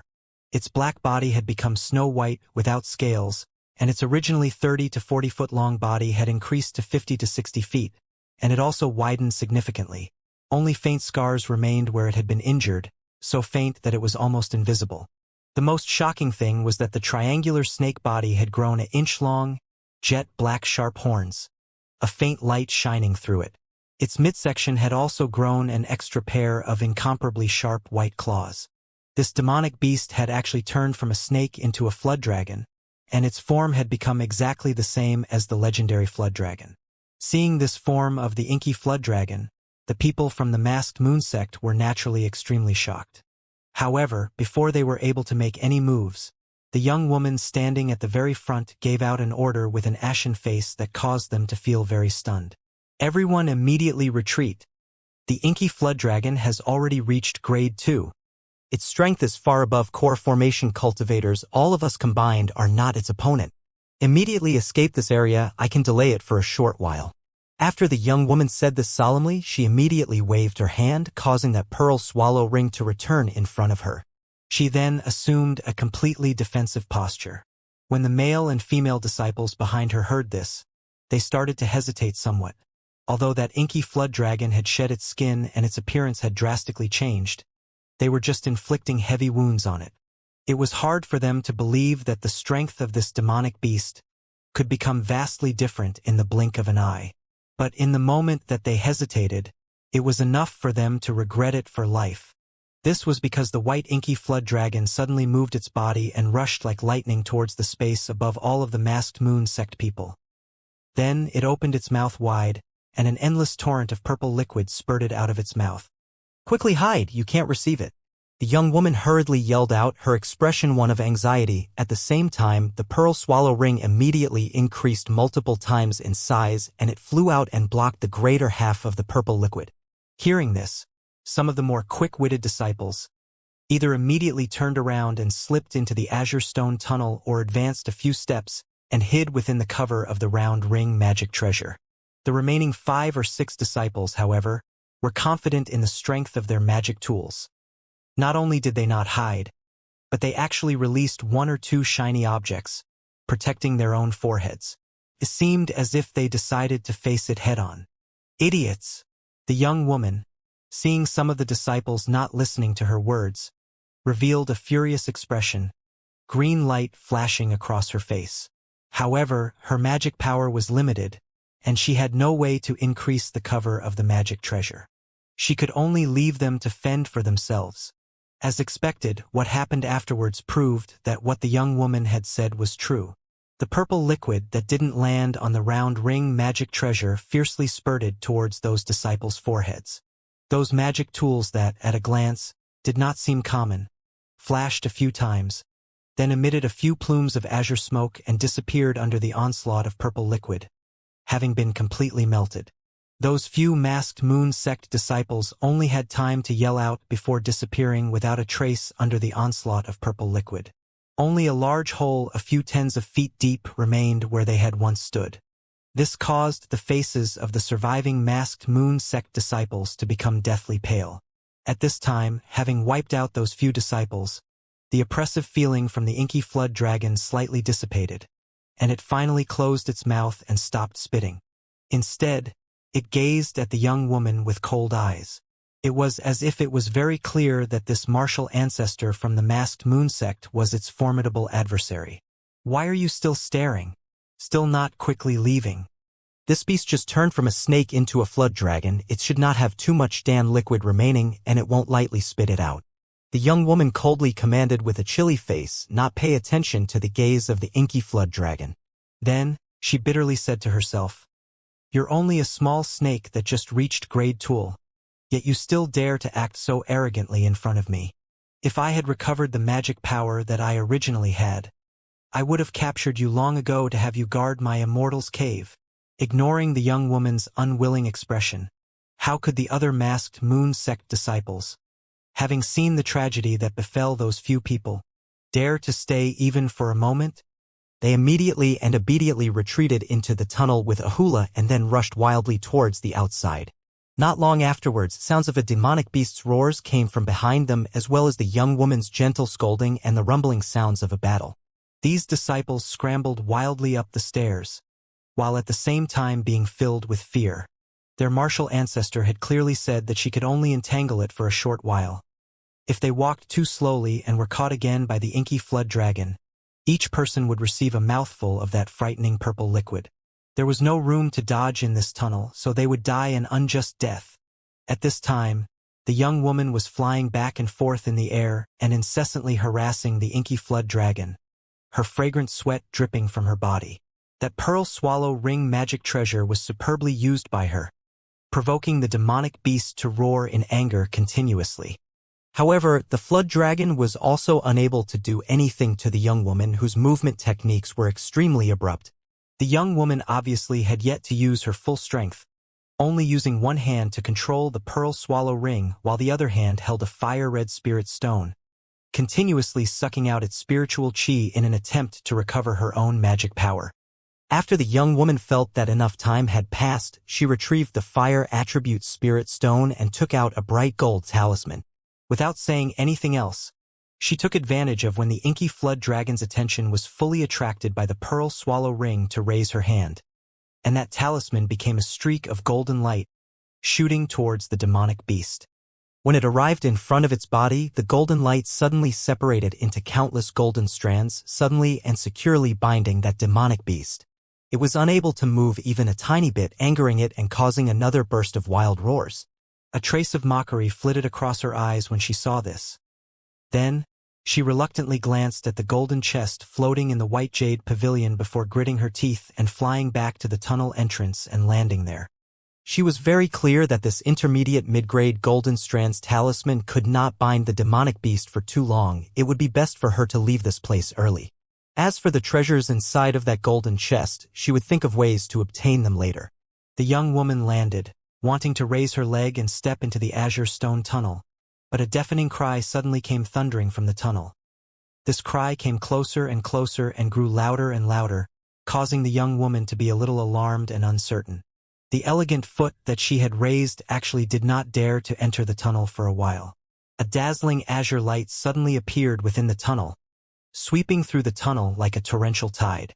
Wherever it went, all of the azure stone tunnel seemed to come alive, furiously extruding towards the middle. In the blink of an eye, The many tens of feet tall tunnel appeared to have no gap whatsoever. When the young woman saw this, she hurriedly retreated numerous steps, as if she had seen a ghost, and couldn't help but cry out, "Small 5 elements Shumi mountain magic." Then her face was deathly pale, and she stared foolishly at the disappearing tunnel.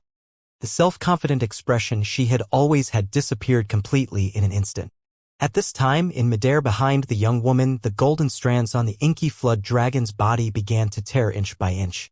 This demonic beast was about to break through its restrictions in the time it took to roll one's eyes. When the young woman had recovered and turned around to see this happen, her heart thumped even harder, as if it had fell into an abyss. In the big lobby of the stone temple, outside of the tunnel, 10 or so masked moon sect disciples were staring rigidly at a white-clothed woman. She was actually the crafty woman who had called herself one of the masked moon sect's twin beauties.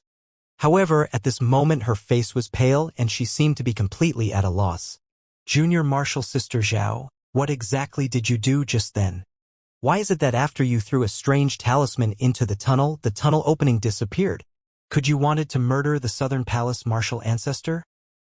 A male masked moon sect disciples asked sternly with a panicked expression. This was not a laughing matter. If this martial ancestor really was to never come out again because of this, their fates would be tragic. After they returned, at best their cultivation bases would be completely destroyed and they would be expelled from the sect. At worst, their lives would be in danger and they would have to suffer. They were very clear about the significance of a loss of a core formation cultivator to the sect, thus they became increasingly anxious. "I didn't do anything. I only placed an intermediate low-grade, small 5 elements talisman near the entrance, intending to wait for the demonic beast to chase over to activate the talisman, giving it some pain to eat," the white-clothed young woman exclaimed, completely flustered. She was very clear that no matter how strong her background was, it would be useless in the face of causing this kind of disaster. Thinking of the frightening consequences of the young woman not coming out, this woman felt her hands and feet grow cold. "Stop speaking nonsense. Let's try and see if we can open up this tunnel and rescue the Southern Palace martial ancestor," snapped a somewhat aged male disciple. This sentence's utterance immediately reminded the masked moon sect disciples. They hurriedly pulled out various colorful magic tools and surrounded the area that was originally the tunnel entrance, incessantly slamming them down, trying to break through the restrictions and save the young woman. After a few hours in the underground world a few hundreds of feet below, the young woman opened her eyes wide and gazed in disbelief at the person who had suddenly appeared. With a hand gesture, this person sent out 7 golden blades to attack the inky flood dragon while the other hand released a black iron shield, blocking the spitting attack of the inky flood dragon and preventing it from reaching the two people. This person was the yellow Maple Valley fellow that she had once seen and felt he was somewhat interesting. This person, when her magic power had been depleted from flying around and avoiding the attacks of the inky flood dragon for those few hours, had suddenly appeared from an unknown location, saving her when she was in critical danger. At the same time that Han Li was barely parrying the attacks of the inky flood dragon, he glanced quickly at the young woman's completely surprised face and bitterly laughed in his heart. Originally, Han Li was leisurely watching the entertaining battle between the masked moon sect and the inky flood dragon.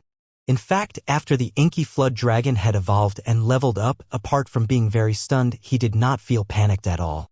However, when the young woman had wanted to retreat and after the azure stone tunnel's entrance had suddenly disappeared, Han Li could not continue to sit there idly.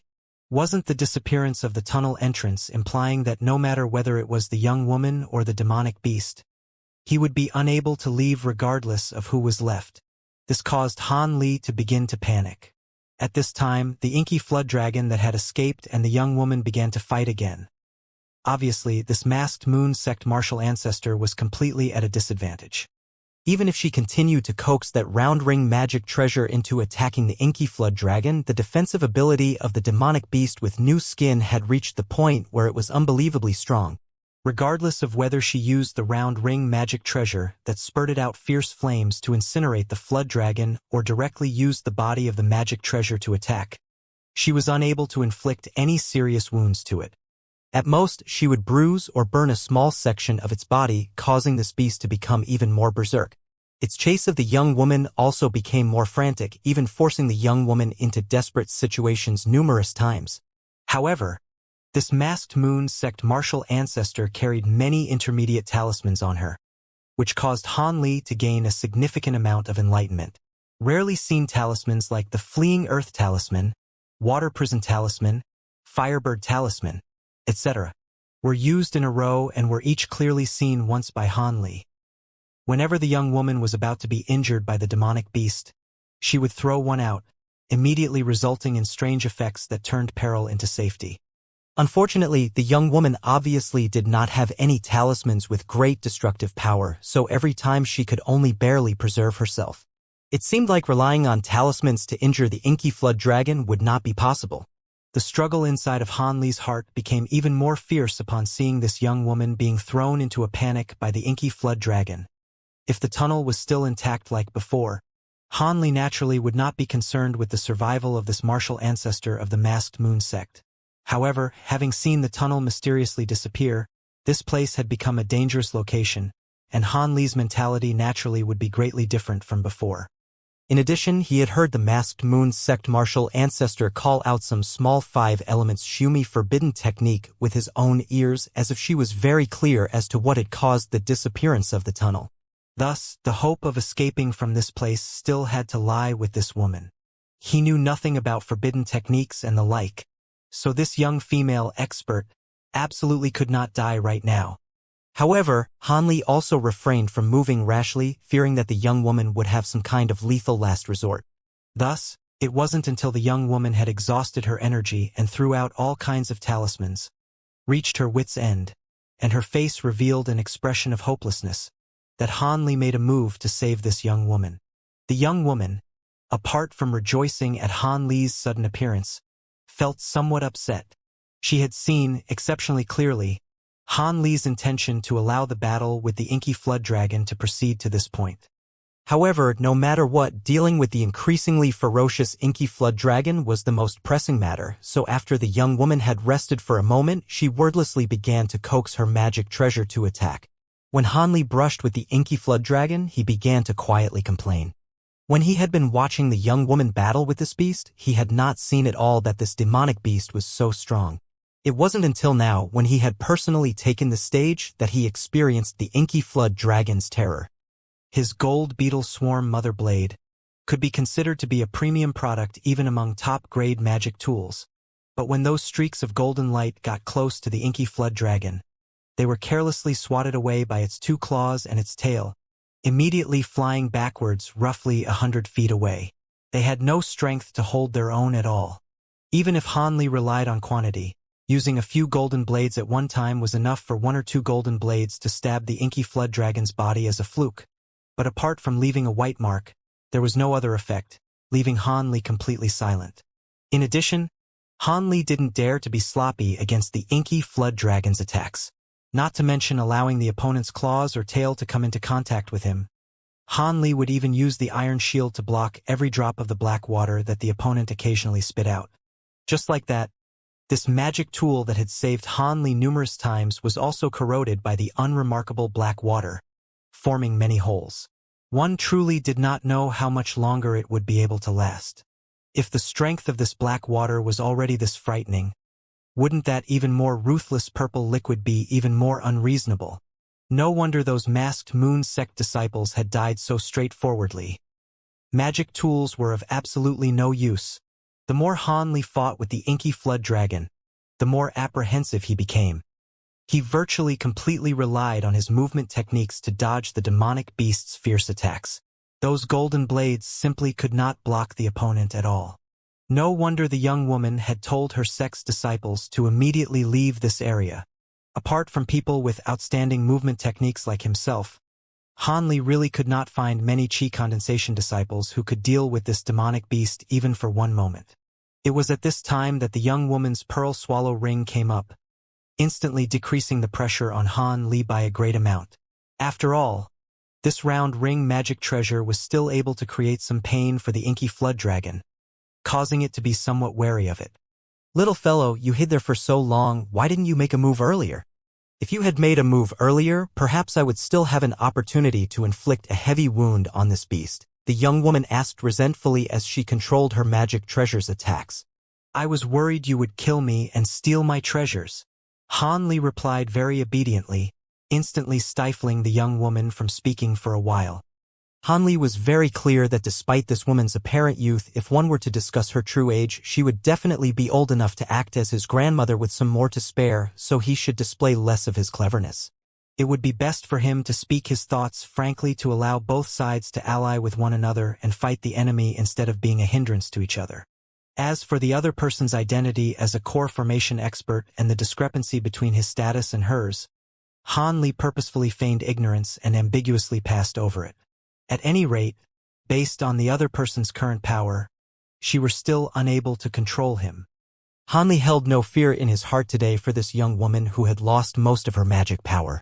Young fellow, you have so many thoughts at such a tender age, I only fear you may not live for very long, said the young woman with a bitter tone after being low-spirited for a while. Hearing this, Han Li laughed once and did not make a retort.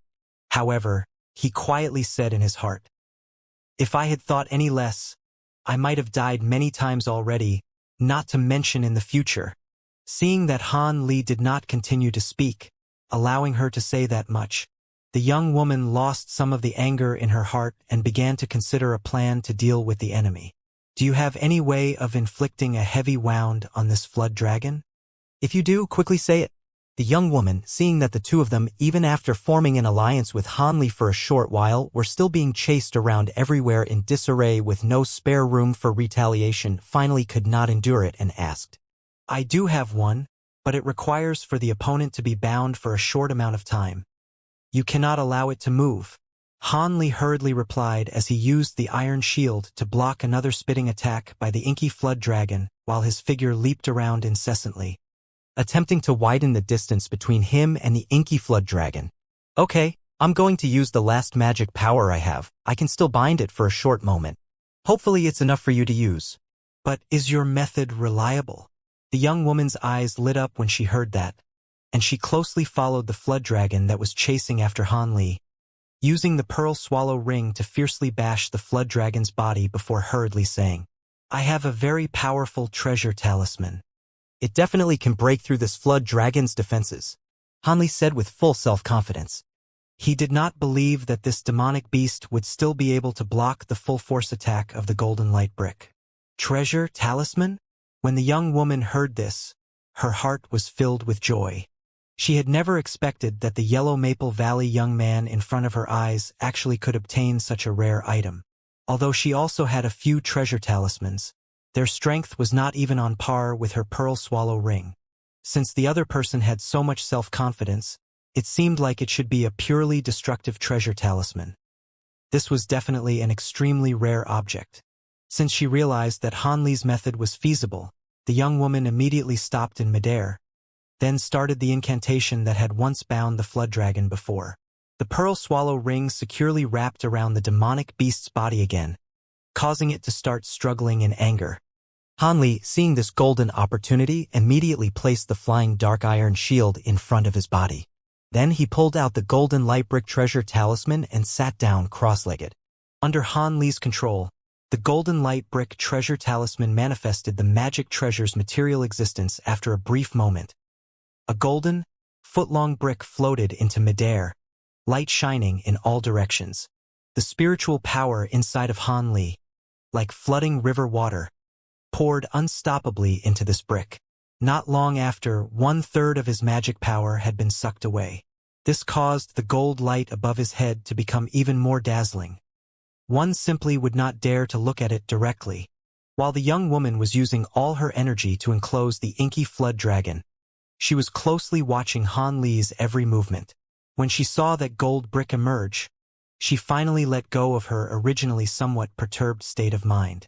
She knew that Han Li did not lie, and that this treasure talisman really could break through the demonic beast's defenses. It seemed as if the inky flood dragon could also detect the discouraging turn of events. Its two claws tenaciously grabbed the two sides of the band, and its attempts to escape became even more violent. It actually caused the young woman's vermilion bird band to begin to tremble. This caused the young woman's expression to change, and she hastily shouted at Han Li, "Hurry up! It's about to escape!" When Han Li heard this, he did not dare to hesitate and pointed his finger at the treasure talisman on his forehead. In an instant, the gold brick flew with a whiz towards the inky flood dragon, and halfway to its destination it suddenly began to metamorphose drastically, becoming like a small mountain, ferociously smashing down at the inky flood dragon. The struggling inky flood dragon knew that the situation was far from good, but its two green eyes suddenly glinted ominously and it opened its mouth, causing the purple liquid that Han Li was very afraid of to spurt out again. It blocked the falling golden brick perfectly, actually causing it to have no way of descending for a while. Seeing this, the young woman and Han Li were both surprised. Han Li had to focus on controlling the golden brick, so he could only stare helplessly at it, unable to do anything, but the young woman bit her apricot lips and pulled out a yellow pearl from her bosom. With a raise of her hand, she slammed it towards the demonic beast, which was in a deadlock with the golden brick. With a bang, the pearl slammed into the head region of the inky flood dragon and immediately burst open.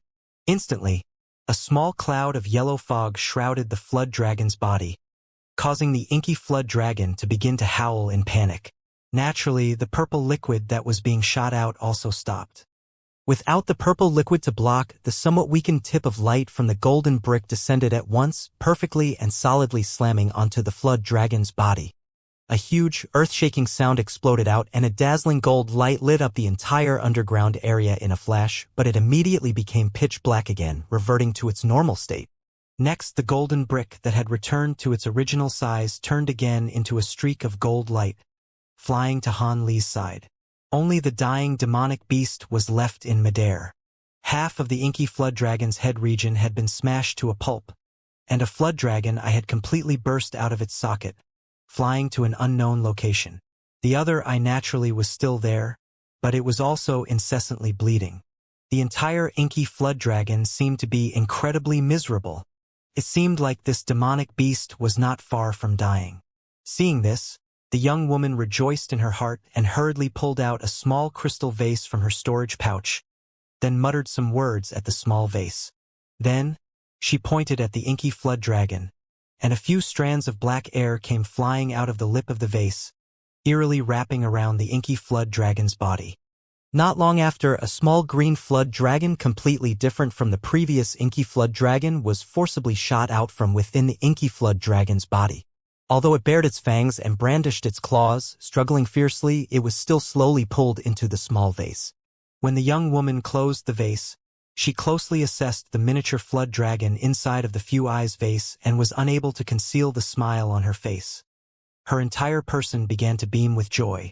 Then she glanced at the corpse of the inky flood dragon closely again. It had already lost the odor of death. She began to ponder.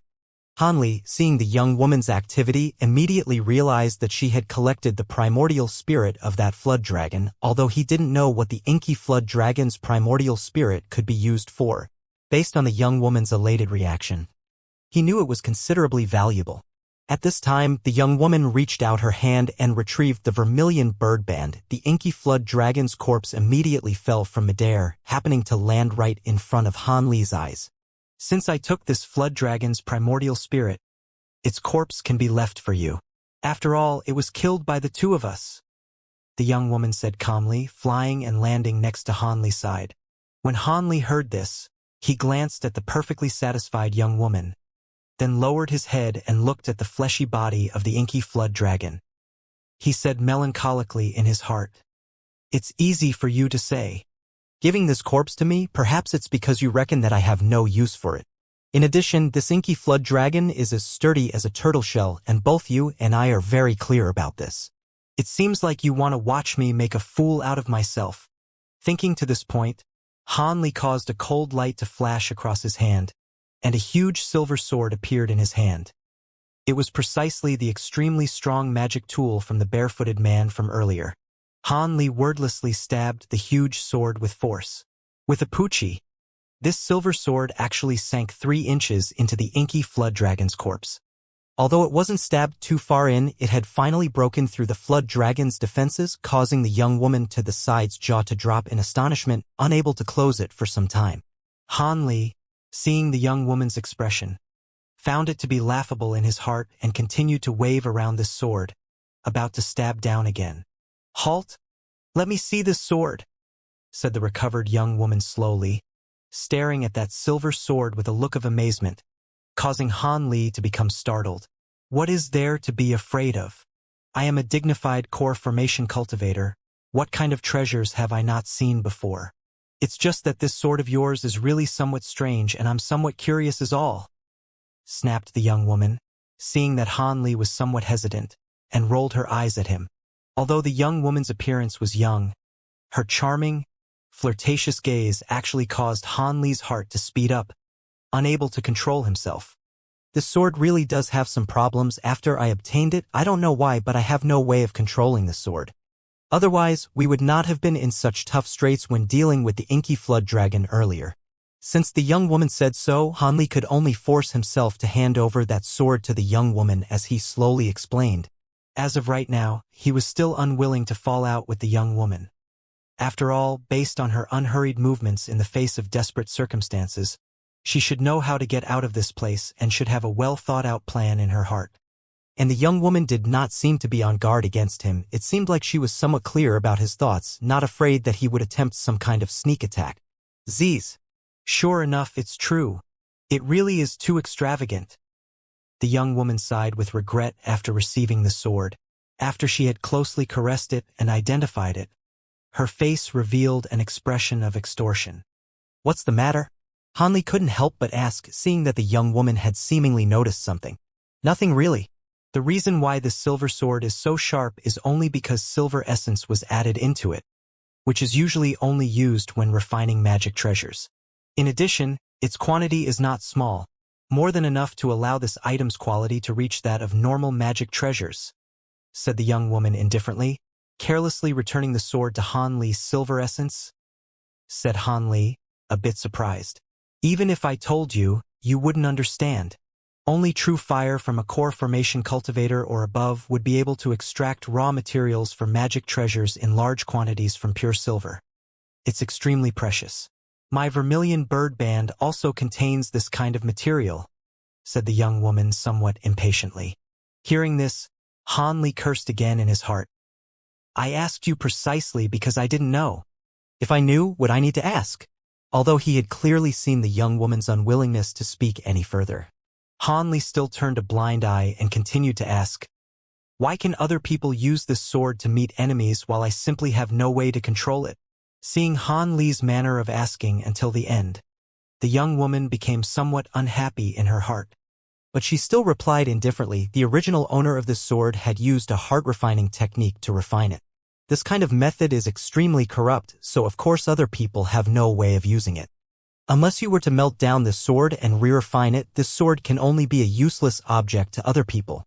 Han Li's expression was somewhat ugly. He originally had held very high hopes for the sword, but if what the other person said was true, his hopes would be completely dashed. "A useless object? I don't see it. Can't I still use it now?" Han Li said coldly and abruptly after a few moments of silence.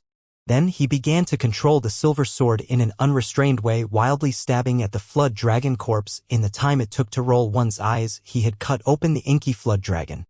The young woman, seeing Han Li's extremely crude butchering appearance, couldn't help but knit her eyebrows and retreat a few steps, increasing her distance from Han Li. Then, she bleakly said, "Although this inky flood dragon had just entered grade 2, its entire body is full of valuable raw materials. Flood dragon skin can be refined into good armor. Its sharp horns and claws are the most important raw materials in refining top-grade magic tools, and the remaining core liquid inside of it is also necessary to refine a few precious pills." Seemingly for no reason, the young woman explained everything clearly in great detail to Han Li, causing him to feel somewhat unsettled apart from being amazed. He didn't know what the other person's intentions were. What a pity! If this flood dragon had entered the 3rd grade, the flood dragon core within its forehead definitely could cause many core formation cultivators to fight furiously for it. Whether for refining pills or magic tools, it's incredibly useful, sighed the young woman regretfully all of a sudden. "Flood dragon core? What color is it? Is it this?" Han Li suddenly pulled out a red, fist-sized sphere from the flood dragon's midsection, holding it and mentioning it to the completely surprised young woman. What is this? Did you retrieve it from the inky flood dragon's body? The young woman, feeling this was something unanticipated, couldn't help but scoot closer to Hanli to take a close look at it. It really is somewhat similar. It's only that this inky flood dragon has obviously only just entered the 2nd grade and cannot possibly produce a flood dragon core. In addition, this inky flood dragon is a vile, water attribute inky flood dragon, so its inner core should be blue. Let me touch it and see what it is. After gazing at it for some time, the young woman finally could not endure it anymore and took the soft, velvety sphere from Hanli's hand, stroking it a few times. But at this time, with a PU, the sphere actually burst open on its own for no reason, and a large cloud of red smoke immediately shrouded Hanli and the young woman within it. Hanli felt that he was having an incredibly marvelous erotic dream. The person with him in the dream had a burning passion, but he could never clearly see the face of the peerless beauty. But even if the erotic dream were better, there would always be a time when he would wake up. After an unknown amount of time had passed, Hanli finally awoke from his glamorous dream. But as soon as he opened his eyes, what he saw was a gorgeous, peerless face and a pair of snow-like cold pupils. This beautiful face was both unfamiliar yet familiar at the same time, causing Hanli's heart to thump once. "You woke up," the young woman said indifferently with a voice no trace of emotion. This caused a slight chill to rise from Hanli's back when he heard it. Speaking of a chill, Hanli discovered that his entire naked body was tightly embracing a similarly naked beautiful woman. The woman's face was first crimson, but immediately her sleek eyebrows rose vertically, and her jade-like face frosted over. She coldly spat out, "Have you had enough? Take your dog paws off me and let me go." Started. Hanli instinctively retrieved both of his hands and released the woman. This great beauty, seeing that Hanli had let go, hurriedly used one hand to push herself off the ground. Her eye-catching, curved body immediately stood up from Hanli's chest.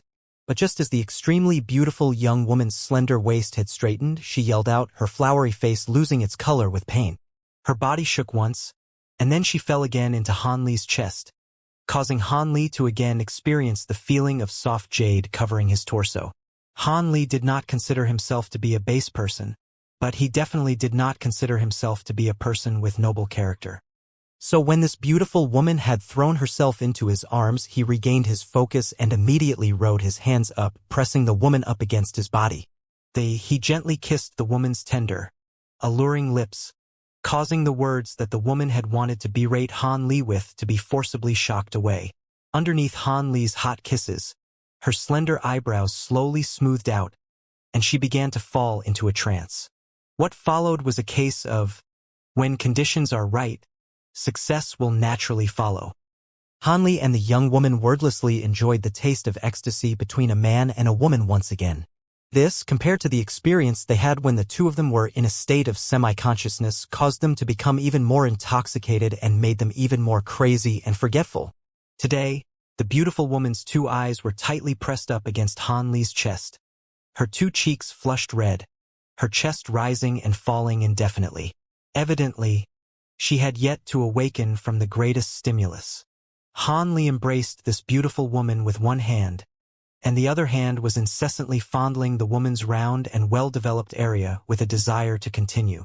After an unknown amount of time, the gorgeous woman's breathing finally stabilized, and her expression had finally returned to normal. She slowly opened her eyes. This time she didn't say a single sentence to Hanli, immediately pushing aside Hanli's mischief-causing hand from her body.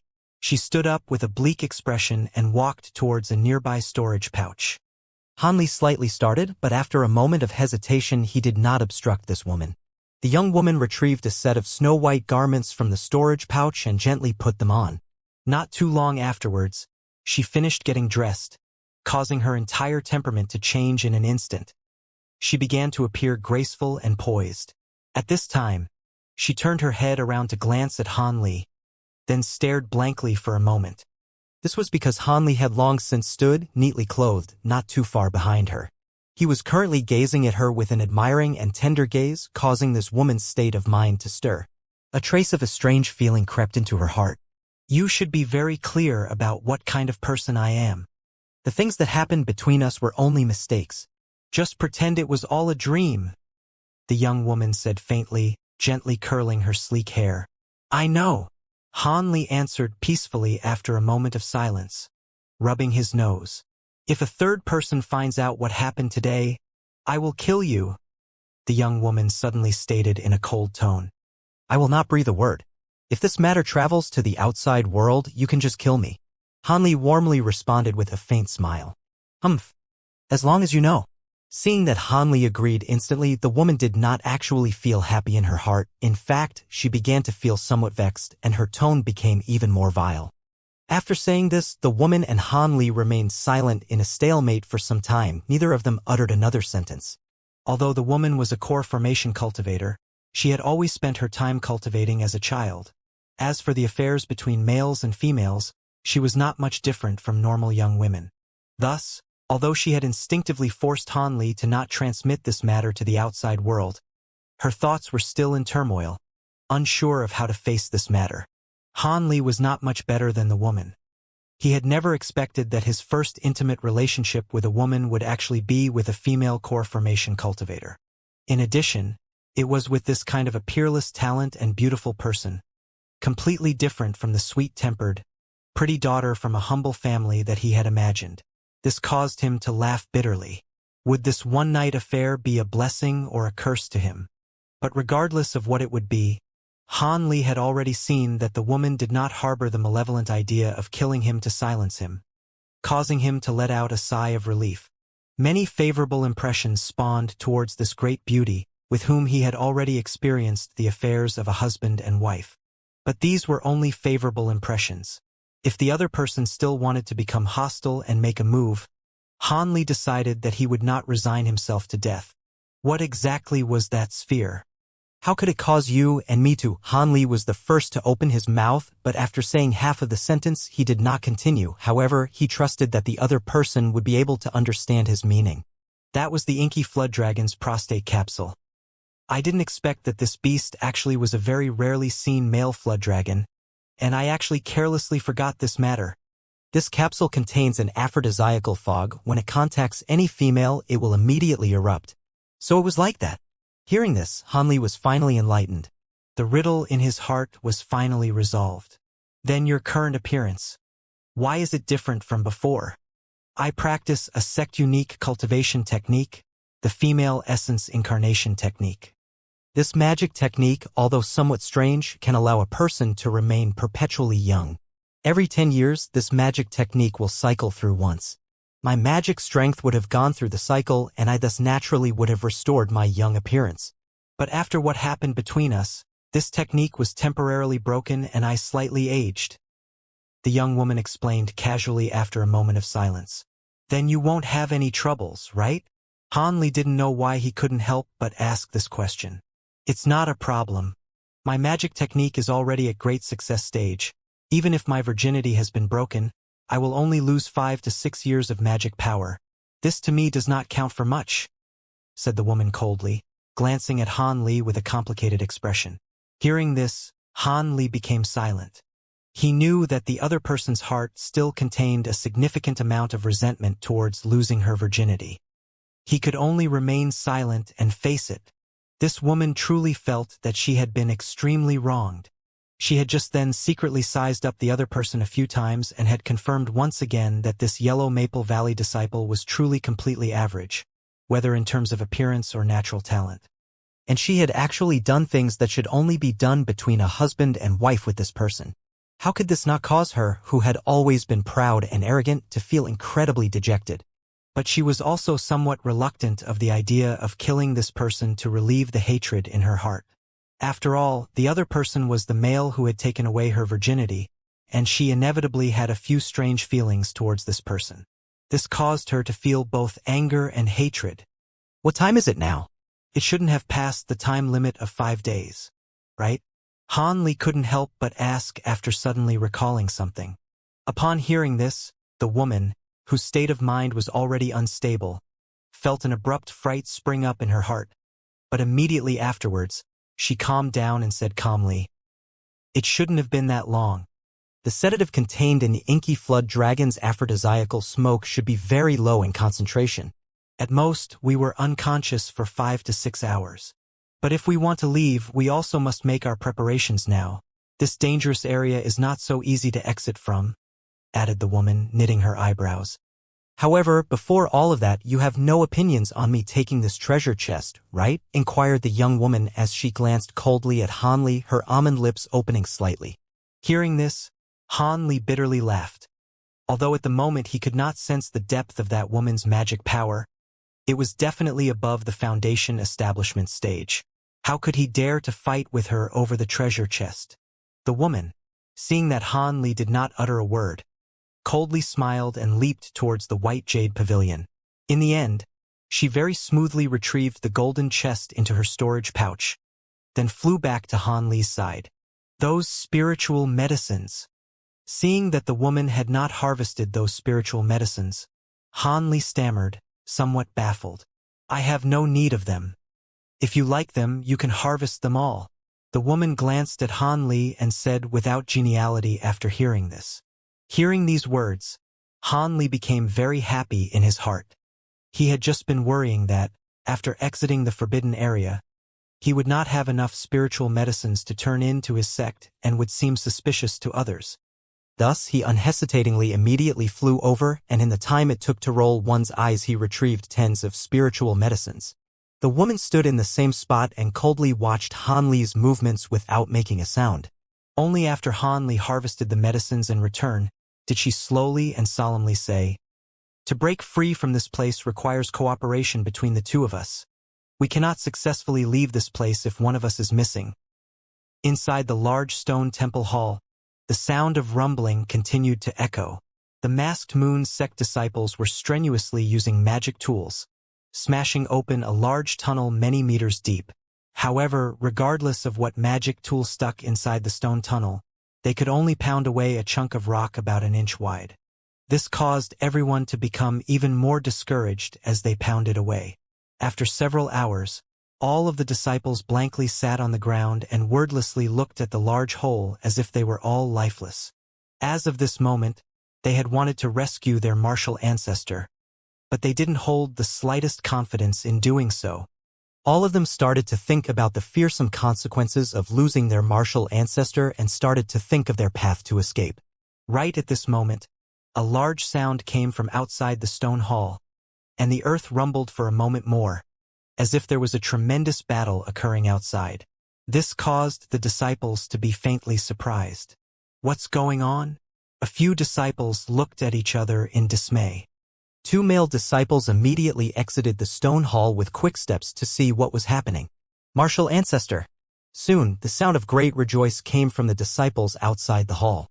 Although these loud noises were clearly heard by disciples inside the stone hall, they could not help but look at each other in shock and immediately charged out like hornets from their nest.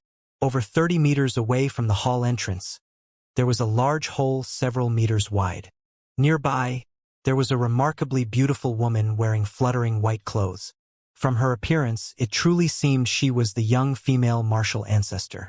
At this moment, the masked moon sect martial ancestor coldly looked at the distance with an expression of indifference, completely ignoring the 2 male disciples who were standing behind her. This immediately jolted the originally wildly happy disciples, as if cold water had been poured on their heads. Could it be this martial ancestor intends to investigate and stir up the restrictive formation? With this thought, all of the disciples could not help but look at the 2 dainty female disciples at the center, causing these women's complexion to become deathly white and tremble with fear. After the white-clothed woman fully surveyed the area for a quarter of an hour, she slowly turned her head to look at the many disciples behind her. She coldly ordered, "Set off." Just as Han Li was flying from tree to tree with a body as agile as a monkey, he hurried off the mountain with a speed not inferior to the imperial flight technique. Currently, his body was surging with spiritual power.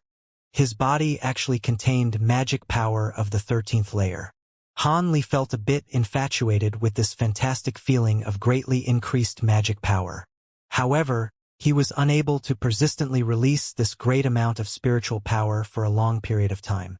He estimated that there were still several hours left before this disappeared.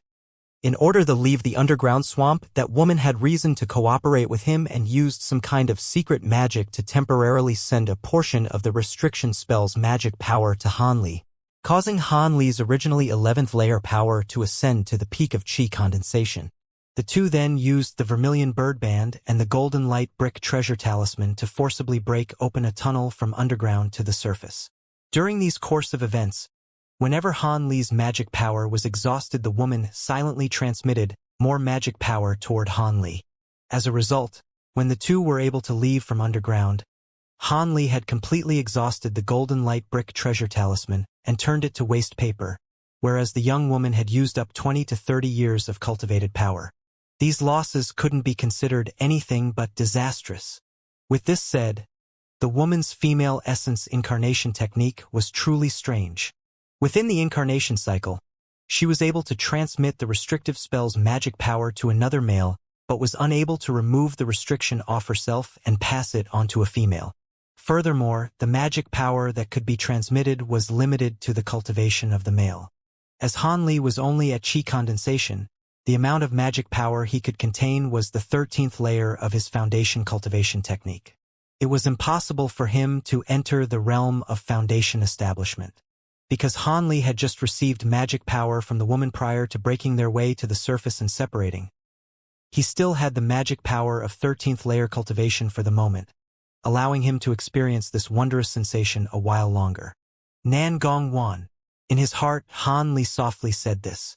Just as Han Li was about to depart from the woman, he asked for her name. However, when Han Li thought of how the woman begrudgingly told him, he grew a bit sad. He clearly understood without saying that he was a chi condensation disciple. Even if he were to enter foundation establishment, it would be impossible for them to have any sort of relationship. After all, their positions in the cultivation world and their lifespans were truly as different as heaven and earth. As a result, he could only bitterly accept the woman's heartlessness during their departure. Han Li understood himself well. He knew that if he entered foundation establishment, he would have a slight chance. But currently, he could only look upward to her. With the great size of Yellow Maple Valley, there were over 10,000 cultivators, but only a trifling few were able to reach core formation. Han Li, knowing that his aptitude was lacking, didn't even have the slightest of confidence.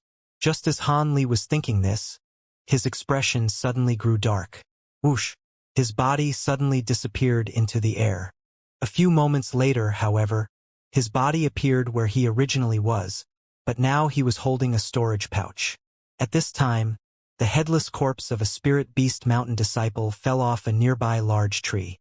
Han Li lightly swept through the things inside the storage pouch and lightly shook his head. He then leaped and departed. The afternoon of the 5th day after the forbidden area was opened, the many individuals from various sects waiting outside the forbidden area for quite a long time finally moved. The 7 core formation cultivators strenuously opened the entrance once again. They then looked at the dark passage, waiting for the first of ones to appear with serene expressions. It was very clear that breaking the magic barrier was far easier than it was 5 days ago. Furthermore, when the passage appeared, the 7 core formation experts put away their magic treasures, but the passage actually didn't disappear, maintaining a steady connection to the forbidden area.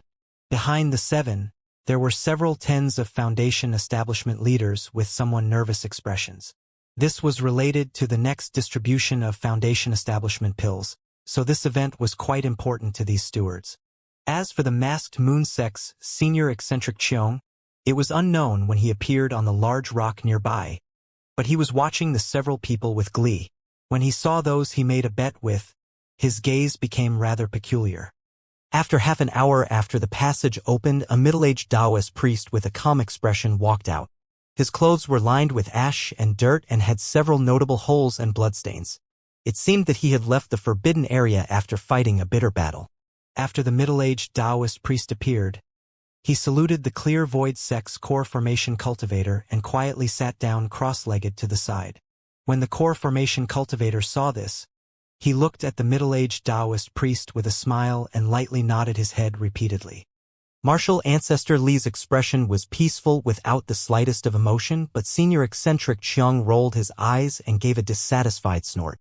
The next to walk out from the passage were a feminine man from Saber Transformation Dock, Zhongwu, the ugly man from Spirit Beast Mountain, a blue-clothed youth from Heavenly Imperial Fortress, and Yellow Maple Valley's Chun siblings, along with other disciples.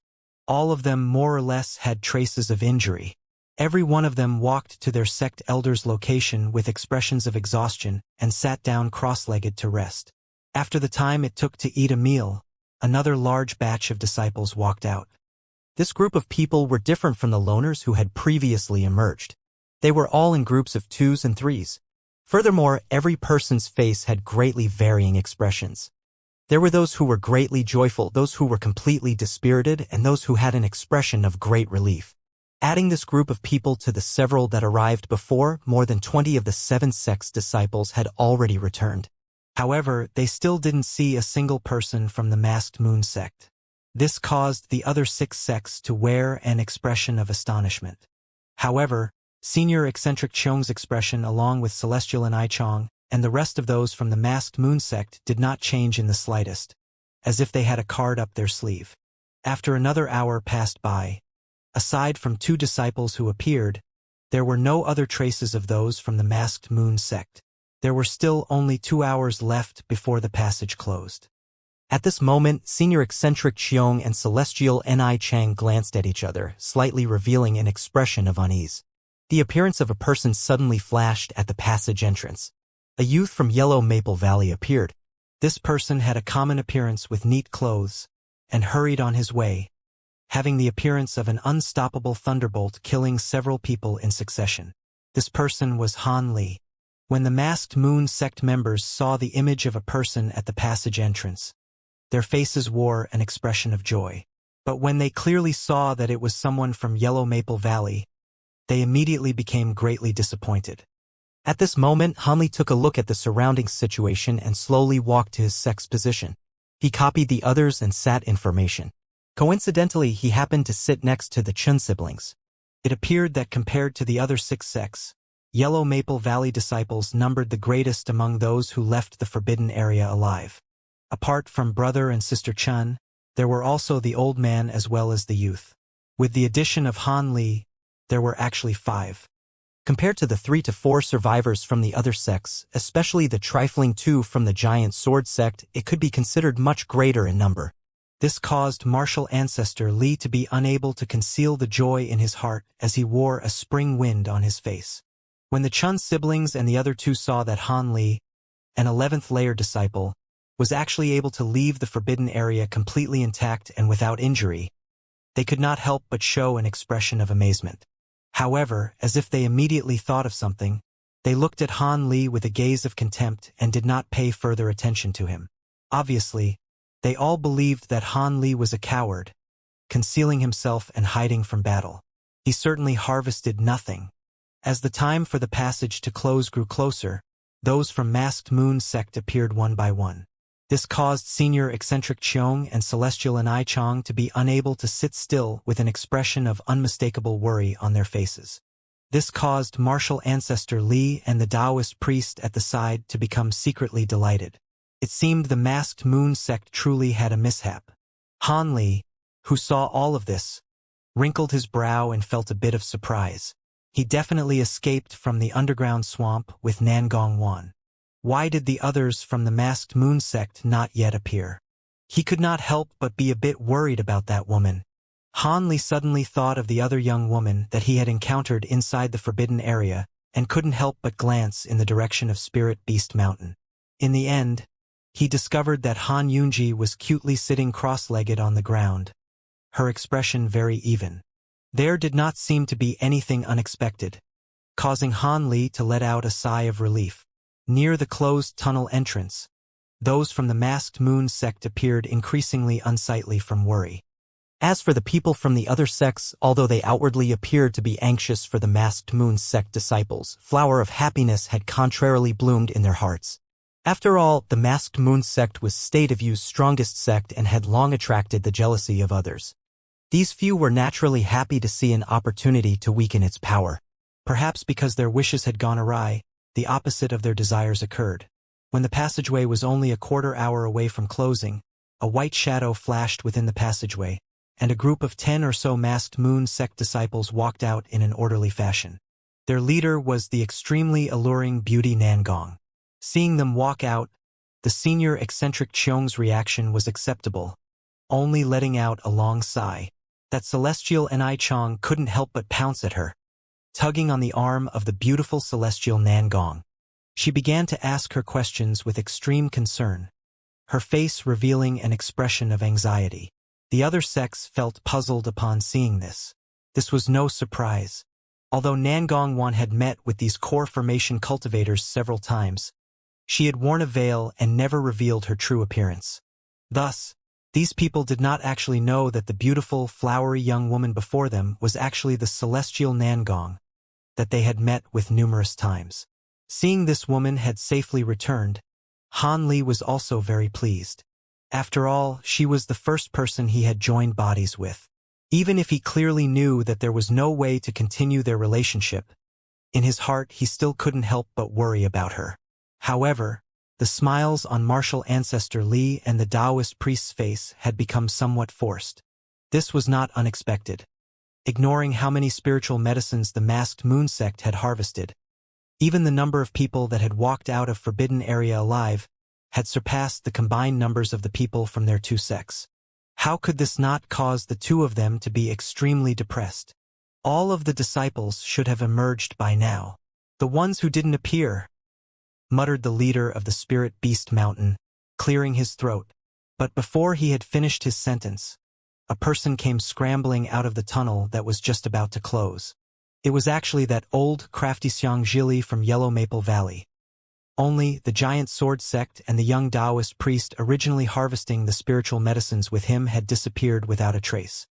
The old man had just crawled out of the passageway when thunderous vibrations came from the direction of the forbidden area. Next, an azure light flashed, and the passageway fragmented, finally disappearing completely.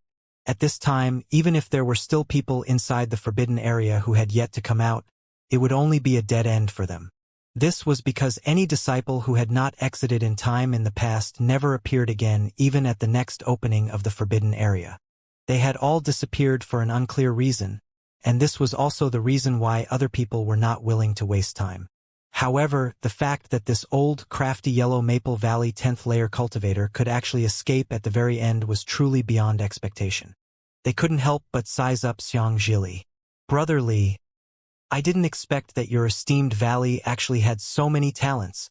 Not only 11th layer cultivators could walk out of the forbidden area, even 10th layer strength disciples can preserve their lives and exit. Your esteemed sect truly uses the correct method of teaching your disciples. I am truly in admiration, seeing that only 2 people from his sect had left the forbidden area, and that the barefooted male whom he had high hopes for had not come out, while 2 low-level disciples from the Yellow Maple Valley had come out and preserved their own small lives. The cultivator from the giant sword sect couldn't help but feel his anger rise. He said these 2 sentences mockingly.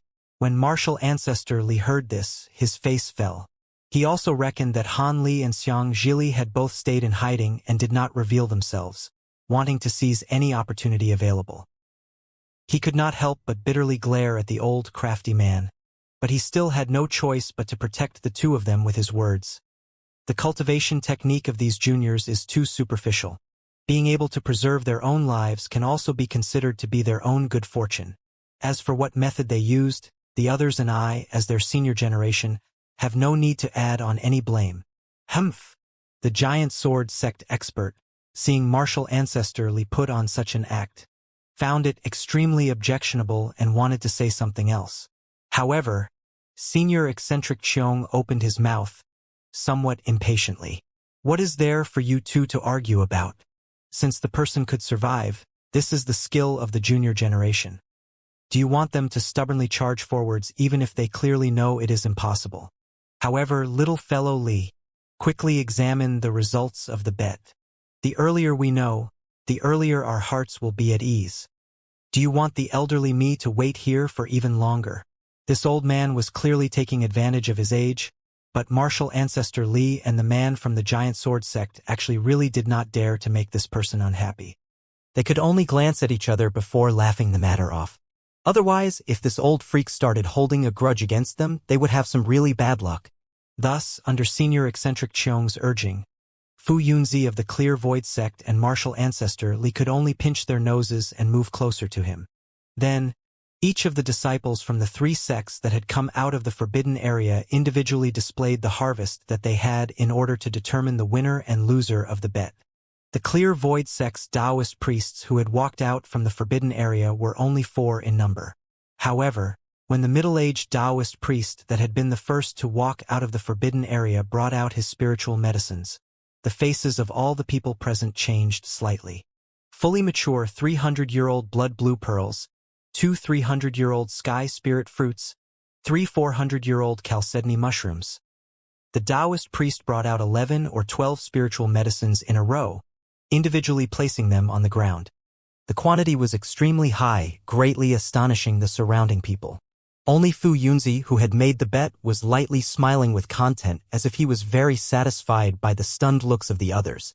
Not only that, the spiritual medicines that the elders from Yellow Maple Valley and the male masked moon sect disciples had placed earlier were far less, each person merely placing a few herbs. Next, the harvest of the second Taoist priest was finally not as excessive, but there were still 7 or 8 spiritual medicines, significantly greater than harvests under normal circumstances. This caused martial ancestor to begin to feel unsettled, and senior eccentric Cheong's look of laughter was also retrieved. He became serious for the first time.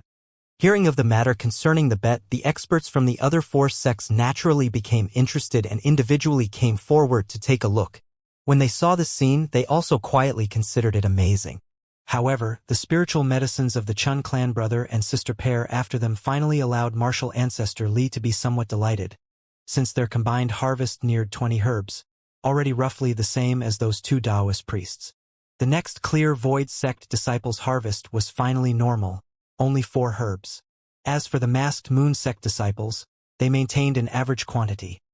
3 people in a row had 5 or under herbs, causing the Taoist priest and martial ancestor Li to quietly sigh in relief. However, the next youth from Yellow Maple Valley to place his spiritual medicines delayed for a few moments. With great shame, he only pulled out 3 spiritual medicines. This caused martial ancestor Li to become so angry that his nose almost became crooked. He almost opened his mouth to berate him. This was because he did not have any belief that Han Li or the crafty old man could contribute much. According to sequence, it should have been Han Li's turn to go forwards, but who knew that crafty Xiang, with a stride, would grab the place in front of Han Li, respectfully pulling out 2 purple monkey flowers. This caused martial ancestor Li to feel great surprise, and his expression instantly became somewhat more pleasant. However, it was merely somewhat more. Although he had 1 or 2 more spiritual medicines than the Clear Void sect in front of him, as long as the other side's last individual could bring out a normal amount of spiritual medicines, he would definitely lose. He had absolutely no hope that Han Li's harvest would be too large, reckoning that Han Li at most would be like the crafty old man. Throwing 2 or 3 spiritual medicines would already be not too bad, and it could be considered the due diligence of these lower-level disciples. Thinking to this point, martial ancestor Li couldn't help but glance at Fu Yunzi, only to see the other person's restless appearance. He was also currently glancing at him. The 2 of them slightly started, then immediately averted their gazes, continuing to closely follow the gambling game. The last Taoist priest to step forward was a white-haired elderly man. When he walked to the front, he calmly brought out 1 herb after another. His slow, dilly-dallying manner caused all of the people to continuously roll their eyes. However, when he had pulled out 5 spiritual medicines in a row and was still reaching into his storage pouch, martial ancestor Li's expression instantly sank, while Fu Yunzi began to beam with joy. As for the masked moon sect disciples, those 2 people were unable to endure anymore and walked over, expressing their interest, greatly beyond any expectations. This last white-haired Taoist priest actually pulled out 7 spiritual medicines in a row, causing all of the onlookers to feel greatly surprised. When martial ancestor Li saw this, his expression had already become incredibly ashen, while the Taoist priest excitedly turned his attention to the other masked moon sect disciples, reckoning that his victory over the Yellow Maple Valley was already secure. At this time, Han Li stepped forward. Other people only indifferently glanced at him before returning their gazes to the masked moon sect, completely ignoring him. Martial Ancestor Li also saw this scene, but he similarly did not glance at Han Li at all, reckoning that he had already lost his opportunity to make a comeback. This 11th layer disciple's appearance would only be to make a fool of himself. Thus, he naturally would not give Han Li any face. Han Li did not pay attention to the movements of other people, and even more didn't have the idea of saving some ripe spiritual medicines and bringing out less. This was because each sect's ranks contained 2 other stewards, who had 1 or 2 smelling spiritual beasts by their sides. These kinds of squirrel-like strange beasts could smell out any hidden 100-year-old or above spiritual medicines from a distance of 30 feet. Even if they were inside a storage pouch, they could not escape notice. Thus, every disciple that exited the forbidden area after voluntarily turning in all of their spiritual medicines also had to be smelled by these small beasts once over before being allowed to leave. This was to prevent against disciples with malicious plans to smuggle a secret stash of spiritual medicines. Arriving at the location, Han Li held a storage pouch in his hand that he had prepared a long time ago. Then he rudely flipped his hand, dropping it on the table. After a burst of white light, a huge pile of roughly 20 or so multicolored spiritual medicines formed a huge pile on the ground. "Quick, look over there. I don't dare to believe it." When this pile of spiritual medicines suddenly appeared on the ground, a few sharp-eyed individuals began to cry out in surprise. These few yells immediately attracted the gazes of other people. Of course, Martial Ancestor Li and Fu Yunzi were included in this group. However, when the 2 people saw clearly the spiritual medicines at Han Li's feet, the Taoist priest's grin immediately froze, while Martial Ancestor Li, after staring blankly for a moment, began to laugh loudly with pleasant surprise. This big pie that fell from the sky caused his heart to burst with joy. After Martial Ancestor Li had realized his own loss of self-control and stopped laughing, he stared at Han Li with a beaming gaze, assessing him constantly. How come when he looked at Han Li, he felt that Han Li was very pleasing? On the other hand, the Taoist priest's face had become ashen, still unable to believe that he had lost just like that. Naturally, his gaze towards Han Li held great unhappiness. "Taoist brother, this is done. Do you still want to trouble a member of the junior generation?" Martial Ancestor Li humphed after glancing at Fu Yunzi's expression. He took a stride and blocked in front of Han Li, saying this with a straight face. Today, Han Li had just helped him with a great service. He naturally could not allow this member of the junior generation to be frightened by Fu Yunzi in front of this many people. Otherwise, his face would be entirely gone. The Taoist priest, being scolded by Martial Ancestor Li like this, realized that given his own identity, glaring at a Qi condensation disciple in this way was incredibly wrong. Other people would mistakenly believe he was trying to secretly retaliate against a member of the junior generation. So he hurriedly averted his gaze towards Martial Ancestor Li and forced a laugh. "Martial Ancestor Li, it's a misunderstanding. This Taoist priest was only thinking that based on this young man's cultivation base, it is truly inconceivable that he would be able to harvest so many spiritual medicines. I was only taking a few extra glances at him." The Taoist priest made a huge effort to put on a nonchalant appearance, but as soon as he thought about that flood dragon inner Dan, he felt his heart bleed incessantly, and his expression had no way of returning to normal. Martial Ancestor Li coldly laughed twice and noncommittally did not continue to speak. After all, he had achieved a great victory in today's bet and was unwilling to continue to provoke the other person.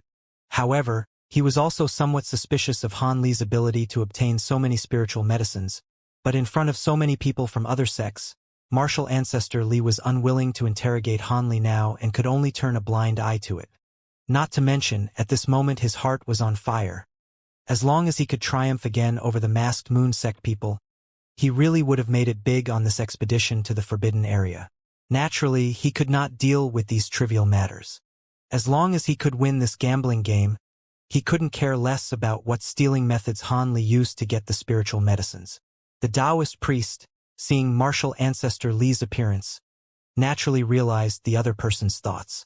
Could he, as the eliminated participant, only continue to observe who won between Senior Eccentric Qiong and the other person with an angry heartache? But Senior Eccentric Qiong's expression was not much better than that of the Taoist priest. The spiritual medicines that the few masked moon sect disciples had turned in were all common, truly causing him to be unable to laugh. Just as Martial Ancestor Li was in high spirits, the situation suddenly took a rapid turn.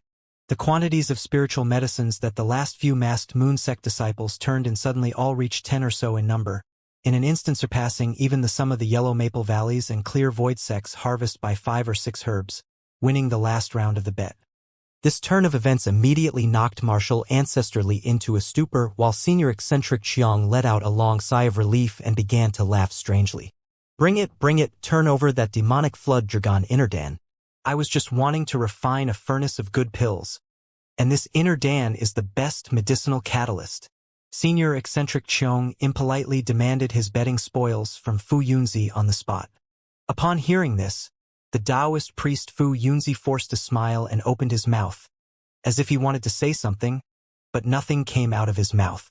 Seeing this, Senior Eccentric Xiong glared unhappily. What, the well-renowned Clear Void sects Fu Yunzi? Could it be that you want to renege on this debt? Renege on this debt? Do I dare to renege on a debt with Senior Eccentric Xiong? Fu Yunzi naturally did not really mean to renege on the Inner Dan. It was only that the loss of this kind of precious item hurt him greatly and he was instinctively reluctant to part with it. But today, now that Senior Eccentric Xiong said it like that, his face alternated between red and white. After fiercely stomping his foot, he tossed a white sphere to the other person, then turned away with an expression of physical pain written on his face, unwilling to look. That sphere was the Inner Dan of a demonic flood dragon. Senior Eccentric Xiong grabbed the Inner Dan with a raise of his hand. After closely inspecting it, he beamed with joy, but he still muttered, "It seems that its quality is not too good, and its spiritual qi is not really sufficient. It looks like it's just passable. I'll have to make do with it." This sentence caused the Taoist priest's face to turn red when he heard it. He almost vomited blood and died with anger, and he hurriedly departed from this individual to a faraway place, lest his Tao heart die from depression. Taoist friend Li will send representatives with 2 chunks of iron essence within 20 years. Hee. It's still Taoist friendly, that is straightforward. I have nothing else to say. Senior Eccentric Xiang nodded his head with satisfaction, then returned to the masked moon sect's side, very pleased with himself. This round of gambling had many twists and turns, truly causing the various bystanders from different sects to feel very amazed. In the end, seeing Martial Ancestrally and Fu Yunzi's attempts to try to steal a chicken only to end up losing the rice used to lure it, everyone gloated. Who told them to gamble with this Senior Eccentric Xiong anyways? No matter what, this time's expedition to the Forbidden Area had ended. The leaders of the various sects, having received all of their own disciples' spiritual medicines and letting them be checked by the spiritual beasts once, all said their goodbyes one by one and left, bringing their followers with them. Those from the masked moon sect were the first to leave, and so after they had said goodbye and stepped onto the heavenly moon divine boat one after the other, Han Li couldn't help but glance at the celestial Nangong in their midst. However, that woman, from boarding the boat to its eventual departure, never did glance back at him, causing Han Li to feel wronged in his heart. However, Han Li could also be considered a person with a strong state of mind, and in no time he had recovered to normal and continued to watch the other sects leave. When she was leaving with the Spirit Beast Mountain disciples, Han Yunji glanced at Han Li and gave him a benevolent smile. This actually caused Han Li to feel somewhat warm in his heart. Yellow Maple Valley, as the host of the Forbidden Area, naturally would have to be the last to leave. Thus, when the other 6 sects all left, only the Yellow Maple Valley sect remained all alone outside of the Forbidden Area. However, Martial Ancestrally didn't just take his followers and leave, instead he raised his head and gazed in the direction of the Forbidden Area silently. However, all the other people knew that this Martial Ancestor, having just lost a bet, could not be happy in his heart. Thus, nobody ignorantly went up to urge him on, they could only stand and watch behind him. After half a day, Martial Ancestor's mood seemed to be somewhat better, although he did not turn around, he finally opened his mouth. His first sentence was directed at Han Li. The disciple that turned in the most spiritual medicines, what is your name and how many years has it been since you entered the valley? When the other people heard this, they couldn't help but reveal an expression of envy. To have one's name known by this high-ranking martial ancestor meant that in the future one would definitely have great benefits. Han Li started slightly and, not daring to delay, immediately said with respect, "Named Han Li, this disciple entered the valley nearly 3 years ago. Han Li, Martial Ancestor Li slowly repeated Han Li's name, as if he were considering something. He didn't actually reply immediately. Instead, he caused all the people behind him to turn and look at each other. They didn't know what this Martial Ancestor Elder's intention was. But Martial Ancestor Li's next sentence caused Han Li's heart to shiver, and he raised 120% of his attention. Han Li, tell me the process that you went through to obtain these spiritual medicines. I want to hear it, asked Martial Ancestor Li, seemingly arbitrarily. Although Han Li was alert in his heart, he had long before made preparations for being interrogated by others concerning this matter. Thus, he was not panicked. He calmly said, "Yes, Martial Ancestor. This matter is actually very much due to a fluke. On that day, although Disciple had hidden in the ring-shaped mountain, regrettably no real rewards were to be had. However, on the afternoon on the fourth day, Disciple actually found two people fighting over a few sprigs of chalcedony within a very remote cave. One was the barefooted, silver sword-carrying giant sword sect Disciple, and the other was a heavenly imperial fortress person with scars covering his face. Disciple thus secretly hid in. Just like that, Han Li vividly began to describe a tale of taking advantage of the two people's conflict. In addition, he did his best to exaggerate his unexpected luck, causing the Qin brother and sister, as well as the other disciples, to feel incredibly jealous, their envious intent extremely apparent. Martial Ancestor Li, upon hearing Han Li's account, silently nodded his head, feeling that only in this way could it possibly happen. Otherwise, how could a disciple with a low cultivation technique like Han Li possibly harvest so many spiritual medicines? It seemed like the other person truly was incredibly lucky and that it had been a complete coincidence. Believing that he had figured out the story behind this matter, Martial Ancestor Li did not want to continue wasting time interrogating. However, after pausing for a while, he suddenly said to Han Li with a solemn expression, "Han Li, your services towards the sect this time were not small. Although I did not win the bet, I must still reward you greatly. I plan to receive you under my tutelage, and you can be one of my few disciples. Are you willing?" Hearing this, Han Li instantly froze and didn't know how to respond for some time. And when the other Yellow Maple Valley people heard this, they first received a great shock, then tenaciously glared at Han Li, revealing an expression of disbelief. This was too inconceivable. They hadn't heard wrong, had they? This Martial Ancestor Elder would actually receive this person as a disciple so easily? This person, whether discussing qualifications or cultivation technique, was extremely average. One could truly not tell if this person had any qualities that stood out, allowing him to be noticed by Martial Ancestor Li. Normally, a lower-layer cultivator being accepted by a core formation cultivator as a disciple would definitely be an extremely bizarre matter, a situation that one could not even dream about. However, when Han Li was in shock after he heard these words, he instinctively detected that something was not right. Based on his aptitude and magic technique, how could this kind of a good fortune fall upon his shoulders? As for the explanation that it was a great reward for his supposed great services to Yellow Maple Valley, Han Li believed it even less. If this Martial Ancestor had won the bet and, in a moment of excitement, accepted him because of this success, it might have actually been somewhat sincere. But even though he had clearly lost in a total mess, he still wanted to accept him as a disciple. This was enough to make Han Li think. While Han Li was running through all these mental gymnastics, Martial Ancestor Li began to become displeased. When he had said that he would accept Han Li as his disciple, he originally thought that the other person would definitely be incomparably ecstatic and immediately agree readily. But who expected that Han Li actually stood blankly in the same spot, his expression one of amazement. He actually didn't immediately respond, which caused Martial Ancestor Li to feel somewhat resentful. However, on the outside, Martial Ancestor Li naturally still had to maintain the poise of a martial ancestor. So he indifferently said, "Han Li, if you aren't willing to take me as your master, you only need to clearly say it. I will not force you. I can separately bestow a few magic tools upon you as compensation." When Han Li heard this, he knew that although the other person's words were pretty, he definitely was not happy in his heart. Han Li was very clear, even without thinking hard, what the consequences of offending this martial ancestor would be. In addition, for a chi condensation disciple like him to refuse a core formation cultivator's acceptance of a disciple excessively defied common sense. Perhaps after he refused the offer, he would attract even more troubles. Thinking to this point, he gritted his teeth. No matter what the other person's attempts towards him were, he would first deal with the situation in front of him. Disciple is obviously delighted to be able to kowtow under martial ancestor's tutelage. It is this disciple's honor. Earlier it was just that disciple was too happy and completely forgot to speak. Please forgive disciple, martial ancestor, Han Li said with a hurried tone, his face blushing strongly as he pretended to regain his focus after being exhilarated. Then, Han Li very tactfully kowtowed a few times to martial ancestor Li, immediately performing the ritual of formally becoming a disciple. Very good.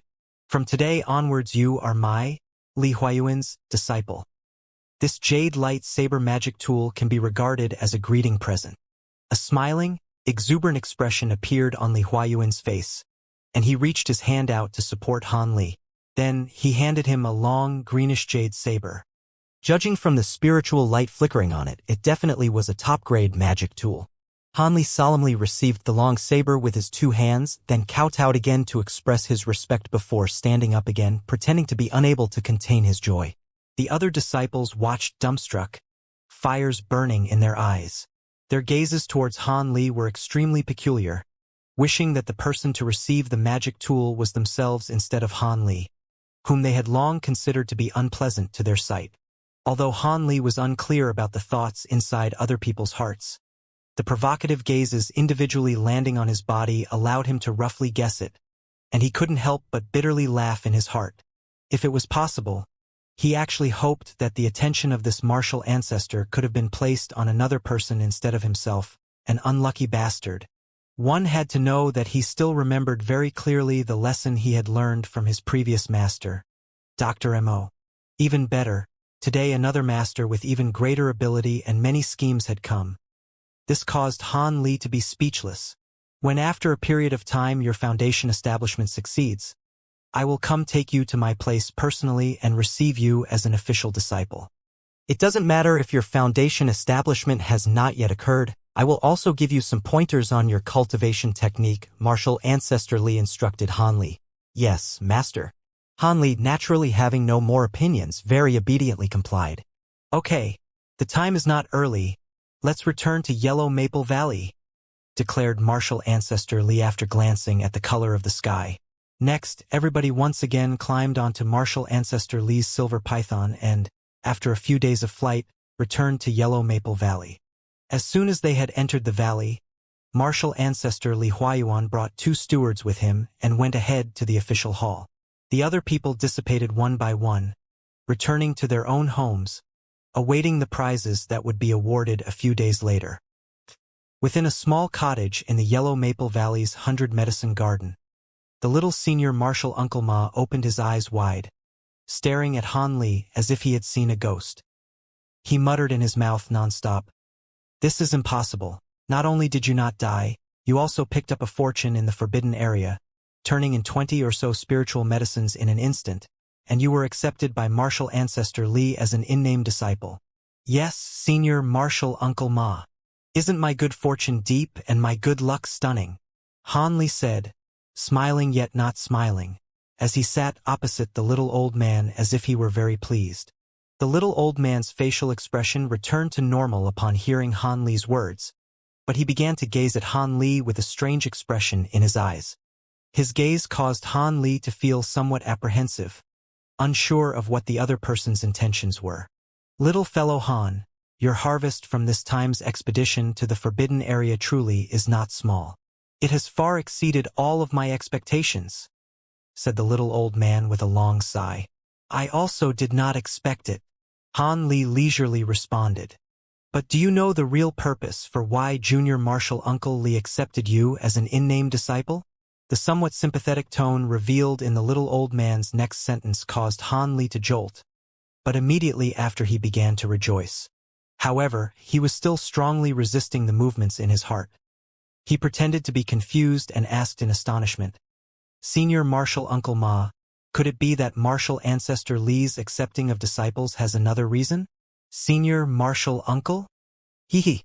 Since junior martial brother Han Li has already kowtowed to junior martial uncle, you can just call me senior martial brother Ma."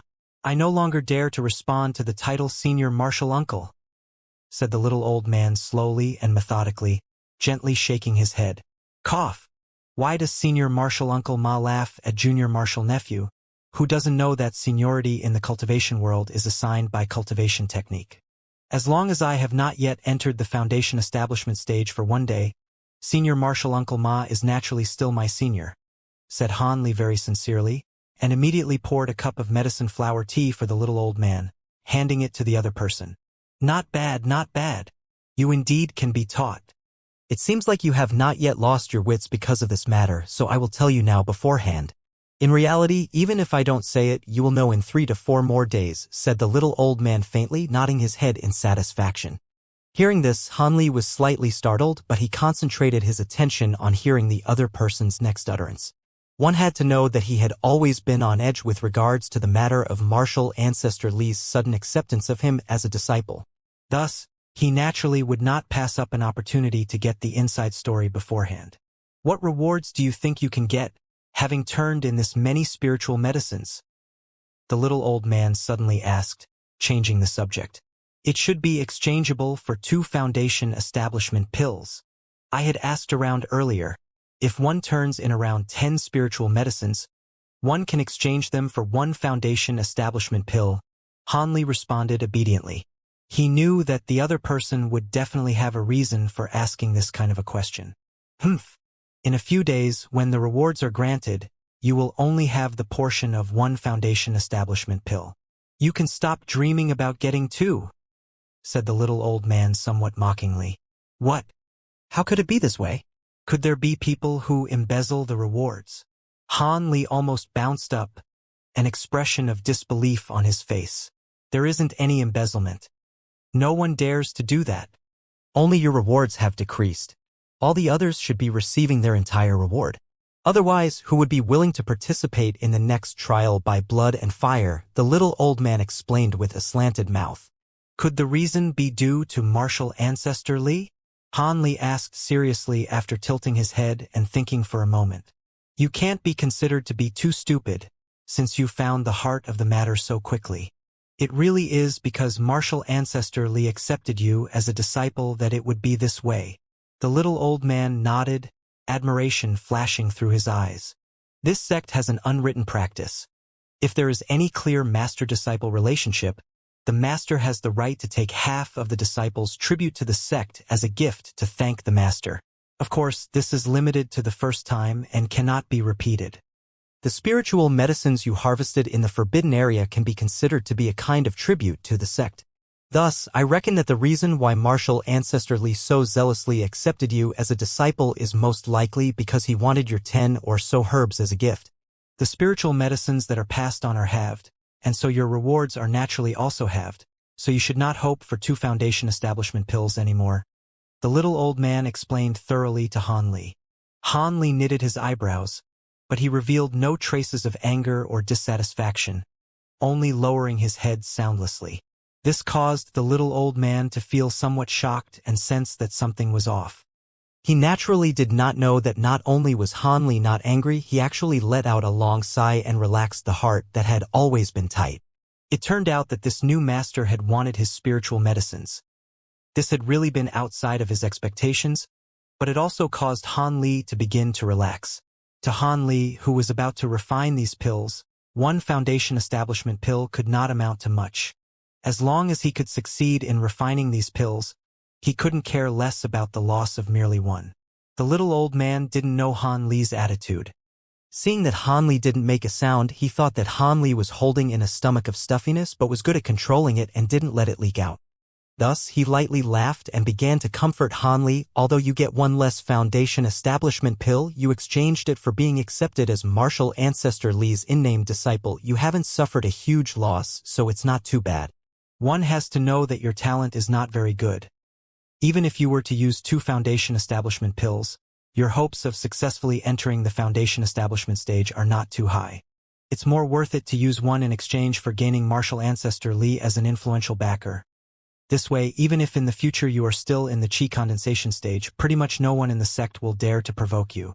You should know that although martial ancestor Li was not sincerely accepting you as his disciple, you are still carrying his influence. Which regular disciple or steward would give you trouble lightly? In addition, as far as I know, Junior Marshal Uncle Lee is very protective of his face.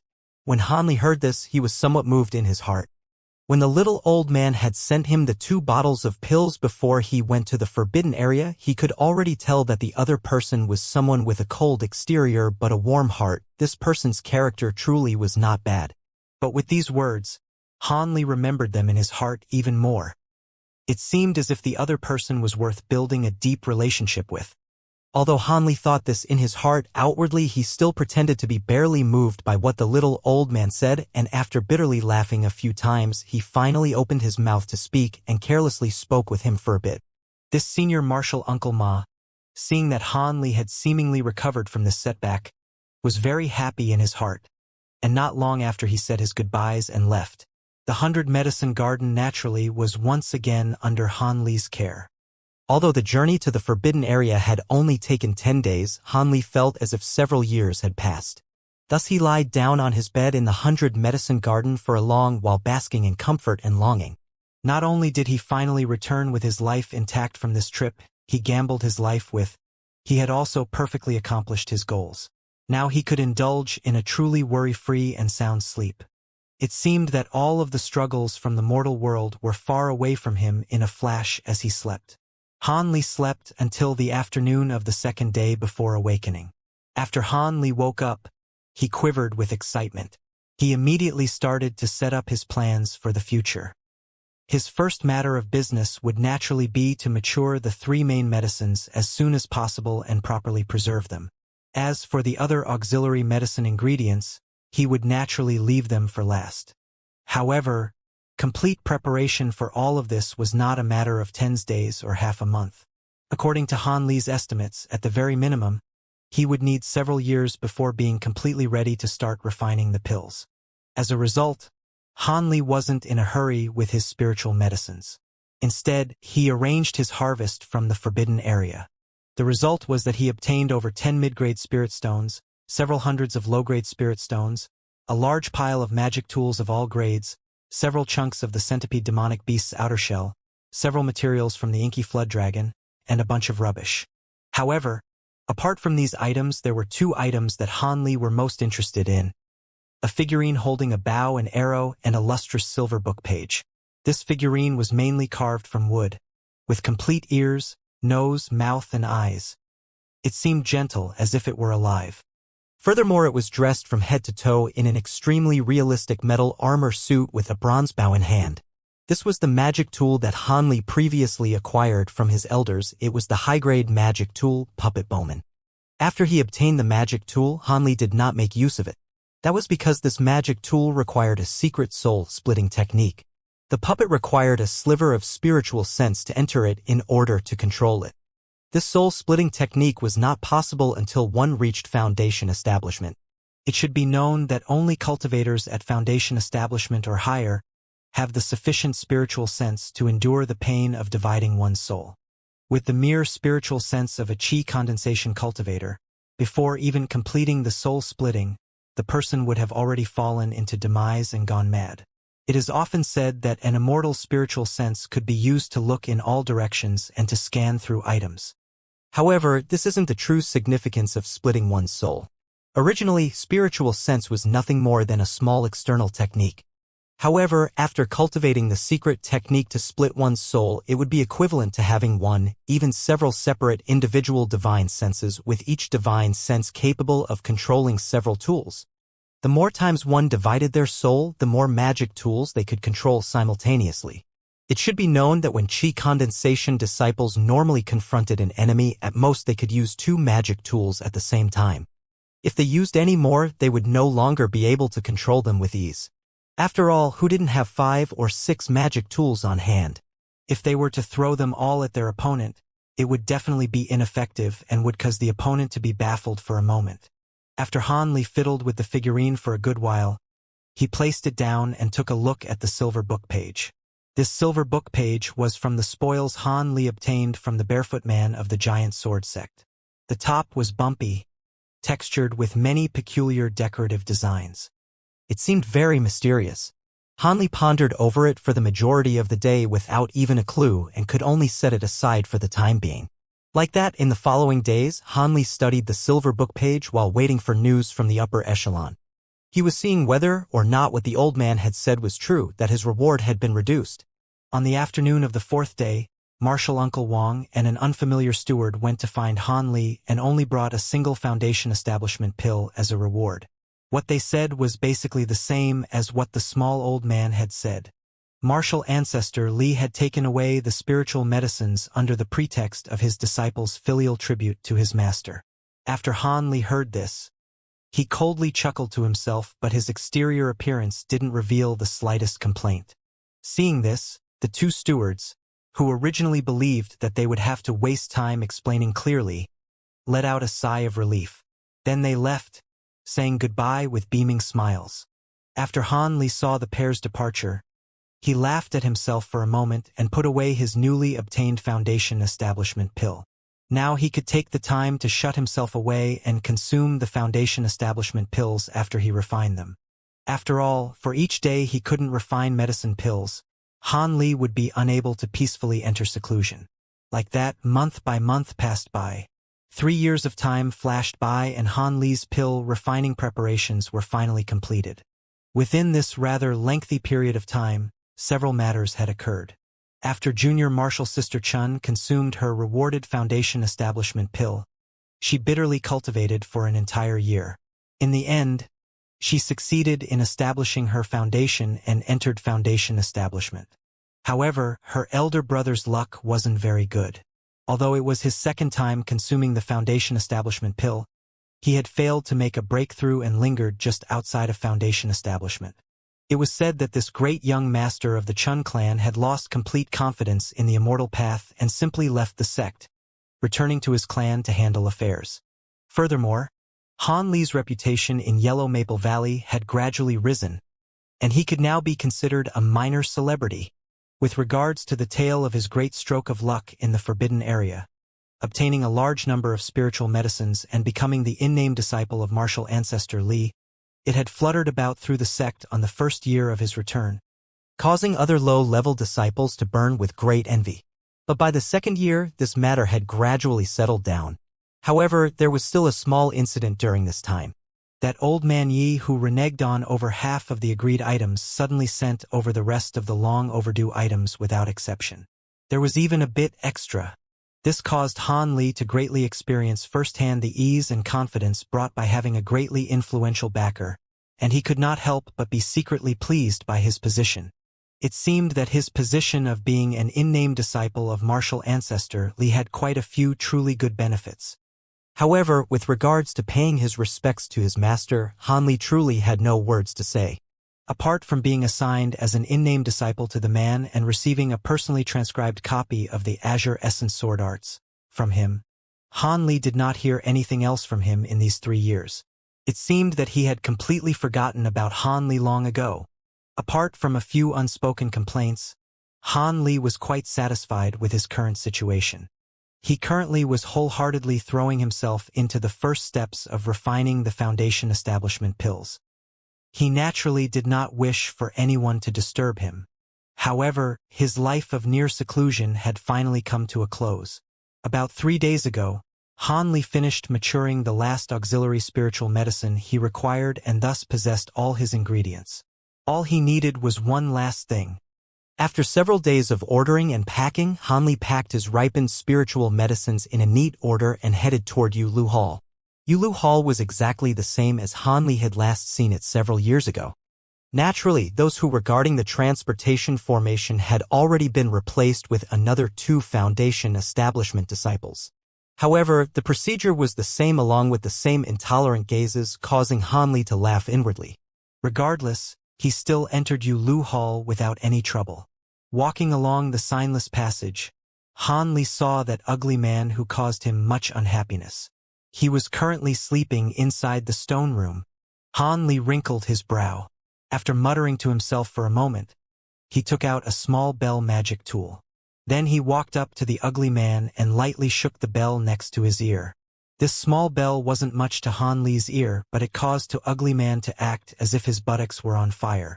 He immediately jumped and loudly yelled unclearly, "What's happening? Who is it? What are you up to?" The ugly man was still clearly half asleep. For the moment, he actually didn't use coarse language toward Han Li. Han Li didn't see this as rude and immediately mentioned his title as an apprentice to his master. "This one is Martial Ancestor Li Huayuan's disciple and wishes to borrow earth fire for his own use. Will your distinguished self open the door? Martial Ancestor Li?" The ugly man had clearly heard of Martial Ancestor's famous name and immediately jumped.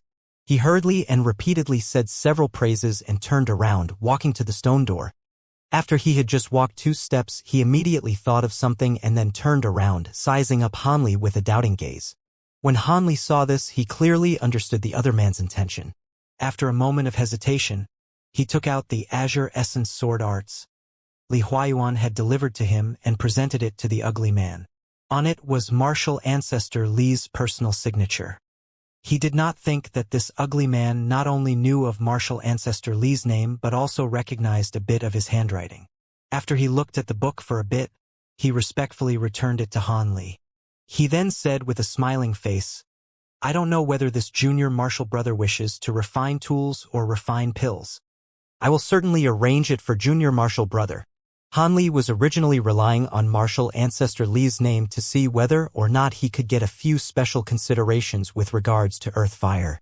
Seeing that the ugly man tactfully took the initiative to say these words, Han Li said with a relaxed expression, "This one plans to refine a few pills and hopes that a room can be arranged with rather mild and stable earth fire. I trouble your esteemed self." Previously, Han Li asked the small old man about the approximate circumstances of the earth fire grounds and knew that this location was where the rooms for earth fire was arranged for use. Thus he had said those words. "That is easy to do. This one will immediately arrange it for junior martial disciple. However, the service charge?" the ugly man replied, seeming embarrassed. When Han Li heard this, he faintly smiled. He unexpectedly took out a mid-grade spirit stone and handed it over to the ugly man, leisurely adding, "This one will naturally pay the amount of spirit stones in accordance to the norm. Because the time to refine these pills will be long, this mid-grade spirit stone can be considered an advanced payment. If it is too much, then I'll take back the difference." He. Good. I will prepare everything for junior martial brother right now." The ugly man, seeing that Han Li had actually given him a mid-grade spirit stone, immediately beamed with joy.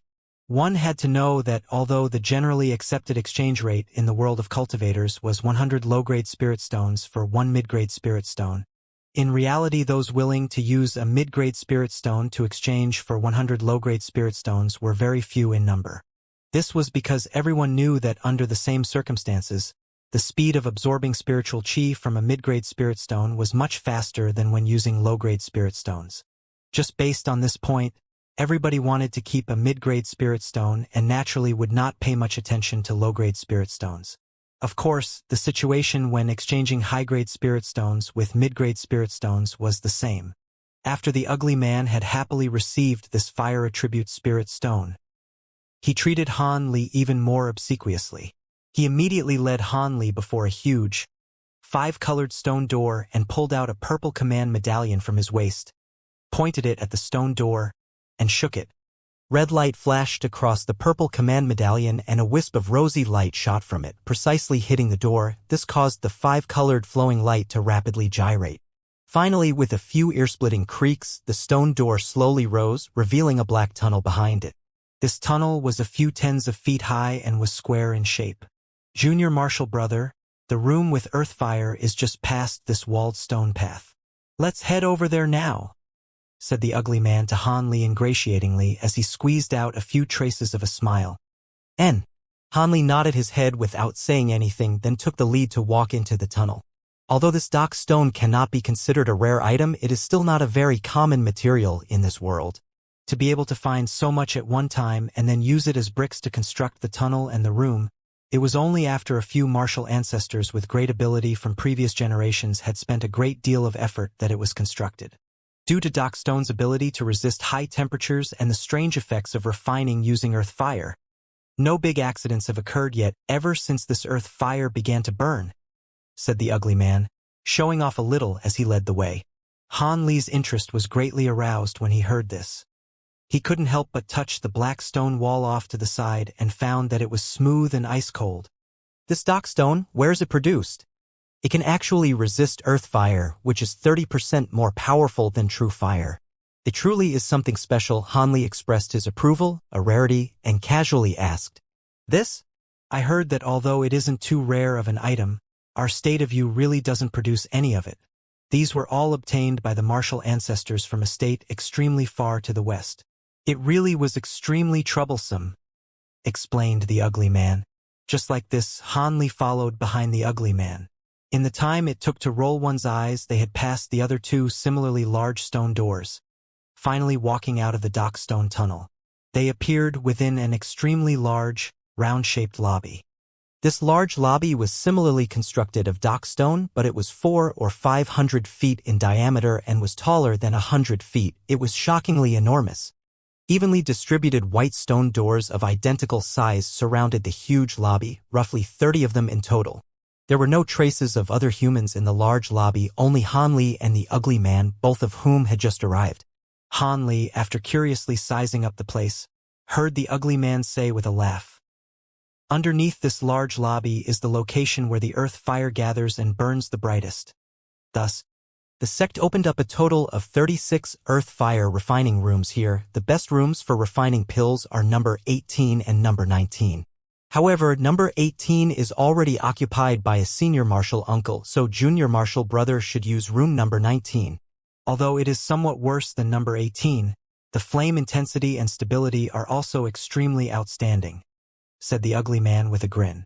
As he spoke, he led Han Li in front of a door with 19, painted in gold on its surface. Hearing this, Han Li did not say anything and silently nodded his head, indicating his assent. The ugly man, seeing this, immediately pulled out a jade tablet and stuck it on the door, and the white stone door automatically opened. Then the ugly man and Han Li entered this room. The room was square. Its surface area was average, only 80 or 90 square feet in size. However, in the heart of the room was a round heap a few feet wide, and a fist-sized gourd was hanging from each of the 4 walls. A jade green meditation mat was also in a corner not too far away. The round heap was similarly made of dock stone and was extremely flat, only half a foot tall. However, 8 lifelike, fire-red miniature dragon figures were inlaid at the edges of the round heap. In addition, the mouths of the dragons were slightly elevated, aimed at a location in the air above the heart of the round heap, and they assumed a very lifelike spitting position. After clearly seeing the circumstances inside of the room, Han Li felt quite astonished, but before he even opened his mouth to ask, the ugly man had already gotten close to the round heap and took the initiative to explain to Han Li. "Junior martial brother, this room's earth fire opening. The earth fire needed to refine pills shoots out from these 8 dragon bodies. In addition, one can adjust the intensity and height of the flames according to one's needs. The exact technique to control it is inscribed on the surface of the stone heap," explained the ugly man, pointing at the round heap. However, he then pointed at the 4 gourds hanging on the walls and said, "Within these gourds is spark sand, which can temporarily add to the intensity of the earth fire. If junior martial brother feels that the earth fire's temperature is not high enough, you can use these to temporarily increase its intensity, but the duration will not be long. In addition, junior martial brother should carefully put away this jade tablet. Once the door to the room closes, all contact with the outside world will be cut off. Unless numerous core formation cultivators put their strength together, nobody can enter from the outside, so junior martial brother can be assured that there will be absolutely no one who will disturb you." Hearing these words, Han Li began to rejoice quietly in his heart. This kind of a completely sealed-off environment was just what he needed, and he couldn't help but reveal a few traces of delight. At this time, seeing that his explanations were good enough, the ugly man said goodbye and took his leave. Han Li, after watching the ugly man walk out of the room, immediately used the jade tablet and caused the stone door to seal shut. Then he excitedly walked to the round heap and, after circling it many times, began to closely inspect those 8 spitting dragons. In the past few years, Han Li had purposefully spent a huge amount of time researching techniques for refining pills, all for the sake of refining this foundation establishment pill. Thus, he could not be considered a stranger to the Tao of alchemy. He knew that whether or not refining a pill succeeded was related mainly to the control of the fire as well as opening the furnace to retrieve the pill at the right timing. As for the composition of the ingredients and their quantities, after being put into practice countless times by former generations, they had already been clearly described on the recipe, so one did not have to consider it. Of course, appropriately increasing or decreasing the quantities needed to form a pill once was acceptable. As long as one followed the fixed scale, both increasing or decreasing the quantities of the ingredients was permitted. However, while it was easy to say, actually doing it would be extremely difficult. After accurately controlling the pill furnace's fire, one also had to grasp how to open the furnace at the right time. Who knew how many prospective alchemists these two great problems had confounded? Even the current, most well-known masters of alchemy could not help but admit that even if they were to personally attempt it, the success rate of forming a pill would still not be too high, only roughly a 50-50 chance of success. And this was for refining the pills they were the most proficient at. Thus, one did not even have to mention any regular alchemist. The success rate of refining a pill completely depended on whether or not the alchemist's experience was plentiful. The more an alchemist had refined a pill, the higher their odds of successfully refining a pill would be. Thus, both alchemists and talisman masters were neck and neck for the two most profitable careers in the cultivating world, and thus they were also the two most popular occupations. From his inquiries, he was actually clear about these things, and he knew that based on his novice self, wanting to refine a foundation establishment pill at this moment was purely a dream. Thus, he had already planned out from the start to refine these foundation establishment pills one by one. In this way, no matter how many times he failed, he would not feel too distressed about the loss of spiritual medicines. And the amount of spiritual medicines he had prepared was enough to refine more than 100 pills. He trusted that this many ingredients would be sufficient for him to accumulate enough experience early on. Having made a decision, Han Li committed the method of how to use the dragons to memory. Then, he began to form the appropriate hand seals, and shot out 8 streaks of red light towards the dragons in a row. The dragons immediately absorbed red light, and their mouths opened. A purple flame as thick as a chopstick spurted out from each of their mouths separately. Instantly, the high temperature of the flames began to diffuse throughout the air inside of the room, causing Han Li to be quietly shocked. Then Han Li tried adjusting the thickness of the flame as well as finely manipulating the height of the flames spurting from the dragons. When he could control them with ease, he extinguished the flames from the dragons. Next, he walked towards the prayer mat and sat down cross-legged, then began to restore his energy. Han Li sat for the greater half of a day. After feeling that his energy and physical strength had reached their optimal condition, he opened his eyes and stood up, preparing to begin refining the pills. Thankfully, Han Li's cultivation technique had luckily passed the 10th layer, allowing him to refrain from eating. Thus, he did not need to eat. Now, Han Li fished out the silver-threaded cauldron that he had bought that day from his storage pouch, then placed a floating technique onto it, causing it to stop in midair directly above the round heap. This magic technique was also one that he had specifically cultivated for today's task, and he had used up many days learning it. Han Li once again shot out red light towards the dragons, stimulating the release of the purple earth fire. Because ingredients had not been placed inside of the cauldron, Han Li controlled the fire and made it extremely thin as a silk thread. Then, he caused the silver-threaded cauldron to begin to rotate in midair under the heating of the 8 flames.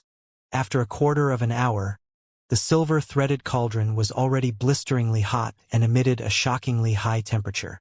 Seeing this, Han Li pointed at the small cauldron, causing its lid to immediately fly into the air, revealing the opening of the cauldron. He flipped his right hand and a white jade bottle appeared in it. The bottle contained a precise quantity of fine spiritual medicine powder that he had prepared earlier.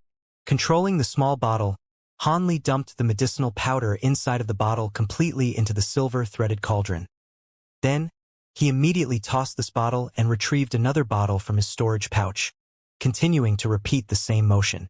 Like this, Han Li completely dumped all of the 10 spiritual medicine powders that he needed into the silver-threaded cauldron, finally replacing the lid and covering it up again. The first step was finally completed, seemingly in a perfect manner, and no mistakes had occurred. Under Han Li's manipulation, the purple fire that the 8 dragons spat out became almost as thick as a finger. As the silver-threaded cauldron's rotation speed slowed down, the flame's center started to faintly tremble. As time passed by, the small cauldron released a medicinal fragrance that could stir up a person's spirit. However, Han Li clearly understood that at this moment he was still very far away from forming a pill. At the very least, he would need to use an even more intense flame and coagulate the pill in an instant. Only in this way would he be able to produce the pill. With this thought, the purple flame under Han Li's control became even more dazzling, becoming even as thick as a bowl, causing the entire silver-threaded cauldron to be enclosed within the flames. From afar, the small cauldron had already become a massive fireball, and the medicinal fragrance became increasingly heavy. Han Li knew without guessing that this was the medicinal powder beginning to coagulate into a pill, and so he became increasingly careful. But right at that moment, a muffled explosion came from the cauldron. Although its sound wasn't loud, it caused Han Li's heart to sink, and his expression was somewhat ugly. After hesitating for a moment, Han Li sighed and stopped the earth fire. Then, with a wave of his hand, he opened the lid of the scalding small cauldron and reached his head out to take a look. Within the cauldron were numerous chunks of light blue solids that had split. It seemed like they were the waste products from the yet-to-coagulate pill. Han Li shook his head and retrieved another jade box, placing it on the ground. Then, he controlled the silver-threaded cauldron and flipped it, dumping these waste pills into the box, then stowed them away. Even if these were waste pills, they were still composed of various spiritual medicinal powders that had yet to coagulate. Han Li could not bear to just throw them away like that. Who knew if in the future he would have any other uses for them? After completing all of this, Han Li went back to sitting on the prayer mat until the silver-threaded cauldron had completely cooled down before starting to refine pills again. He performed the same procedure with the same powder ingredients and the same technique when controlling the flame, but unfortunately each time he still failed on the coagulation step. This time, Han Li's face had no expression. When his condition had been properly adjusted, he silently began the next cycle. A month's time passed. The ugly man, seeing that Han Li had yet to come out of the earth fire room, felt very shocked. However, he was even more excited because in this way he could charge even more fees. After 2 months, stone door number 18 still did not open. Apart from the elation in his heart, the ugly man also felt great astonishment. 3 months. After 6 months, Han Li still showed absolutely no indication of coming out. Now, the ugly man's joy had long since disappeared completely, leaving behind only an expression full of anxiety and a stomach that felt unsettled. Nearly half a year's time with regards to pill or weapon refining was not actually a very rare occurrence. The ugly man had seen even longer periods of seclusion numerous times. But the people who had spent that much time in the earth fire room were all at the very least disciples above the foundation establishment stage. It was truly his first time seeing a chi condensation disciple like Han Li spend so long inside their refining pills. In addition, chi condensation disciples could only hold out at most a month without eating. Could this disciple of martial ancestry have brought in food and drink with him, allowing him to persevere for so long? The ugly man thought with a doubtful expression. Inside of the earth fire room, Han Li sat cross-legged on the prayer mat, looking at the 20 or so vividly blue foundation establishment pills floating in front of him, an expression of deep thought on his face. These pills were all the rewards that Han Li had received from spending countless amounts of his blood, sweat, and tears during this past half year. Obtaining them was truly difficult beyond comparison. Han Li had been unable to pass even the coagulation step for the first 20 or so refinements. Looking at each of the waste pills, his heart felt very pained. He had almost given up, deciding that after he had returned and learned the proper alchemy techniques from other alchemists, he would start refining foundation establishment pills again. Although the amount of time he would waste would be incredibly long, it would be better than for him to vainly squander his spiritual medicines. However, before he was about to leave, he decided, perhaps by a stroke of divine inspiration, to open the cauldron and make another refinement. And this time, as if by the aid of the gods, the pill actually coagulated. In addition, when he opened the furnace to retrieve the pill, he was miraculously able to successfully retrieve it on his first try. Thus, he obtained his first foundation establishment pill that he had created by his own hands. This foundation establishment pill, apart from being slightly smaller, was exactly the same as the other 3 medicinal pills that he already had.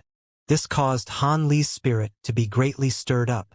With this time's encouragement, Han Li gritted his teeth and dispelled the idea of returning. He calmed his heart and continued. Following this time's experience of success, Han Li's success rate in coagulating the pill immediately began to increase like crazy. Within 3 refinements, he successfully coagulated the pill once.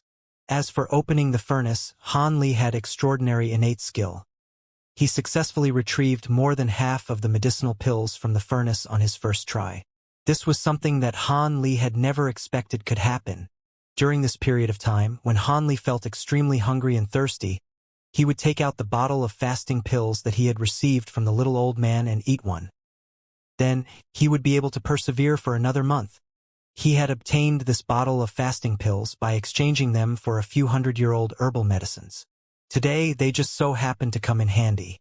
Like this, when the raw materials Han Li possessed were almost completely used up, he had obtained this batch with a frightening amount of foundation establishment pills. The number of medicinal pills in this batch greatly surpassed his initial expectations. Early on, when he had heard about the great difficulties of refining pills, he reckoned that it could be considered pretty good if he were to even obtain 7 or 8 of them. But today it seemed that it was not as excessively difficult to refine as he had heard from the cultivating world. Could those alchemists be misguiding other cultivators? Or was it that he truly had an innate talent for refining pills? Han Li felt perplexed. In reality, Han Li had thought too far to the left. The technique for refining pills was actually even more difficult than was spread around in the outside world. It would be impossible for one to groom an alchemist with average talent without 20 to 30 years of time and a nearly astronomical amount of money. And the Han Li of today, with respect to his skill in refining foundation establishment pills, could already be considered part of the upper echelon when compared with other average alchemists. The reason why such an inconceivable phenomenon could occur was completely due to Han Li's nearly half a year of refining the same pill. One had to know that even the most rich and imposing sects would have no way of having an adequate supply of precious ingredients to allow an alchemist to refine the same pill for half of a year's time. This kind of thing was somewhat possible if one were to consider the lowest grade medicinal pills. However, if it were low-grade medicinal pills, what need was there for one to purposefully refine and accumulate experience? In any case, the ingredients were cheap, and if it was not refined successfully, one could just start again. Han Li did not understand this, and so naturally he did not figure it out. However, after briefly mulling over it, he let it go. This was because he had suddenly had the idea of immediately swallowing the foundation establishment pill and attempt to break through the foundation establishment bottleneck. This thought was extremely strong, causing Han Li to consider very seriously the possibility of undergoing closed-door cultivation in this earth fire room. After 11 months, the stone door to the earth fire room that Han Li was in remained tightly shut with no sign of opening. On this day, the ugly man was numbly gazing at the 19th stone door with an anxious expression. He was certain that something had definitely occurred to Han Li inside. Otherwise, even foundation establishment cultivators should have already come out. He was not actually worried for Han Li as a person. Rather, he was seriously afraid that martial ancestor Li would, after discovering his disciple's mishap, would take out his anger on him.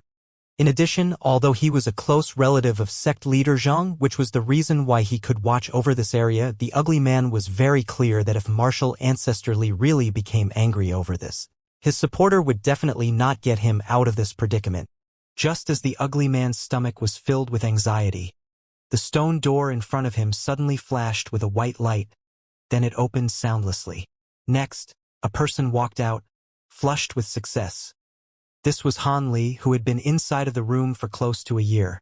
The ugly man reacted after a long time and was instantly both surprised and happy. He hurriedly took a few steps forward with a mouthful of complaints.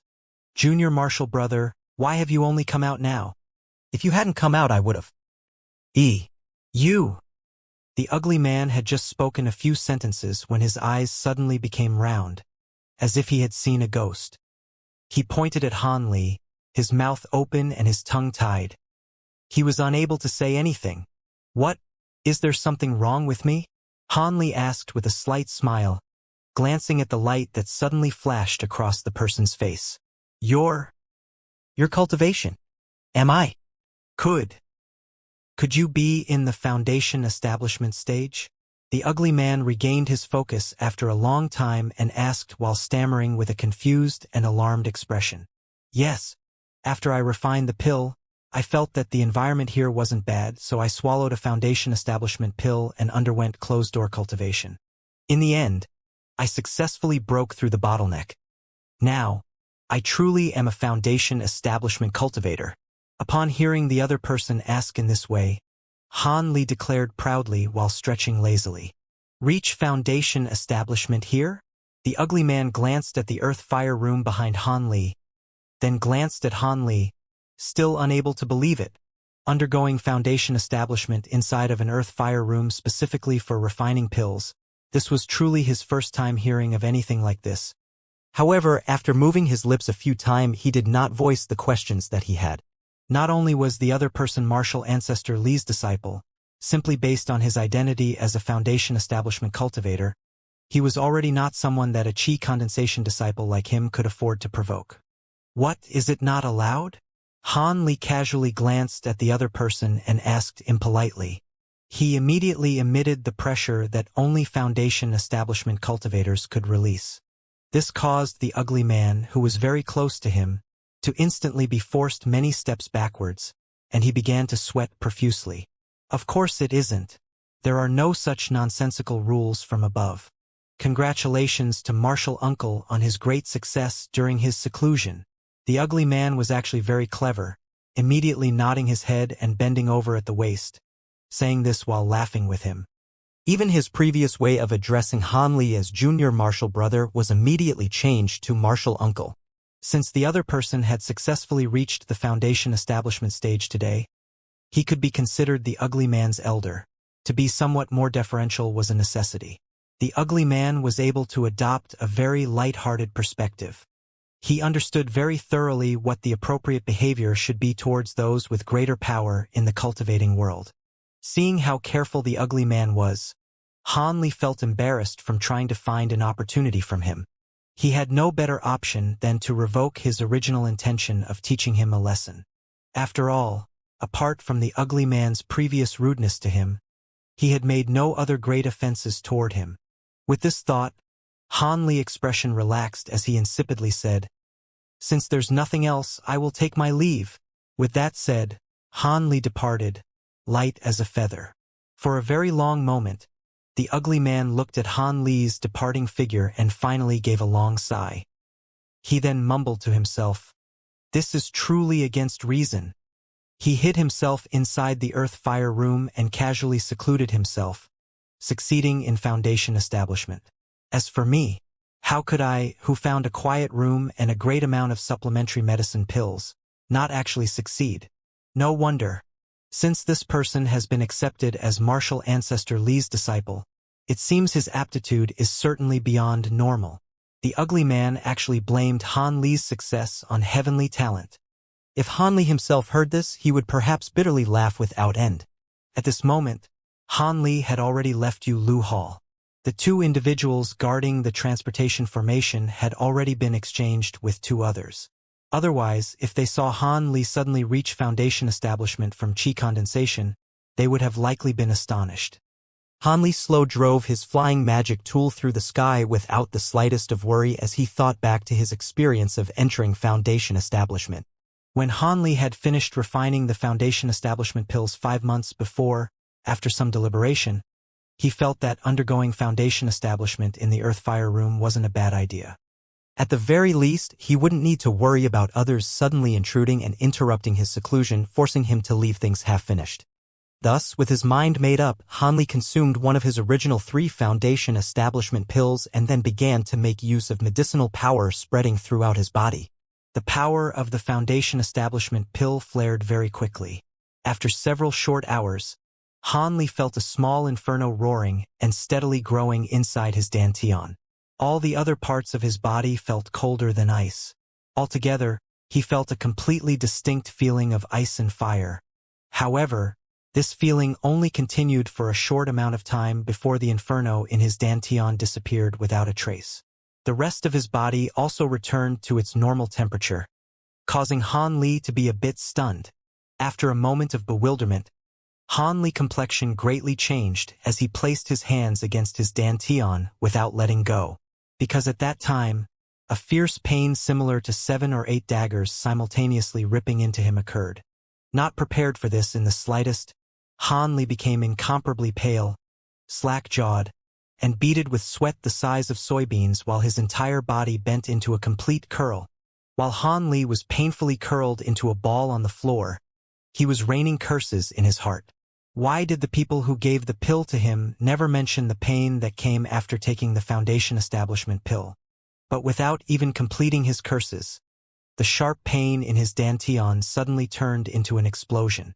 This explosion turned into countless threads of warmth, immediately flowing throughout his body's meridians and reaching even the marrow of his bones.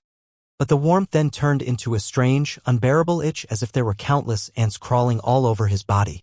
This caused him to want to bang his head against the wall and slightly alleviate his suffering. This torment that nearly caused Han Li to go mad continued for the time it took to eat a meal before it gradually diminished. At this moment, Han Li was finally able to support himself against the corner of the wall and stand with much difficulty. Sweating profusely, he was completely covered in a layer of an indescribable gray substance. Furthermore, it was sticky and emitted an unspeakably strange odor.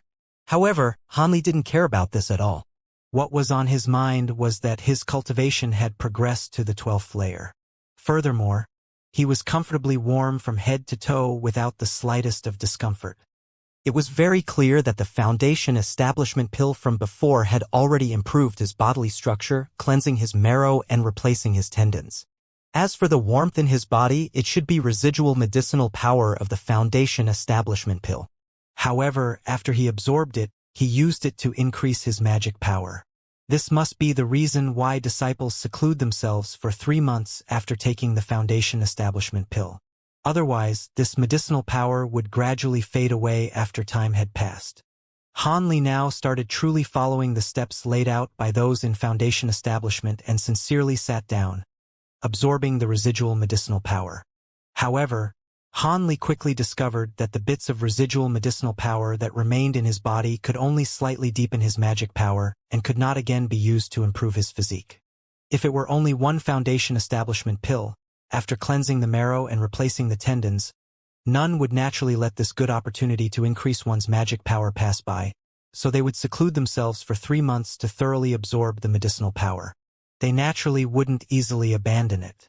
However, Han Li was not the same. He had great amounts of Foundation Establishment pills on hand. These bits of residual medicinal power weren't enough to enter his eyes. What he was concerned with was improving his physique several times, eventually entering Foundation Establishment. After all, cleansing the marrow and replacing the tendons was the crucial point of breaking through Foundation Establishment. After sitting in meditation for over 10 days, Han Li clearly understood this. Naturally, he did not have the patience to wait several months before taking his second Foundation Establishment pill. After some contemplation, he came to the conclusion that taking consecutive Foundation Establishment pills shouldn't cause any large problems. At most, there should be an excess of residual medicinal power, but this was nothing. After pondering several more times, he took a second Foundation Establishment pill without waiting any further. These was a similar pain and a similar tingling itch. Han Li, who was already prepared, still suffered greatly. However, Han Li had already felt this before, and the sensation seemed to feel slightly lesser than before. However, the impurities that were released from his body were not small. It seemed that his aptitude was truly terrible. After taking his second consecutive Foundation Establishment pill, Han Li did not feel anything strange about the residual magic power in his body. Naturally, the warmth in his bones felt slightly stronger. There weren't any problems at all. Furthermore, his magic power had leaped to the 13th layer, the peak of chi condensation. As such, Han Li started organizing his thoughts. He shouldn't take the Foundation Establishment pills one after another. Each medicine pill had a similar effect of cleansing one's marrow, further releasing more impurities inside Han Li's body. However, when he took the third pill, Han Li clearly felt the Foundation Establishment pill's marrow cleansing effect decrease noticeably, discharging less and less impurities. But at the same time, the true essence and magic power within his body underwent a fantastic change.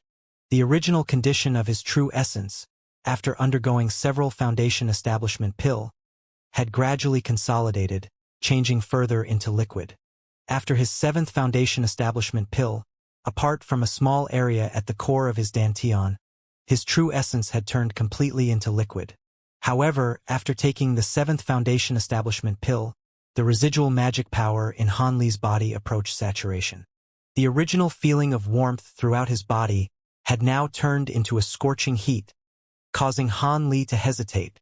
He truly did not know if whether or not chaos would stem from the great amount of medicinal power released once he took the 8th Foundation Establishment. But Han Li felt that he was truly close to reaching Foundation Establishment. It was perhaps only 1 or 2 pills away. After slight contemplation, Han Li's thirst for Foundation Establishment won over and he took his 8th Foundation Establishment pill. However, when this medicine pill entered his belly, the residual medicinal power that he was barely able to control cried out, suddenly exploding. This heated up the meridians throughout Han Li's body, causing his consciousness to become faint. However, when Han Li woke from his scalding body, he discovered a pleasant surprise. While he was unconscious, he actually succeeded in breaking through, already entering Foundation Establishment. Exhilarated, Han Li immediately thought of jumping into the air to release his excitement, but when he straightened his back, his entire body heated up and he once again fell to the floor, causing him to become greatly scared. Although he had entered Foundation Establishment, the residual medicinal power of the 8th pill was not eased in the slightest and still flowed throughout his body. It was still very much dangerous. Under his current circumstances, he immediately cultivated and absorbed his medicinal power. Otherwise, it could explode once again at any time. Although Han Li clearly understood the method of resolving this crisis, he was still incessantly grumbling inwardly, without the slightest of happiness. Apart from the Azure Essence Sword art Han Li had on hand, what other Foundation Establishment cultivation method did Han Li have? With just a look at his newly accepted master and how negligently he treated him, one could tell how crappy this cultivation technique was. Furthermore, Han Li had already flipped through the book several times and made a few inquiries to others. This sword art was truly common. Nearly all the Foundation Establishment disciples of Yellow Maple Valley had refined 2 or 3 layers. However, none continued to cultivate deeper than 3 layers. Han Li didn't clearly ask about the specific reason, but the worthlessness of this sword art could be clearly seen. Under these circumstances, although Han Li did not want to cultivate it, he could only force himself to. With no better option, he took out the Azure Essence Sword arts and spread it out in front of him. Then he sat cross-legged and cultivated in accordance to the book. This Azure Essence Sword art spanned through 9 layers. The first 3 layers could be cultivated by Qi condensation disciples. The middle 3 layers and last 3 layers could only be cultivated by Foundation Establishment and Core Formation cultivators. Furthermore, for every 3 layers cultivated, one could use a divine ability exclusive to that sword art.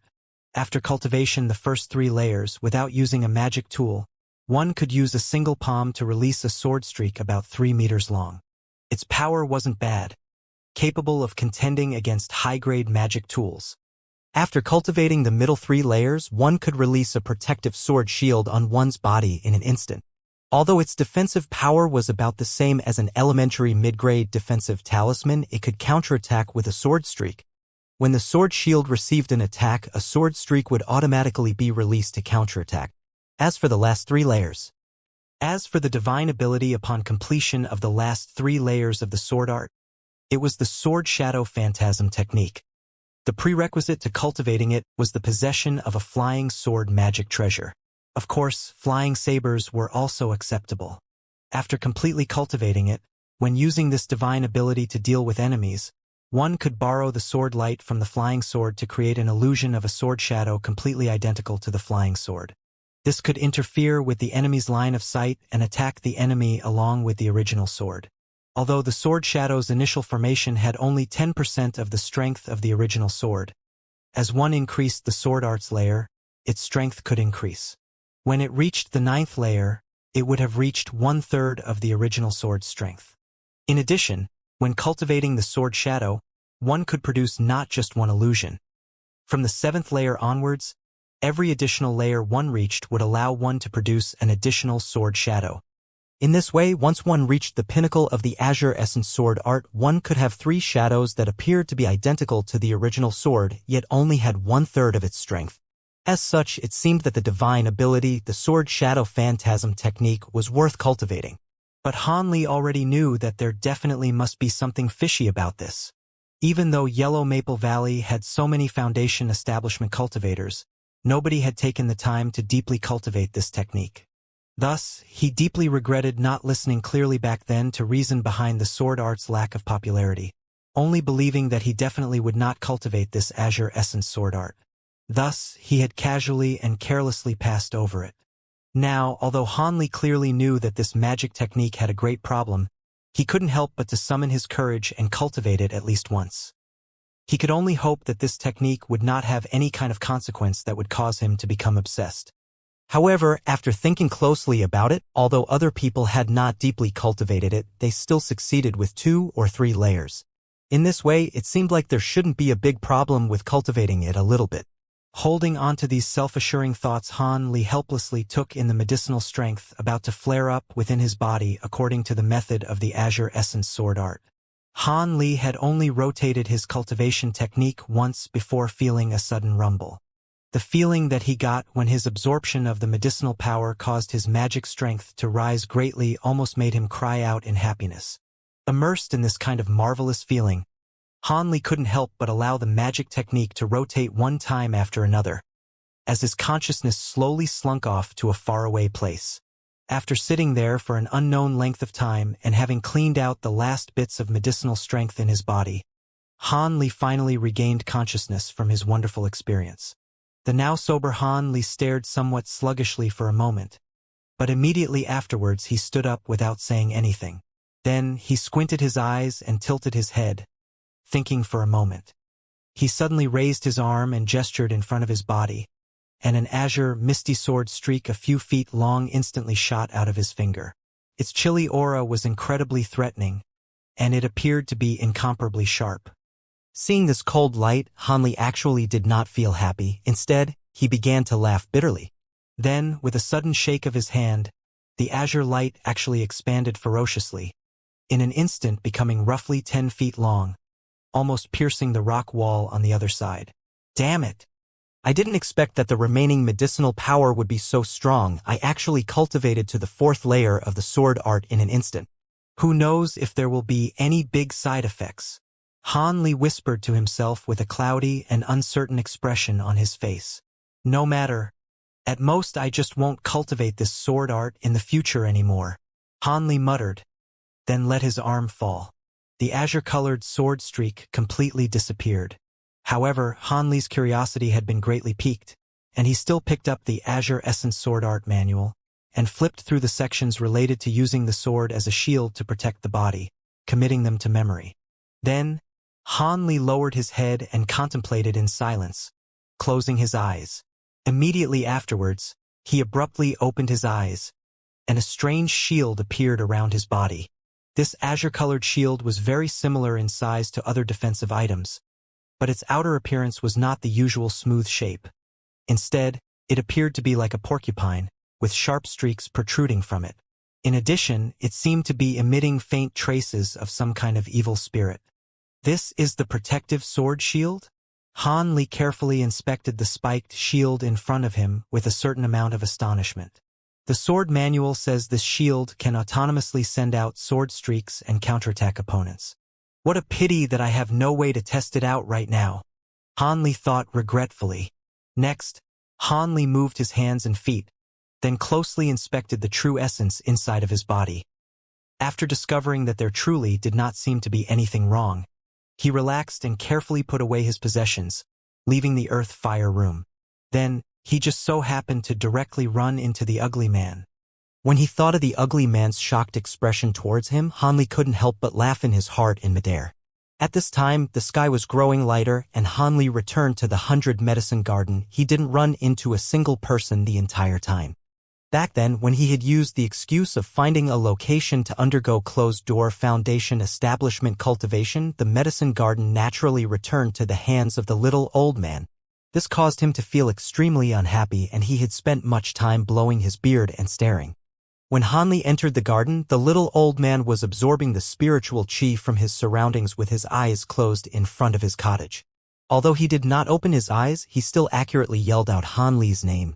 This was unsurprising, considering that due to the restrictions on the 100 Medicine Garden, apart from the little old man, only Hanli could enter or leave as he pleased. However, right when the senior martial Uncle Ma had called out Hanli's name, he suddenly felt something and abruptly opened his eyes, staring at Hanli in disbelief. "You actually successfully reached the foundation establishment stage? Senior martial Uncle Ma." This disciple truly luckily entered the foundation establishment stage. Hanli bowed in greeting courteously and said with a gentle laugh. Although the little old man stared blankly with shock for some time, he slowly returned to normal. However, he still muttered to himself, "This is too unbelievable." He actually entered the foundation establishment stage. After he murmured these 2 sentences, he suddenly corrected his expression and said with respect, "Since we are both foundation establishment cultivators right now, you don't need to bring up the 3 words, senior martial uncle, anymore. From today onwards, we should refer to each other as martial brothers. Since I am somewhat older, if junior martial brother does not despise it, you can just call me senior martial brother Ma." Upon hearing this, Hanli nodded with a smile and did not oppose it. This kind of determining seniority based upon one's realm was a tradition of the cultivating world. This was nothing to be modest about. Following, the little old man, who was also Han Li's senior martial brother Ma, entered the room together with Han Li. Then, they each sat down at a table and began to steep a pot of good tea. They had not been sitting for long when the little old man impatiently asked about how Han Li had reached the foundation establishment stage. Han Li naturally would not tell the other person the real circumstances. However, he did not hide that he achieved foundation establishment in the earth fire room, obediently revealing it to the other person.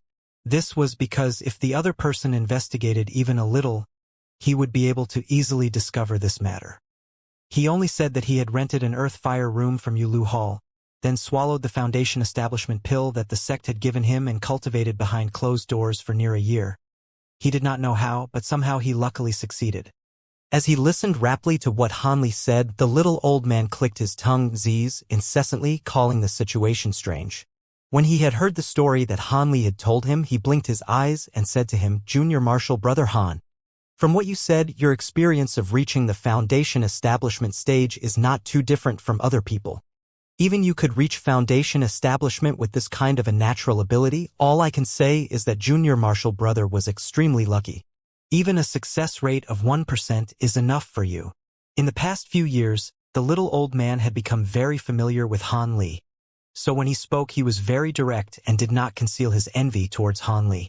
In fact, even a jealous expression was emerging from his face. "Hee. This can only mean that I, Junior Martial Brother, am extremely lucky.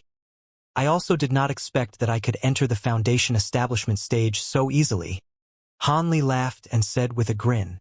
"However, since Junior Martial Brother Han has successfully reached the foundation establishment stage, you have to let the sect head know so that Sect Master Zheng can record your name down on the books. In this way, Junior Martial Brother will be treated according to how high-level disciples are treated, and the amount of spirit stones one receives after reaching foundation establishment is not trivial," said the little old man in a joking manner.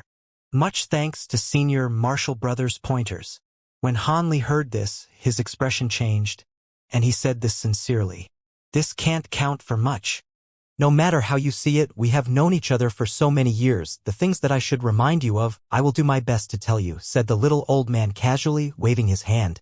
In reality, after reaching the foundation establishment stage, the best benefit that the sect gives is still allowing foundation establishment disciples to pick a location in the Taiyu mountain range. There, one can create their own cave and undergo isolated cultivation.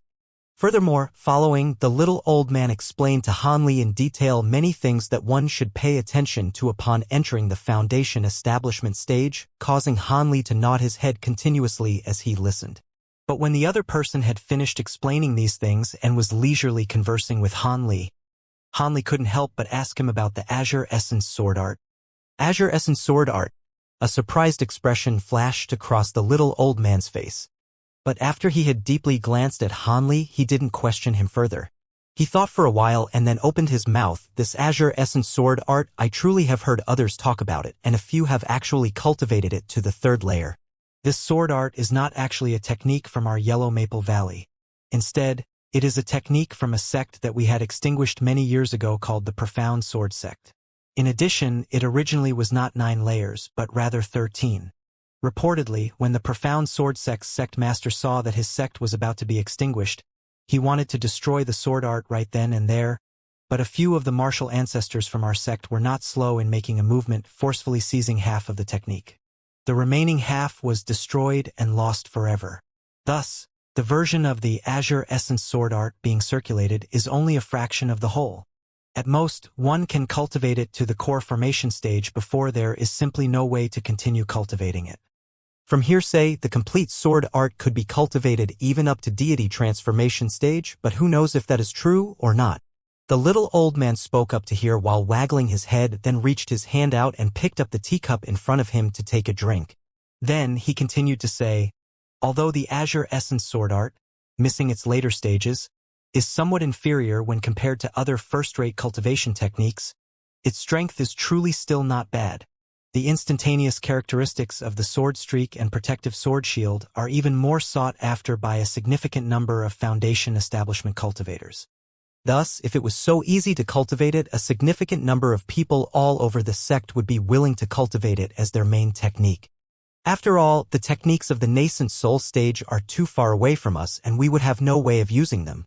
When Senior Marshal Brother Ma spoke up to hear, he stopped for a moment. An expression of regret surfaced on his face, and he continued to say, unfortunately, after one cultivates this sword art to a deep layer, there is an intolerable flaw.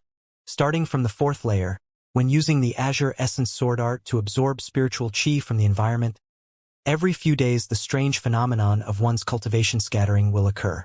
A small portion of the magic power that one gained from cultivating this magic art will bafflingly dissipate on its own a few days later.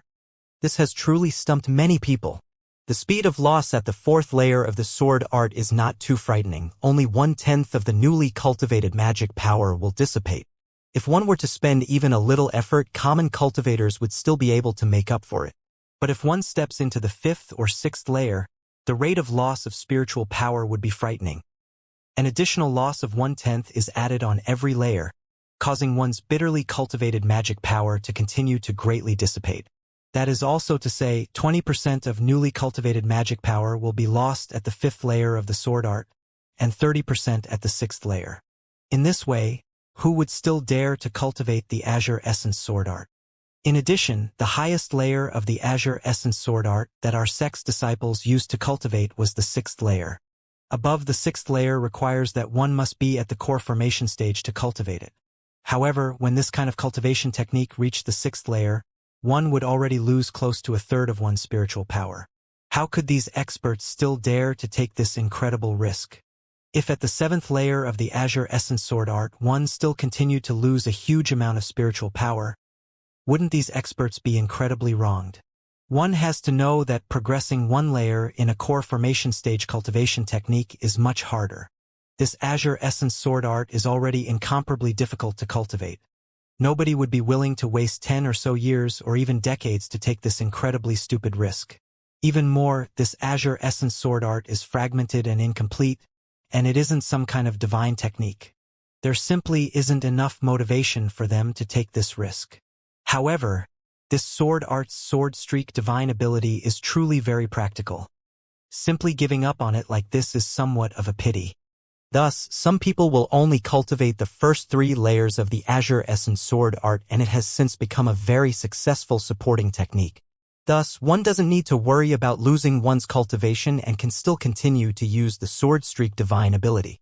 Of course, even if one only cultivated the sword streak divine ability, it would require these disciples to spend 4 to 5 years of solitary cultivation to achieve it. After hearing the little old man's lengthy explanation, Han Li could only stare with his mouth open. When he finally regained consciousness, he only felt a bad taste in his stomach. It couldn't be. He had already cultivated to the 4th layer of the sword art. According to what the little old man said, if in the future he wanted to continue cultivating the Azure Essence sword art, 1/10 of the magic power he cultivated would dissipate for no reason. In addition, the deeper the layers, the more the loss of magic power would accumulate. How could he continue to cultivate like this? However, since everything had become very clear, no matter what, he would not behave foolishly and continue to cultivate. Cultivation of the Azure Essence sword art would end here. Han Li had not made this decision for long before the little old man's next words moved Han Li's heart again, and he felt that there was something off. Although the Azure Essence sword art has such a great drawback, it still has its own unique characteristics. Otherwise, it would not have become the signature technique of a sect back then. The little old man suddenly remarked with some regret as he pressed his lips together. I once heard someone say that although cultivating this sword art is extremely slow, every time one successfully cultivates a layer, one may enlarge their meridians and have profound, wonderful effects on the Dantian. This causes the magic power of cultivators that have cultivated the sword art to be somewhat more profound than that of a cultivator of the same level. But exactly how much more profound can it be? This depends on how many layers of the sword art one has cultivated. But based on records from before, the only disciple that cultivated this Azure Essence sword art to the 6th layer, when he reached the foundation establishment stage, had magic power roughly 1/3 greater than that of other cultivators in his level. This extra magic power was exactly the same amount as the magic power that he had lost while cultivating the Azure Essence sword art. This kind of coincidence must be mentioned. This sword art is truly somewhat profound. The little old man had seemingly studied this Azure Essence sword art quite a bit, and the more he spoke, the more his spirits were lifted up. Afterwards, spittle was even flying from his mouth, and he was very animated. This caused Han Li to hurriedly bring up some other matters, forcibly changing the subject from the Azure Essence sword art. Only then did senior martial brother Ma return to normal. To Han Li, even if this sword art had any other marvelous characteristic, he still would not cultivate it. His aptitude originally was already not good. There must be something wrong with his brain if he intentionally cultivated this extremely slow, incomplete magic technique unless he did not want to reach core formation. Even with those common cultivation techniques, Han Li reckoned that if he were to discover a few medicinal recipes, there was still somewhat of a possibility of him reaching core formation. Han Li chatted with the little old man for a while longer before taking his leave. Now that he had reached foundation establishment, he naturally could no longer watch over the medicine garden for the other person. Thus, he returned to the cottage that he normally lived in. After a little bit of cleaning up, he swiftly headed towards it. At the time, the sky was very bright, making it the perfect opportunity for him to go to the official hall and take care of business. The excitement in Han Li's heart had yet to retreat completely, since he had just reached the foundation establishment stage. His only thought was that he would take care of his business, then immediately open up a cave for himself. Han Li had looked forward to this for a long time. After all, once he had his own patch of ground, he wouldn't need to be stealthy anymore no matter what he did, and he could do whatever he wanted in his own area. The more Han Li thought about it, the more excited got. In no time, he had unconsciously arrived at the council hall. The 2 young disciples guarding the big door obviously didn't recognize Han Li. However, they had clearly seen with a glance Han Li's identity as a foundation establishment cultivator. Thus, they naturally did not dare to delay Han Li just because he was young. The 2 people stepped forward simultaneously and immediately bowed to Han Li, showing their respect. "This martial uncle, is there something that you need us to help you with?" Martial uncle?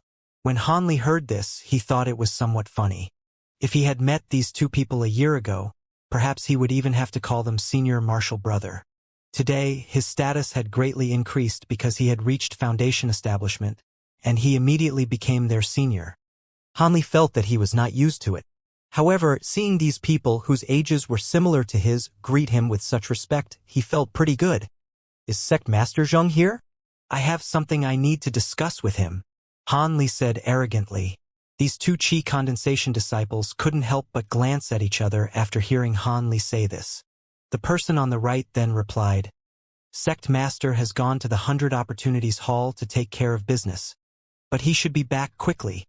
How about Martial Uncle wait for a moment in the Pavilion Hall? Han Li slightly knitted his eyebrows, but immediately returned to normal and said carelessly, "Okay. Since it's like this, I will just wait for a bit." "Great. Martial Uncle, this way, please." The other person was also very clever, and he took 2 steps backwards, then led Han Li there. Following this person, Han Li passed through the large lobby and was brought to a slightly larger room in the hall. Not only was this room extremely clean and tidy, a few pen and ink drawings were hung on the 4 walls, creating an elegant, scholarly atmosphere. Martial Uncle can wait first here for a moment. When the sect master returns, this disciple will immediately report to him. The youth skillfully poured a pot of fragrant tea for Han Li, then retreated. Han Li nodded his head as he watched the youth's retreating figure, but then shook his head. He first nodded because he felt that whether it was this youth's eyes or his bearing, both caused Han Li to feel great satisfaction. It was as if he had no flaws and that he had undergone a special training to get this kind of a face. But when he shook his head, it was because he felt grieved for these low-level disciples. For a cultivator to be forced to behave like a common servant instead of undergoing closed-door cultivation, taking turns watching the door and pouring tea, it truly was highly regretful. Thinking about it now, if he hadn't used a foundation establishment pill to buy out Elder Yi, perhaps his circumstances would not be much better than this person. He would similarly be required to bow and serve them cups of tea. Perhaps he would be even more restricted. Just as Han Li was sitting in the room, tasting the fragrant tea as many thoughts raced in his heart, Sect Master Zhong returned after a brief period. When he heard from his manservant disciple that a young foundation establishment cultivator was looking for him, he couldn't help but feel astonished. This was because he could not remember this person based on the description given to him by manservant disciple. Out of the hundreds of foundation establishment disciples, he had not found a person similar to this. 25 or 26 years old with somewhat dark skin and a plain appearance. Who could this be? Zhong Lingdao was 30% surprised and 20% curious. So he hurriedly walked towards the guest lobby where Han Li was at. When he entered the room, he saw a youth with an average appearance wearing a yellow Maple Valley uniform, gazing at a flowery painting on a wall with his back towards the sect master. He was currently staring at it with great interest. However, apparently the movements sect master Zhong made when he entered the room had been heard by the other person. Thus, this person immediately turned around and greeted him with a bow. "Senior Martial Brother Sect Master." "Junior Martial Brother Han Li has come to see Sect Master." Han Li. When Sect Master Zhong heard this name, he felt that it was somewhat familiar, as if he had heard it before. But when he carefully looked at the other person, apart from having a somewhat familiar face, he did not remember exactly who this person was. This caused him to feel somewhat ashamed in his heart, and a trace of awkwardness was revealed on his face. "Han." "Junior Martial Brother Han, please sit. No need to be polite." Senior Martial Brother, as the sect master, has been busy with business and arrived a little late. "Junior Martial Brother, please don't take offense." Zhong Lingdao was a sly old fox who had seen many big winds and waves. With a few careless, ambiguous sentences, he had easily dissolved the awkward mood that he created by not recognizing the other individual. Han Li was not actually shocked that Sect Master Zhong could not recognize him. One had to know that the last time Han Li had seen this person was 5 years ago. At that time, he was only a low-quality and low-aptitude Qi condensation disciple. Thus, Sect Master Zhong naturally would not put him in his heart, let alone have any kind of deep impression of him. If the other person was actually able to recognize him on sight, Han Li would feel greatly shocked. Senior Martial Brother Sect Master, Junior Martial Brother was able to cultivate to foundation establishment by a fluke. Thus he has come to Sect Master to inform him of this matter.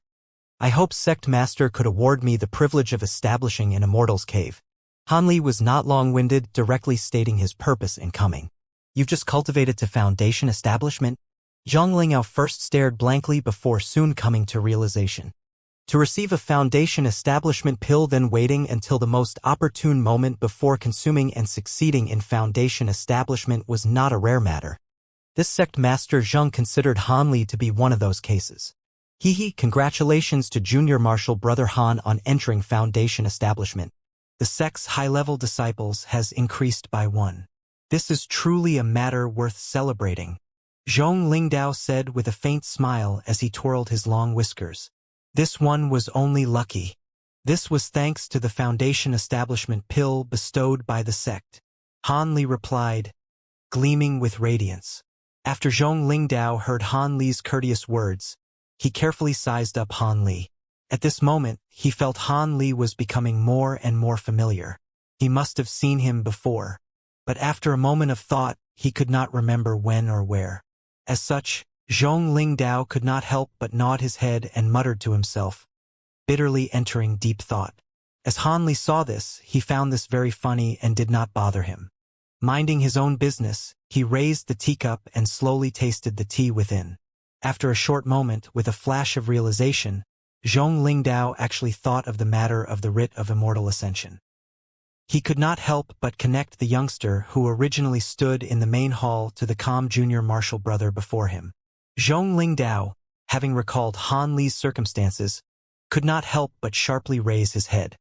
He cried out with a face full of surprise, "It's you, the disciple who entered the sect with the writ of immortal ascension. You actually succeeded in Foundation establishment. Senior martial brother sect master actually remembers me.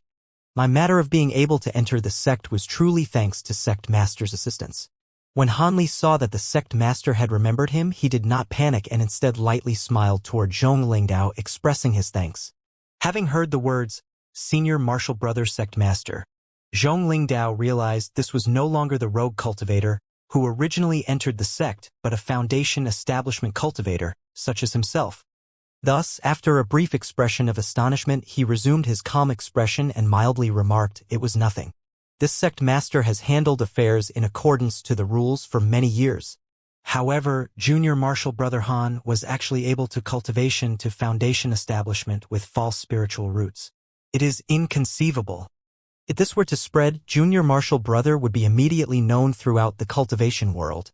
Although Zheng Qingdao's external appearance seemed to have returned to normal, his words revealed the astonishment in his heart. This was no surprise, as sect master Zhong clearly understood Han Li's original circumstances. A person with 4 attribute spiritual roots being able to attain Foundation establishment was truly hard for him to accept. Han Li saw this and smiled.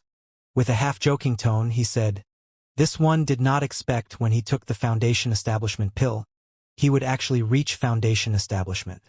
The only explanation is that I was assisted by the heavens, which saw a fool like me and gave me outrageous luck." When Han Li said this, he actually made the other party laugh. "But junior martial brother Han, wasn't your Foundation establishment pill given to junior martial disciple Ye's grandnephew? How did you obtain another Foundation establishment pill?" Right after sect master Zheng chuckled, he had seconds thoughts on something he didn't understand and asked, Senior martial brother sect master, didn't you give me a Foundation establishment pill?" Laughing in his herd, Han Li responded to this with chuckle. "Me?" Zhong Lingdao responded, puzzled. How could he possibly not have any memory of this? Could it be that sect master has already forgotten? Among the several people who returned alive from the forbidden area, there were 3 who were awarded a Foundation establishment pill. "I was one of those people," Han Li eventually said after putting away his smile. "You are the unnamed disciple accepted by martial ancestor Li?" Zhong Lingdao grew excited, longer able to keep his calm appearance. "That's right. I am the disciple that Master Li Huayuan accepted on the trip from the forbidden area." Han Li did not deny, directly acknowledging this. So it was like that. So that was why the name Han Li sounded so familiar. So it turned out that 2 years ago, the name of the disciple that everyone was bubbling about belonged to junior martial brother. Zhong Lingdao's eyes expressed even more astonishment as he spoke with a slightly more genial tone. Zhong Lingdao's intentions were clear. Since Han Li had already reached Foundation establishment, becoming martial ancestor Li's official disciple was practically already determined. He naturally did not want to arouse any contempt from Han Li. He inwardly thought to himself, since it was like this junior martial brother Han must have reached Foundation establishment by a complete fluke. Otherwise, with his aptitude, foundation establishment absolutely wouldn't be possible even out of 100 times. Although Zhong Lingyao truly felt uneasy, he naturally spoke to Han Li with a few courteous words. Then he had Han Li wait a short moment before going to fetch a register. Han Li naturally agreed and waited for his return. After the time it took to make a cup of tea, Zhong Lingyao walked out with a white jade slip.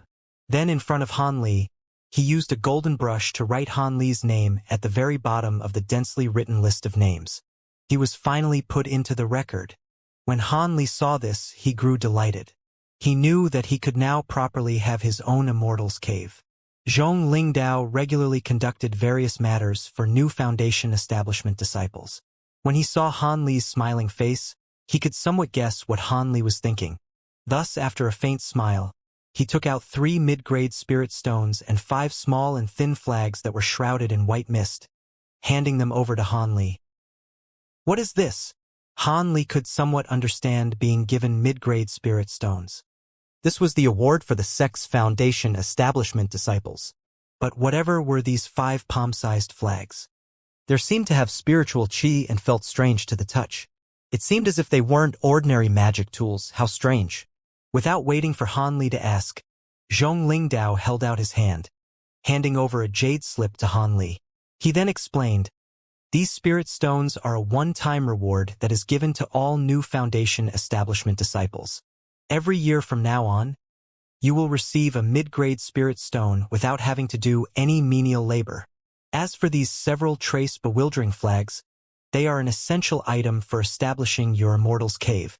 Although they are used to arrange a trace bewildering magic formation, it is the most simple of small-scale formation spells. However, it is enough to prevent mortal people and animals from trespassing.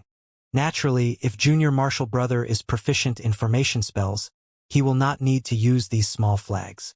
Furthermore, the jade slip contains formation establishing arts and controlling techniques. Naturally, a few other matters a foundation establishment disciple should be aware of are included within. After Junior Martial Brother leaves, please take a look at them. Thank you for your trouble, Senior Martial Brother Sect Master." Han Li accepted the jade slip with both hands and expressed his thanks continuously. These items were what Han Li currently required the most, hence he was unable to contain his joy. After these matters were finished, Han Li chatted with Sect Master Zhong for the time it took an incense stick to burn before taking his leave and departing from the main hall. After departing the stone hall, Han Li thought to fly out of Yellow Maple Valley and look for a place to establish his Immortal's cave. On his way, however, he looked through the jade slip that Zhong Lingyao had given him and immediately changed his mind.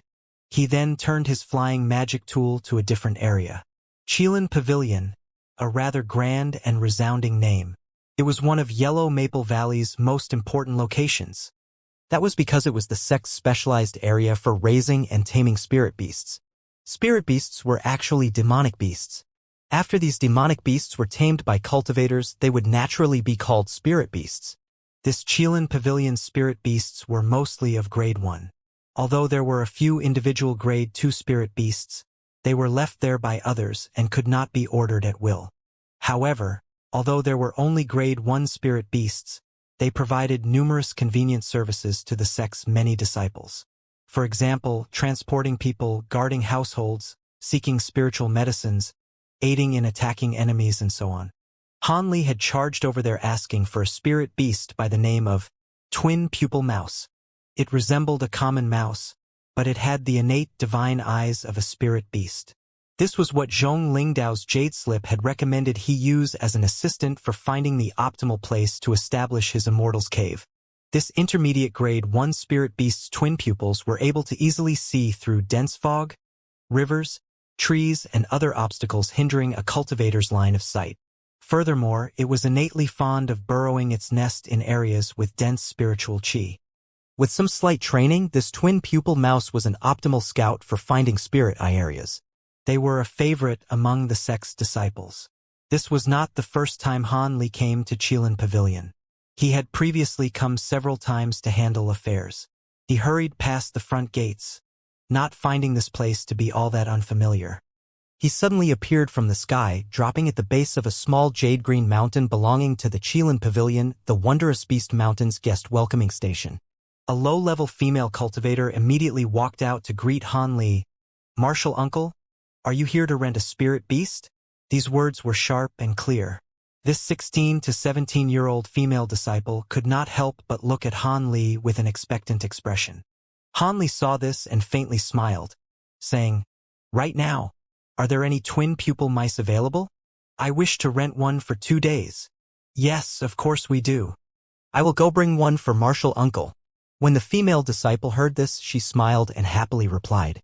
After the female disciple went to retrieve the spirit beast, Han Li quietly waited at the welcoming station, occasionally glancing at the spell restrictions surrounding him. Apart from the mountaintop that Han Li was at, the other areas on the Spirit Beast Mountain were all contained by individual multicolored restrictive magic spells. These divided it up into differently sized resting places for spirit beasts.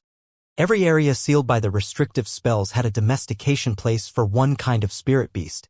Apart from the disciples on duty at the Qilin Pavilion, other people were not allowed to enter. This was because they were afraid that others would startle the spirit beasts, or that the beasts that were not yet domesticated would harm outsiders.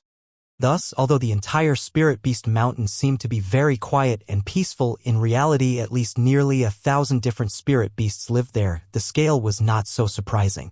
That female disciple did not make Han Li wait for long. After the time it took to eat a meal, she walked out of some restricted area with a fist-sized small beast in her bosom, hurrying directly towards Han Li. "This is the twin pupil mouse.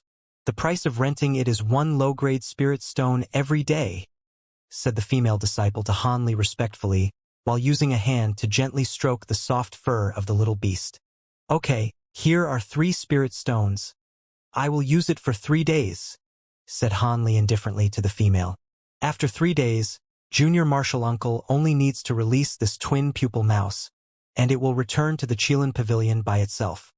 During this period of time, I hope that Junior Martial Uncle will treat this beast well. This pouch contains its favorite earth pear fruit. Should Junior Martial Uncle find the time, he can feed it a few." The young woman received the spirit stones, then handed the spirit beast to Han Li and took out a small white pouch as she said to Han Li. Han Li nodded his head, then freely received it. Then, under the young woman's respectful gaze, he flew away on his flying magic tool. Han Li flew directly northwest. As Han Li hurried there, he couldn't help but size up the lovable twin pupil mouse in his bosom. At a glance, this yellow little beast really seems like a normal earth mouse. The two species both had similar body proportions, the same yellow fur, and a slim, long tail. The only difference was that its face sported a pair of large eyes, very different from those of normal mice. Despite this being the only difference, however, it immediately caused this beast to become extremely cute. The fact that a trace of 5-colored light could be seen flashing across its eyes simply served to accentuate this beast's mystique. Even someone as indifferent as Han Li couldn't help but stroke it a few times when he saw this beast's cute appearance. The idea of whether or not he should also raise a twin pupil mouse emerged in his mind. However, Han Li was also clear that, despite the small beast's docile nature, it was nonetheless a genuine intermediate grade 1 demonic beast. Thinking to this point, Han Li fiddled with the beast's little ear one more time. After gazing at it shaking about amusingly for a while, he couldn't help but let out a laugh.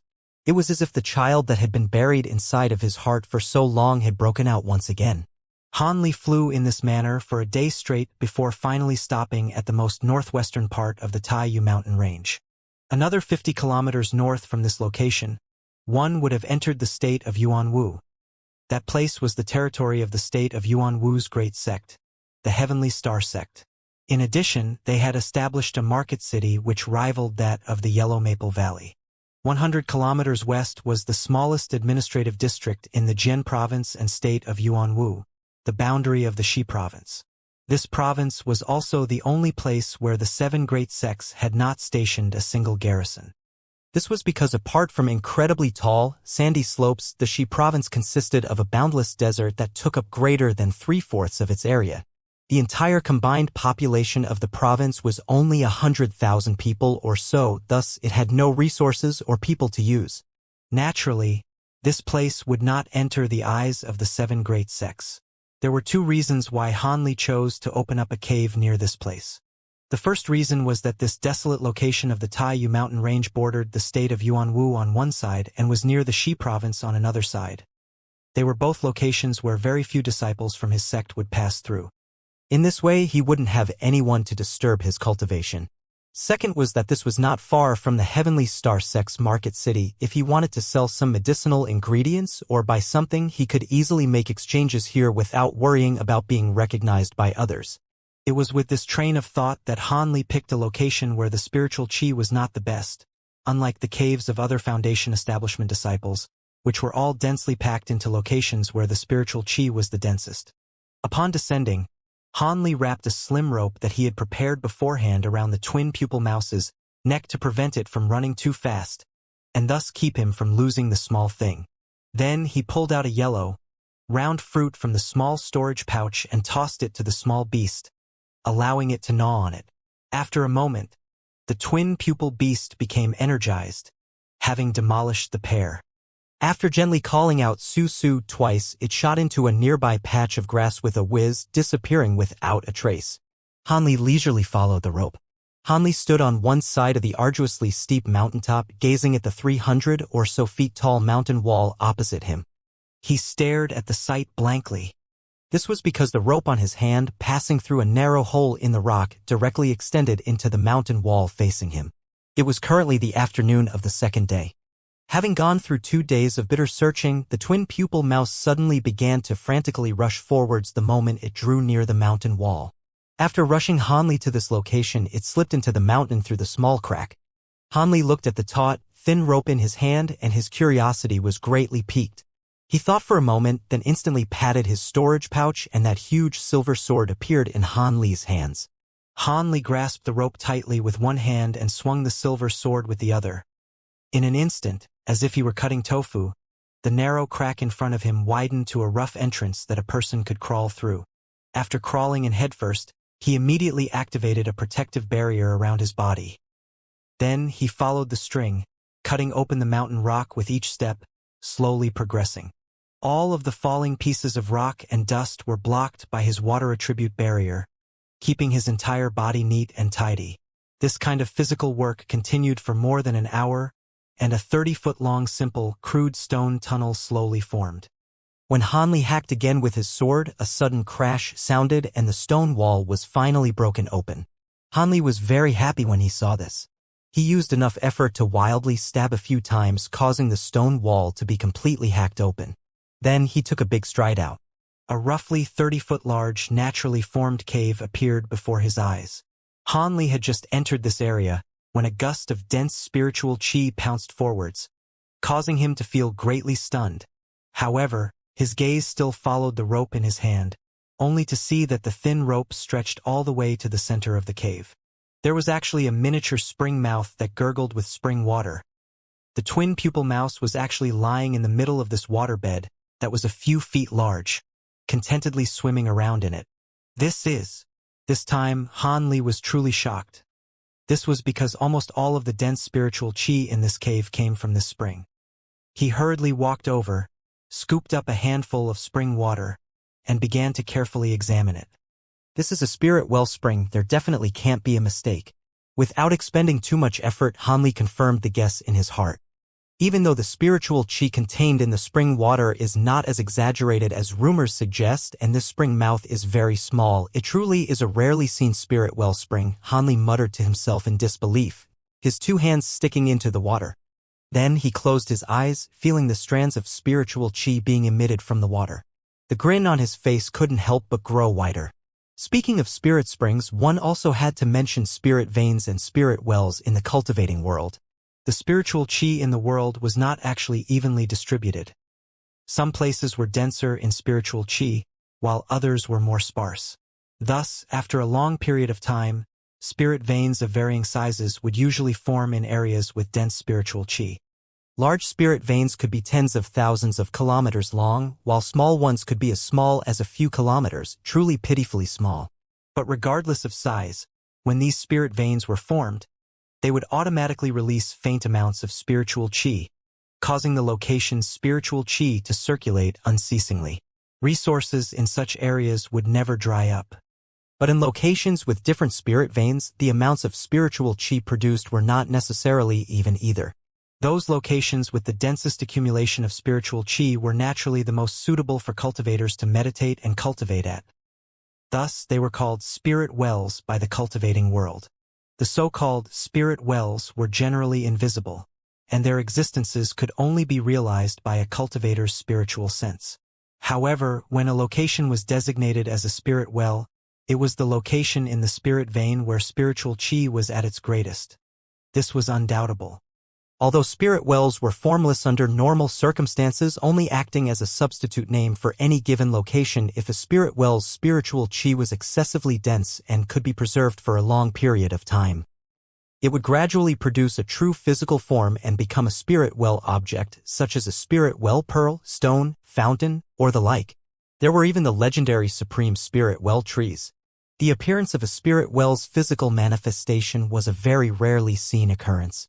Not a single one hadn't experienced numerous tens of thousands, if not hundreds of thousands of years, as well as a stroke of luck before forming.